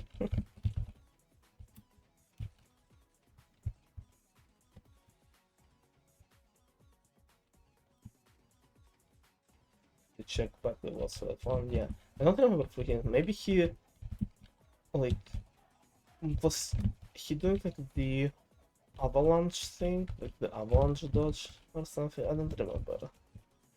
I remember he did something silly. Oh, let me actually open this spreadsheet. Maybe I will remember if I see which game you guys got. Oh fuck. Of course, as soon as I tab out, I get shot by the arrow. What is the spreadsheet for this one? Okay, so. Oh yeah, I remember. You guys were in Ho Ho Ho and it was empty lobby. And it was like round 8. Well, round 7, but in the lobby it was the 8th one because of the banned game. And Niels, instead of trying to go for the win, built an Among Us, and then you refreshed the lobby and he got 3 out in Frozen Floor, and Sylvan won game 1 because of it. I remember now. So yeah. Sylvan finally getting the dub as well at the end of the year. It's a nice, happy ending without any bullshit happening at the end of the year. Right, guys? Not right. It was not right, unfortunately. Sylvan isn't second anymore. Yep. Yep. Sand knows. The top scores drama never ends. And the top score staff discussions apparently is gonna be a thing that will be happening now. If what I was like more focused on at the end of the year and really didn't wanna do the stream until this is concluded is the freaking Ho Ho Ho discussions. How certain people and what kind of points certain people were behaving with how respectful they were to people who don't share the same opinion. One person in particular, but it is once again also been resolved with the resolution being no changes being made. I looked into it a bit more, into the issues people were having. Ho Ho Ho is not in the game, that is fair, but like any propositions that were made that were not gonna make it even less or more fair than it is right now. Make it less unfair, I was gonna say, than it is right now. So yeah. But it is like I just decided to go through this wall. I'm just very smart. So yeah. That concludes 2023 for me, from my perspective. How was this year for you guys? For me, as you can tell, it was very interesting. A lots of like it wasn't like very clear, yeah, like my experience with it wasn't like very like one-sided at one point or another. Like 2022, like in 2022 it was like some parts of the year were obviously really good, some parts were obviously pretty bad, and then at the end it was really fucking good all the way through. This year was like there are like mostly good periods with like some random bad things happening and like a lot of and the other way around, like some not best months with some good things in them anyway. Like it's just like I don't know, very uncertain year for me at least. And mostly a lot of like problems coming from like mental fatigue of doing a lot of stuff and putting a lot of things on my mind and worrying about very little things that don't matter too much. It has been getting better. It's and this year shared like the best like moments I had in life at certain periods. So definitely, this year was not bad. Just a little uncertain at times. I guess just the way it is in life sometimes. Just have a lot of things to worry about sometimes, and being dragged into shit that at not the best moments. Overall, a pog year, I would say. I would say 7 pogs out of 9. I don't know what the system is, but yeah, that's the verdict of this year for me, at least from my perspective. 2024 event about to be great, starting with Decathlon. Yeah, I mean 2024 already pretty was like Team Decathlon was already pretty pog. And I'm about to max out Honorable, the first game of the island that will be maxed out for me. So always saying stuff. I have some plans already for December of this year. If I don't forget, like I wanna do like the recap of the year again, and I wanna do it more community based of my perspective, and maybe do some sort of awards and like polls as well. Like I was like, I just had like a random idea. Then like, why didn't I do like I don't know, the vote for like best stream or like best moment or like anything like that in my community? I think doing something like that would definitely be a cool thing to see at the end of the year. If I don't forget, when it's a long time until December, and I'm not getting younger. I might forget. By the way, check media in Monkey Family. Oh no, I'm terrified. What have you posted there? Hey, chill.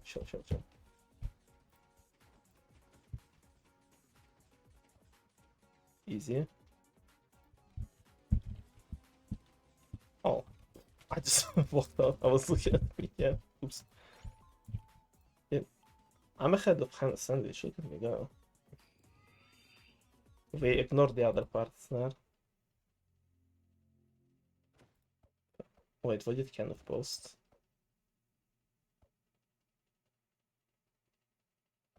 Oh, okay. That's normal, actually. Just average forward boost from the wall.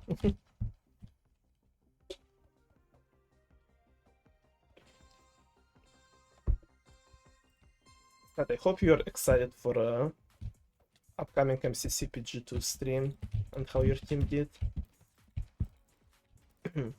Just saying. Just hope that you're very excited for it.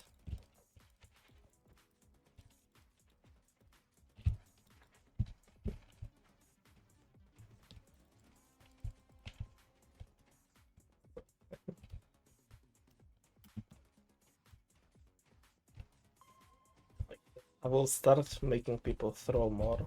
Oh no, I'm not saying I will start, but I probably should start making people throw more in MCPG3 and stuff. Yes. I'm making events way too cracked than they probably would have been in reality. Or maybe I'm making them accurate. Like party gamers are cracked after all. They are party gamers for a reason. I'm gonna see I'll put Sylvian at second again. No, Sylvian definitely not in second again. I promise, chat. It's not a spoiler, but it's an official Alf31 promise. I wanted to throw just about everything possible.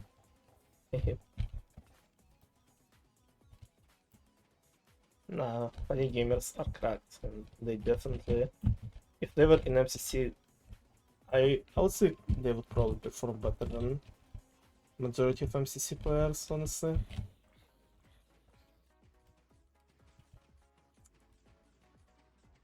I lied. I do not lie. I am no liar. Almost 5 hours stream. Can I hit the max hole level before stream hits 5 hours? I have no idea. I don't know what progress I'm at, but I'm very close. Just waiting for that chat message to pop up, and as soon as it does, I will stop playing and I will prepare to end the stream.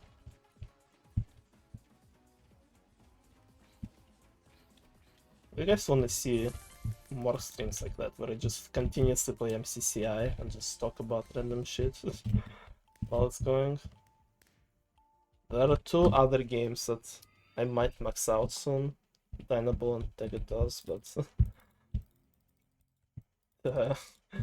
they're not as close to being maxed out, and after I max out Honor, I will stop doing any grinding of any game for a bit, and I'm gonna get on a full production grind. It's time. I was trying to do them from time to time occasionally, but I wasn't really fully focused, but now it's time. I'll do 10 hours of spreadsheet grinding every day, at least.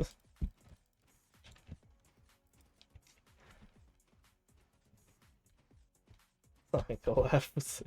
Would be cool to see the Vitos. You should definitely say Vitos. No one would ever target. No one would ever target. Tegados is genuinely the only game that I nick on MCC Island because people generally start like targeting me for some reason. Like, I remember waking up one day, just chilling in the morning, and then after a bit starting MCCI and playing a bit of Tegados. And literally in the first game, someone just from the start was just punching me, and me specifically. The person who I just never seen before. And I was like, bro, what the fuck do you want from me? It's literally, they're like waiting at the end for me as well. I'm just trying to punch me off there instead of finishing. So I was like, okay, I'm just gonna start doing the nick command for it, because just people were like starting to get targeting me from random games like that as well. So I was like, yeah, no. Tegatos is the game that I will be nicking for. Thank you.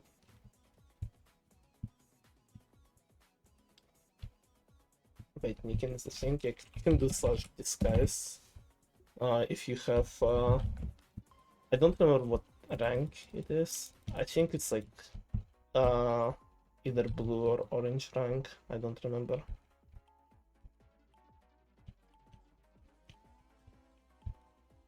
On MCCI, basically when you do slash disguise, you are assigned random nick and a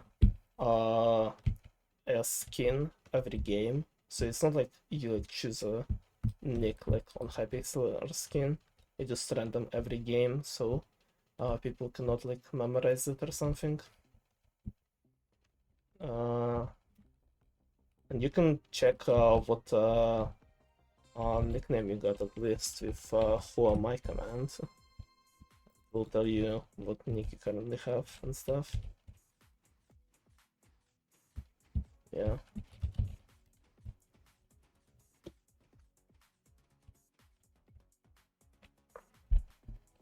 And since people don't have consistent nicks at the end of the game, people who are nicked are revealed. So like, if you have someone nicked in the game, you will see it when the game ends, like on the scoreboard and stuff. So yeah.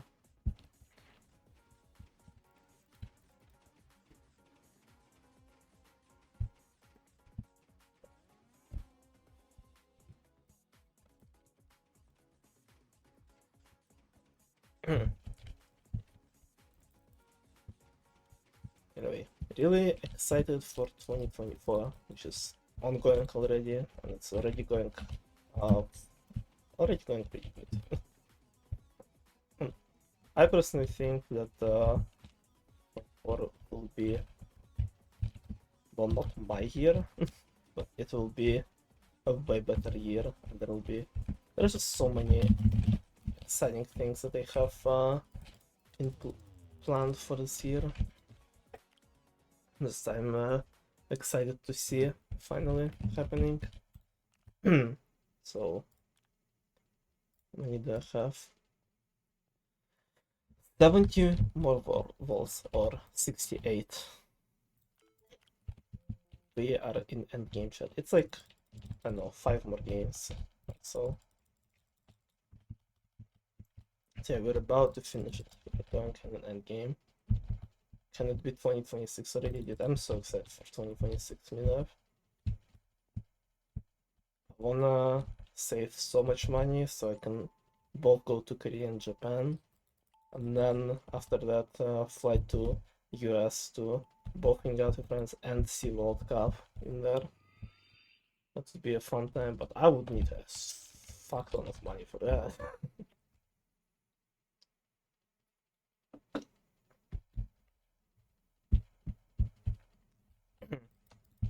US, yeah.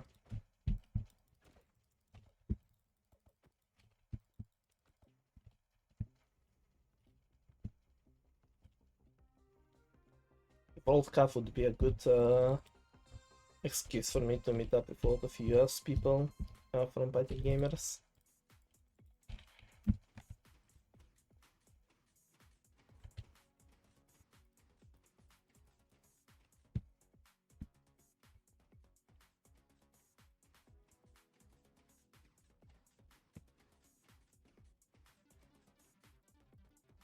Oh no. No one would ever punch me off, right guys? Literally no one is punching each other. Damn.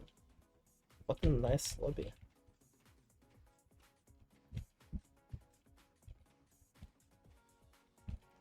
A lot of based people in the house tonight.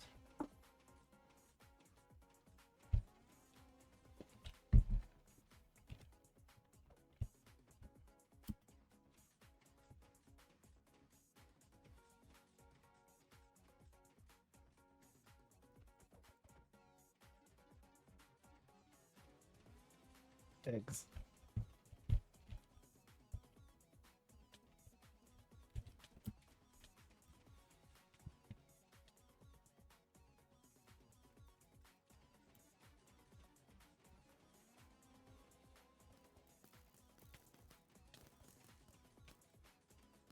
Oh no! That was so painful to see. I just got owned by that arrow. Oh, I'm about to get owned by an arrow too. Fine. Not fine. Oh, Sylvan, that was so close. No! Dude, the sand is a troll! What the hell? Leg day.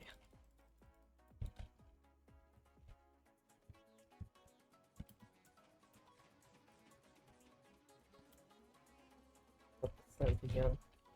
I hate very lonely tree. What happened to tree? Where did this guy go?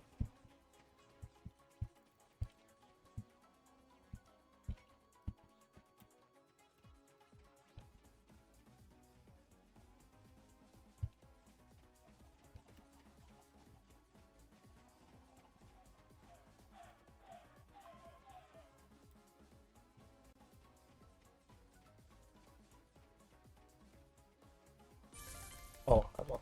Okay. 46 more walls.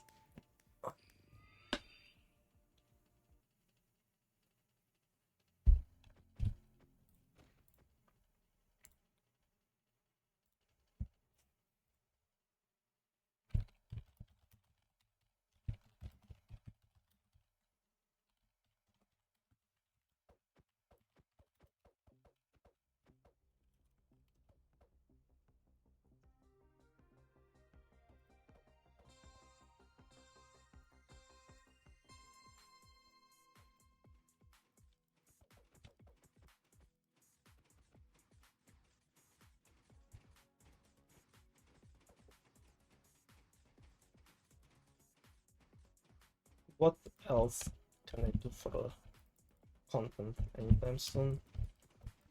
Just having some thoughts ahead. It's probably not gonna be full on party games related anytime soon, but league next tournament F3v3. That's the league.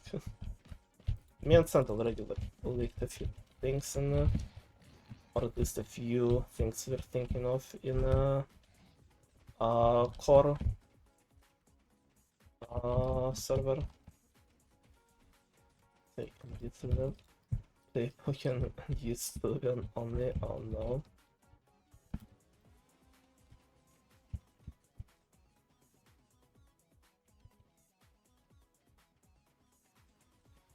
Oh yeah, the trivia thing.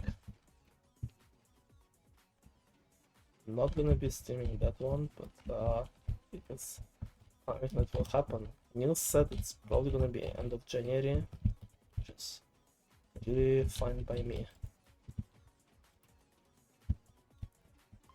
Hyper voiced.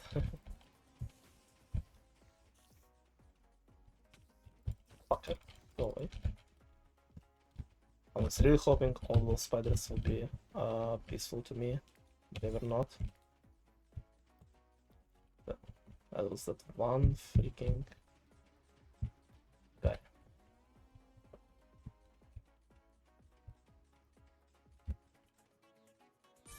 Oh, okay.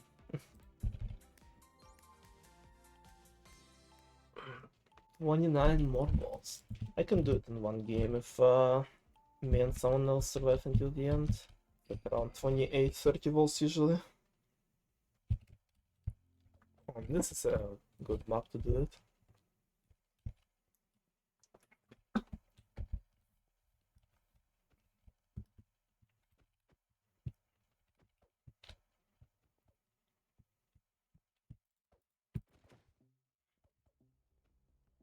The VGS match in which Sylvan won balls was awesome.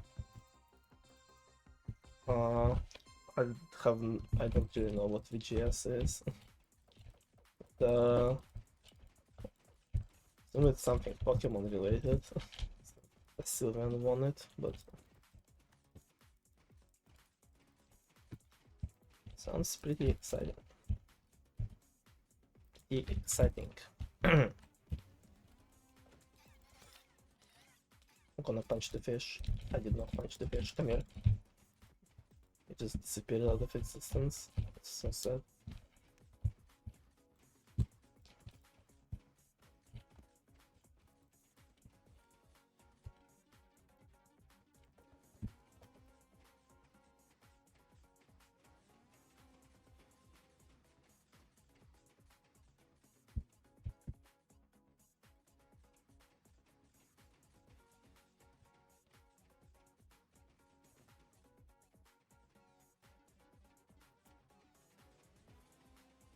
Okay. Okay, this is not okay. It's fine.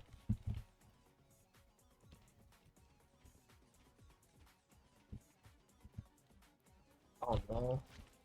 Don't spawn on me, please. Ugh. I hate the slimes and the revenge thing.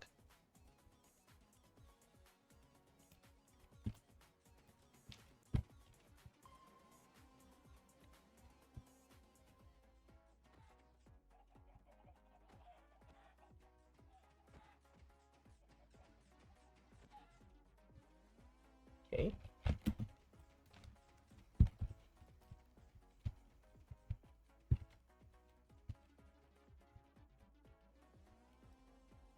Surely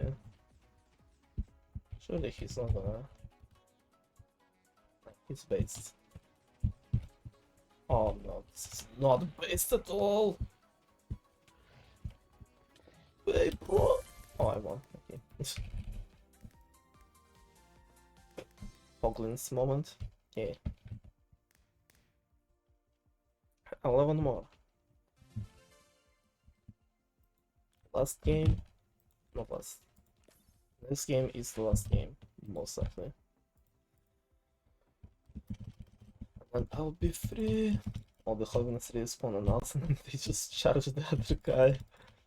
I'm rigging the game while I'm playing it. It's that easy.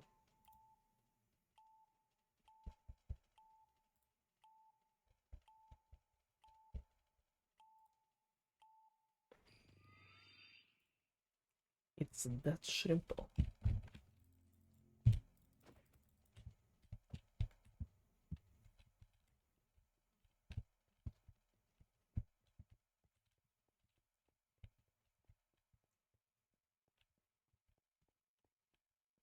I really don't understand how the aggro thing works with mobs in Hole in the Wall, because just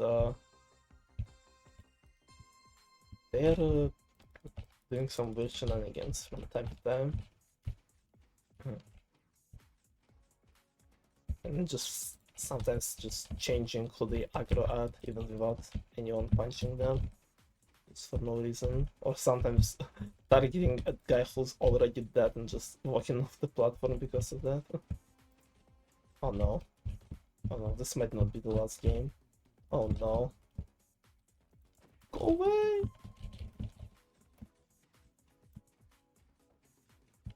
Get off my ass, please. Okay, I'm fine. We are so fine. Oh, we are so not fine. Okay, it's fine.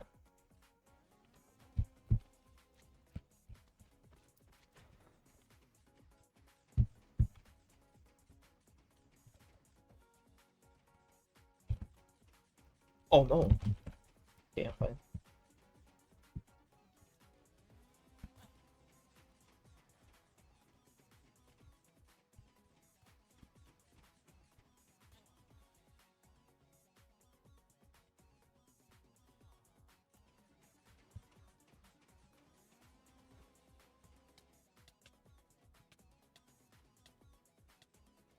Hit the X. And the Sylvian. For all the marbles. For all the dubs. And I got it! Let's go. Bring on that fucking wall. Let's finish it with a tie. My last hole in the ball game. Forever, for real. Or just the win. I'll take that. GG. Oh god. It's done. It is fully done. Why is it? Oh, it's fine now. Okay, I was like, why are my trophies broken? How many people have? Jesus. How far away am I? Oh, I'm not even first. Dang. Second even here. I am 108% to max out on the wall. Damn, that's a lot of people actually. To, or at least have enough walls dodged for maxing it out. That's insane. It's probably one of the higher numbers of people who have that badge. Because other grinding badges for other games are quite silly. Like, look at my progress with Tritos, for example, and last badge I have for this. Like, bruh. This is not gonna happen anytime soon. It's like approximately like around 40 hours extra of Tritos just for one badge. Never random. Yeah, never random is kinda humans in the most stylish way. Don't you even see? Oh yeah, see. Never random is like somewhat of MCI sweat. They're mostly selling Teletos. They're like top 10 in wins, I think there. We see. They eventually left the party game server, but still. Yeah, they're 9th there. Pretty nice. What place am I on? Top 180. Okay, okay. Not bad. But, so yeah, Teletos might be the next game that I max out, but I need to take a break from Island. I've been focusing it way more than I thought I would. I'm also been like not really feeling uh like playing it or anything else really. So after today, the MCCI grind stops. I'm doing the MCPG stream, and then like I said, I'm getting on that spreadsheet grind that I can hopefully finish fully in February, and hopefully I can make the fifth only one spreadsheet come out. Maybe not to the 1 year anniversary of the start of it, but like pretty close to it. Fuck, it's already 19th of January for me. Jesus Christ, why does the time goes by so fast? Either way. The end of the stream, end of Hole in the Wall on M7 for me for a while. Finally switch it off. Even though I love MCI Hole in the Wall, I can finally focus on other games. Like a Battle Box or something, you know. So yeah. GG's. Now go to stream Pixel Hole in the Wall. I don't think I will. Thank you. But yeah. That's the end of the stream. 2023 year recap. Year recap. And Max and Hole in the Wall 5-hour stream. Pre-pog. Was a fun time. And just like the whole 2023. Had some peak moments and had some not peak moments. Like I said, uncertain a little bit here, with no clear like good periods or fully bad periods besides July trip maybe.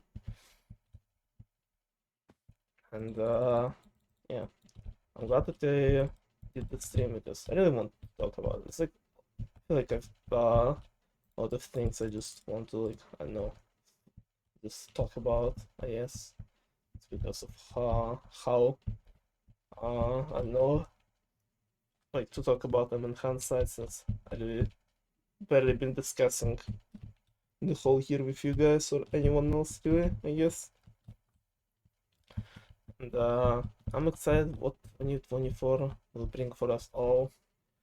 Really excited for more streams. Like I said, MCPG2 simulation today, or not today, tomorrow or the day after will be streamed. I will show you guys what I have cooked. Really excited to see your reaction and to see a lot of rigged messages in chat. So yeah, thank you all for sticking around for this whole 5 hours, for people who were there or just watching the VOD or watching like parts of it. I really appreciate you being here. Really appreciate you being here till 2023. Hope to see you guys for more streams for 2024 going up. And I'll see you guys for MCPG2 stream very soon. Thank you all for being here. I love you all. Bye bye, guys. Yeah.